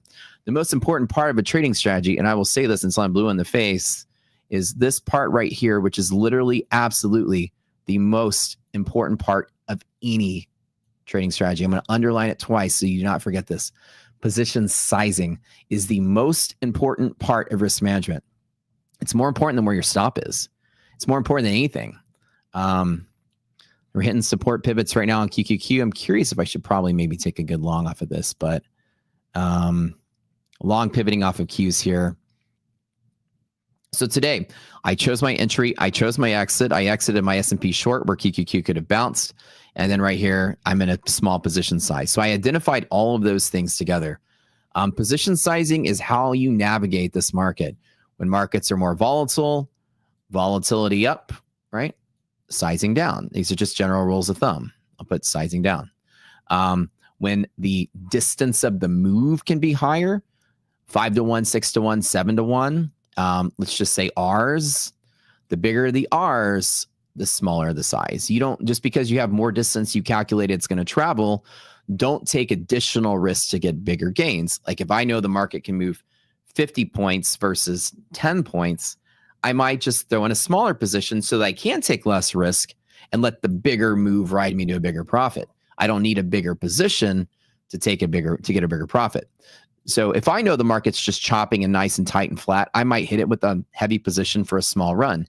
If I know that I'm going to possibly risk 20 to make 60, I don't need to go in there with 5 contracts or whatever. I'll take, if it moves 5 times farther than this, I can do half or less of the size. I can let the distance propagate the trade rather than the risk. Anytime I know I can make more money with more distance, I'm going to size down because it's a guaranteed less risk I take. And position sizing, very important. You will always see me masterfully choosing my position size. And those are the rules of thumb. Higher volatile, less position. Less confluence, less position. Bigger run, less position. Anytime that you can come up with the idea of I'm going to trade smaller, do it. That's risk management, position size. The other thing is stop loss management, where you actually decide, it's part of the exit strategy, but exit sometimes just means your exit profit target. Stop loss is an extra layer of protection you put in on where you just basically pull the ripcord, a point of no return. Once you hit your stop, you're done. And if you are in the habit of placing a stop and moving it around, you're not using a stop. A stop is a stop. And if you get close to it and you start moving it around, you're not really using it to its full effect. Now, let me tell you something you may notice on my screen. You may notice that I take an extra layer. And this is something that maybe I don't recommend anybody do until you've mastered the craft and maybe explore it. Number 4, no stop loss. Now, let me explain what this means. Don't go out there and tweet this and say, what? He says no stop loss. No. No stop loss on your DOM. It is a mental stop loss. Let me explain the difference between the two. Okay. I'm going to tell you guys a story. I always use a stop loss, but no stop loss on DOM. I allow myself a little flexibility because I have the discipline to know where to stop. I'm not stopping at a level. I'm stopping for a reason. If I'm long this market and if the market kind of plays around the level and then falls on high volume, then I'll cut the trade here instead of a hard stop there, but I have a better justification to get out of the way with this. I'll take a little bit more risk to have a little more control. This is what I like to call pros only, and I don't recommend you doing this unless you know exactly what you're doing. You have a rock solid system, you know exactly what you're doing. So placing a hard stop, I have a stop area or a reason to stop. I lose this with high volume, then let's go. It's not the level that matters. It's losing the level with volume. Okay, then I'll pull the plug. I may take a slightly bigger loss by doing that, but I don't get a lot of bad signals by doing that as well. So that reasoning, and I'll tell you why I like to do that as well, because it forces me to put a stop in my mind and actually follow it. Let me delete all this and make some space on here. Now, the philosophy comes from an idea. If you go like the scientist Neil deGrasse Tyson, right? I think it was on the Joe Rogan podcast, right? And he had his phone, and he had his phone without a case on it. He's just sitting there, like, throwing his phone like this, just tossing it around. And Joe Rogan was getting like visibly uncomfortable with him doing this. And he was like, you have no like case on your phone. You have no screen protector. Like, what's going on? He's like, what do you mean? He's like, you're twirling your phone and I feel like you're going to drop it and break it. And he looks at it and he goes, I'm not going to break it. He's like, yeah, but what if you drop it? He's like, I'm not going to drop it. He's like, yeah, but you're twirling it around your hand. He's like, yeah, but I'm not going to drop it. Well, how do you know? You could just drop it. I'm not going to drop it. Well, why? How do you know that? He's like, because I'm paying attention to it. He goes, and then he told a story. He goes, you know why in the military people do the thing where they spin their rifles around or whatever, like medieval squires would always hold their sword because and learn to not ever drop your sword, because if you drop your sword, you die in combat. So you learn to pay attention to your thing, to whatever. And the fact is, if you put a shield around it, it gives you a false sense of security where you just don't pay attention to it. And he goes, the fact that I don't use protection, giggity, no, I don't use protection on my phone means I am forced to pay attention to it. And so I don't take my eyes off of it. I don't lose my focus. I don't actually ever drop my phone because I never feel that I have protection on it. So I have to pay attention to it.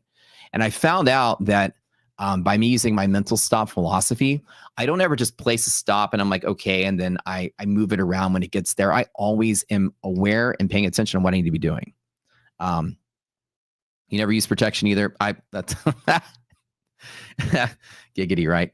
Onlycandles.com. Okay, anyways, that's the cool story. And so if I am paying attention, I'm actually taking a little bit extra precaution by forcing myself to exactly where to stop. I know the numbers, I know where I get to get out, and I know the method at least letting me to stop.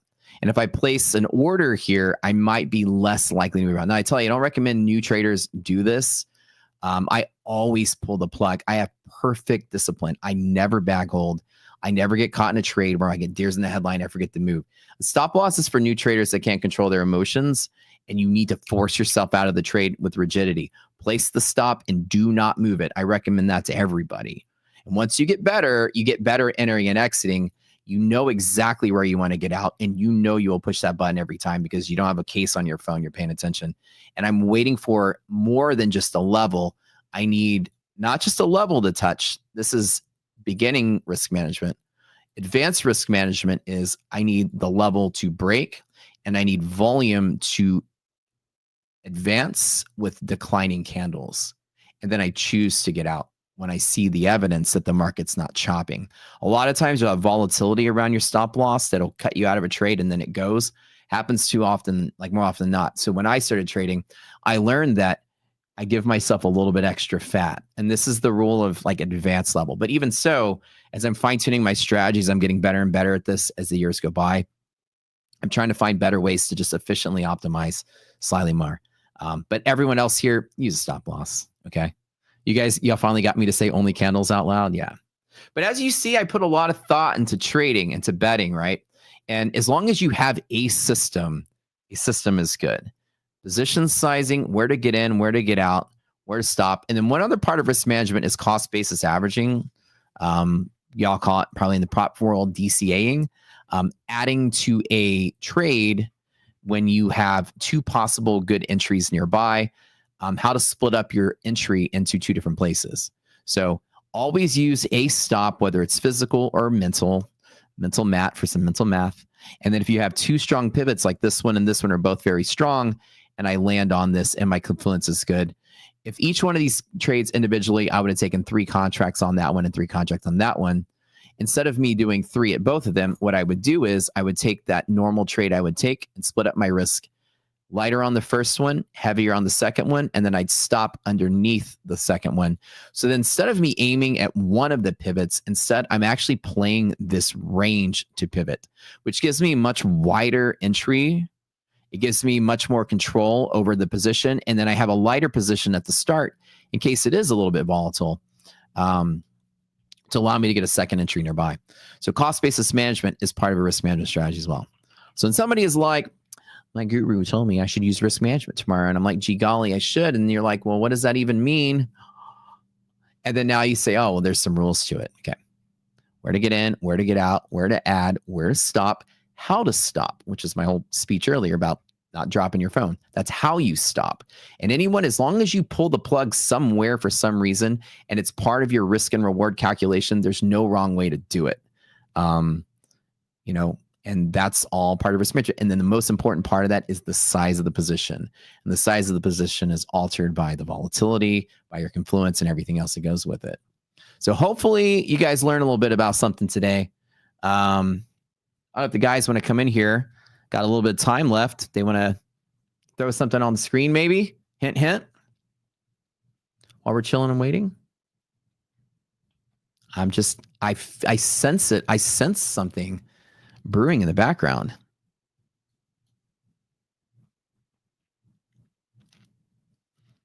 Possibly.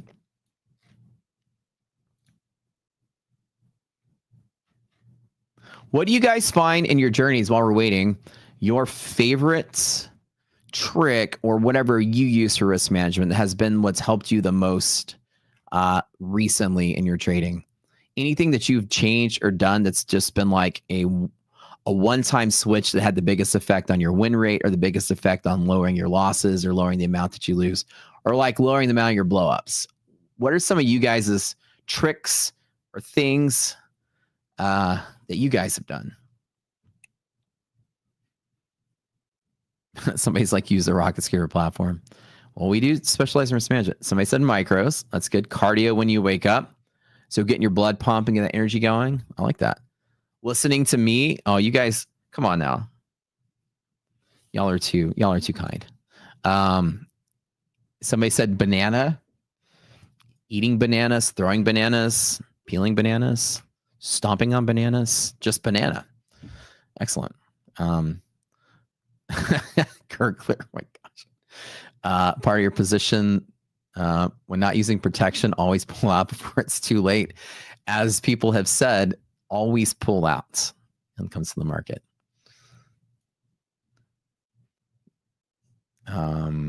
Morning devotion is essential. That's really good. Spiritually align yourself. This is important. Yes. Banane. Also making sure you learn to step away, enjoy time when markets are slow. Yeah, touch some grass, get out, see the sunlight. It's very useful information. Now you guys see my very like low probable short scalp that I got out of the way when Nasdaq pivoted. There wasn't confluence to short. I took a short scalp and got out of the way, and I even contemplated longing there, but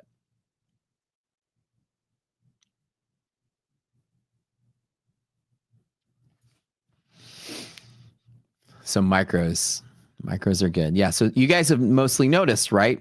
Trading smaller. And I think that aligns with the lesson for today. Trading smaller is a very important piece of risk management strategy. Better the confidence, bigger the position, right? Bigger the run, smaller the position. Bigger the volatility, smaller the position. It's all helpful stuff. You just want to get to live because when you have an actual risk team, removing your DLL would be a big part. Yep.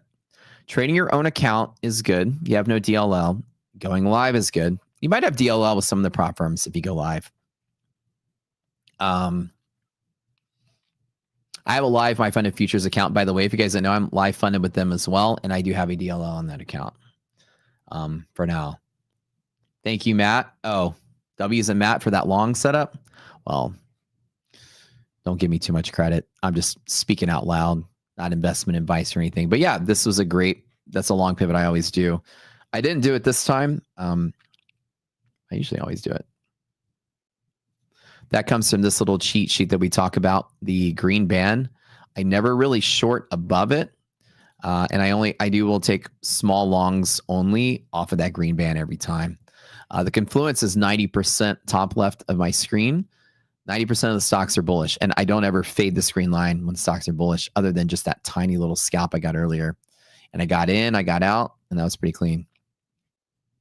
Love that one. With the rest of the day, I really don't have much else to do from here. We've gotten all the run I think we can get off of this. Again, this is that bear pivot if there ever was one, but the Nasdaq has bull pivot from there, so we're kind of chopping between the two. I would say now I'm probably going to comfortably sit out and I don't want to overtrade and I'm going to wait. If at the end of the day we get a nice little flush, I've got rock solid pivots from here and here. If we reject, which is this, there's a pullback to there possible. And I've got A+ setups right there and right there. Great long dips to buy on. And then of course, just like this morning, if you do break through this, this is confluence for bull side to keep going. The idea is that we've already moved really far today. I don't know. There's a lot more upside to this today to really pick up a few pennies on this to chase along. But the appropriate probable trade is probably even longing from here. So that's what I think. What are these levels?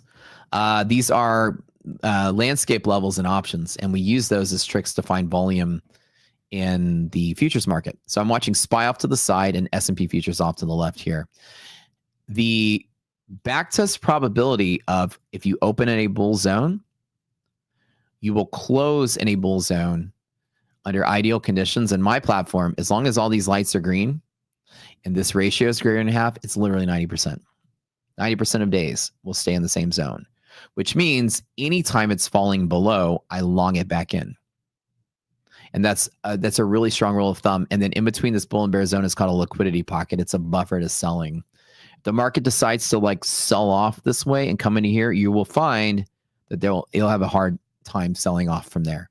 And because of that, I long this trade every single time. Everyone here calls my EST. My chat started like shouting EST whenever I make this trade. I will always long here and long again there with the stop. I take this trade every time it comes up. It's a bread and butter trade for me.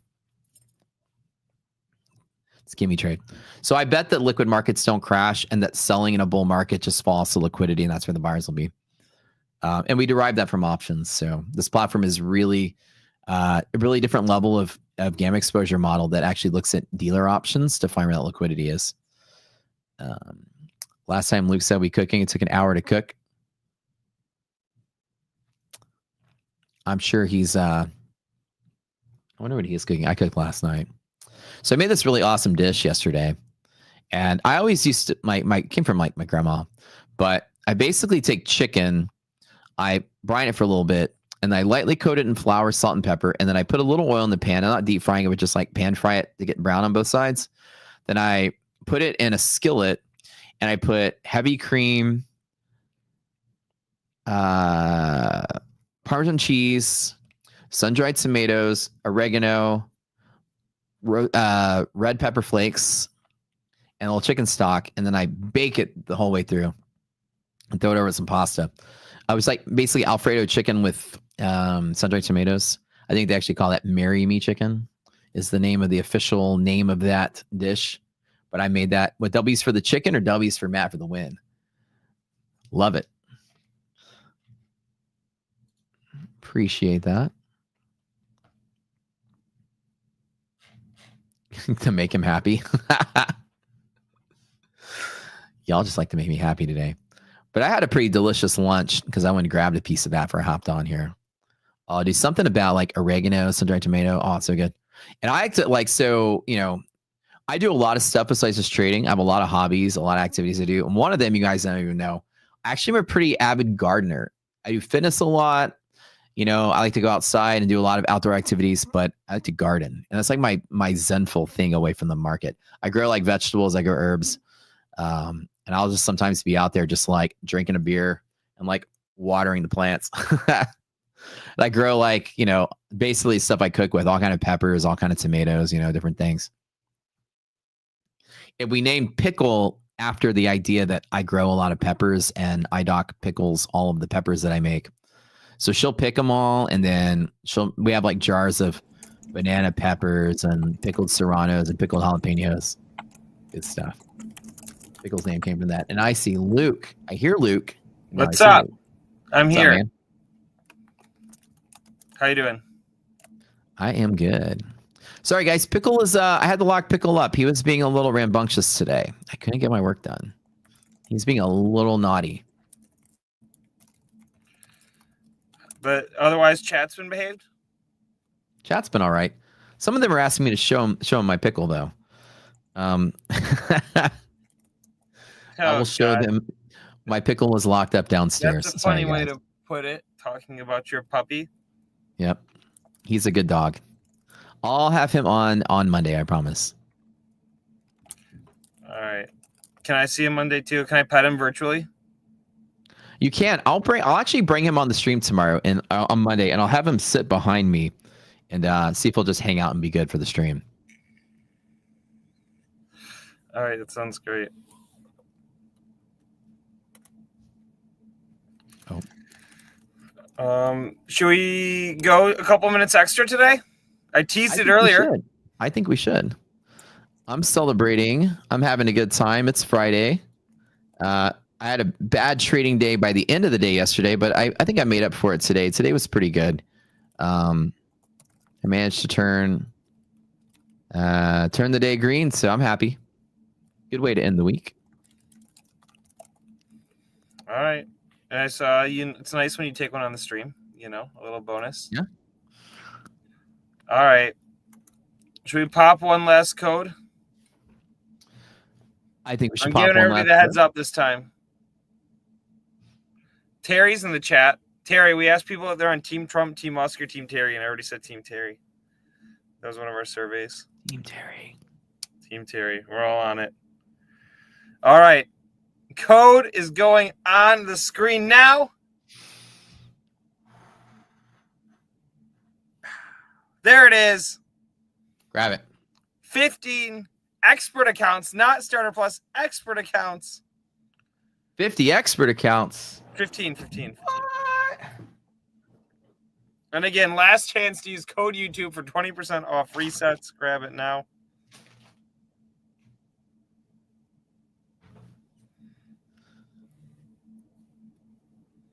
Is that the code? Happy birthday, Luke 15.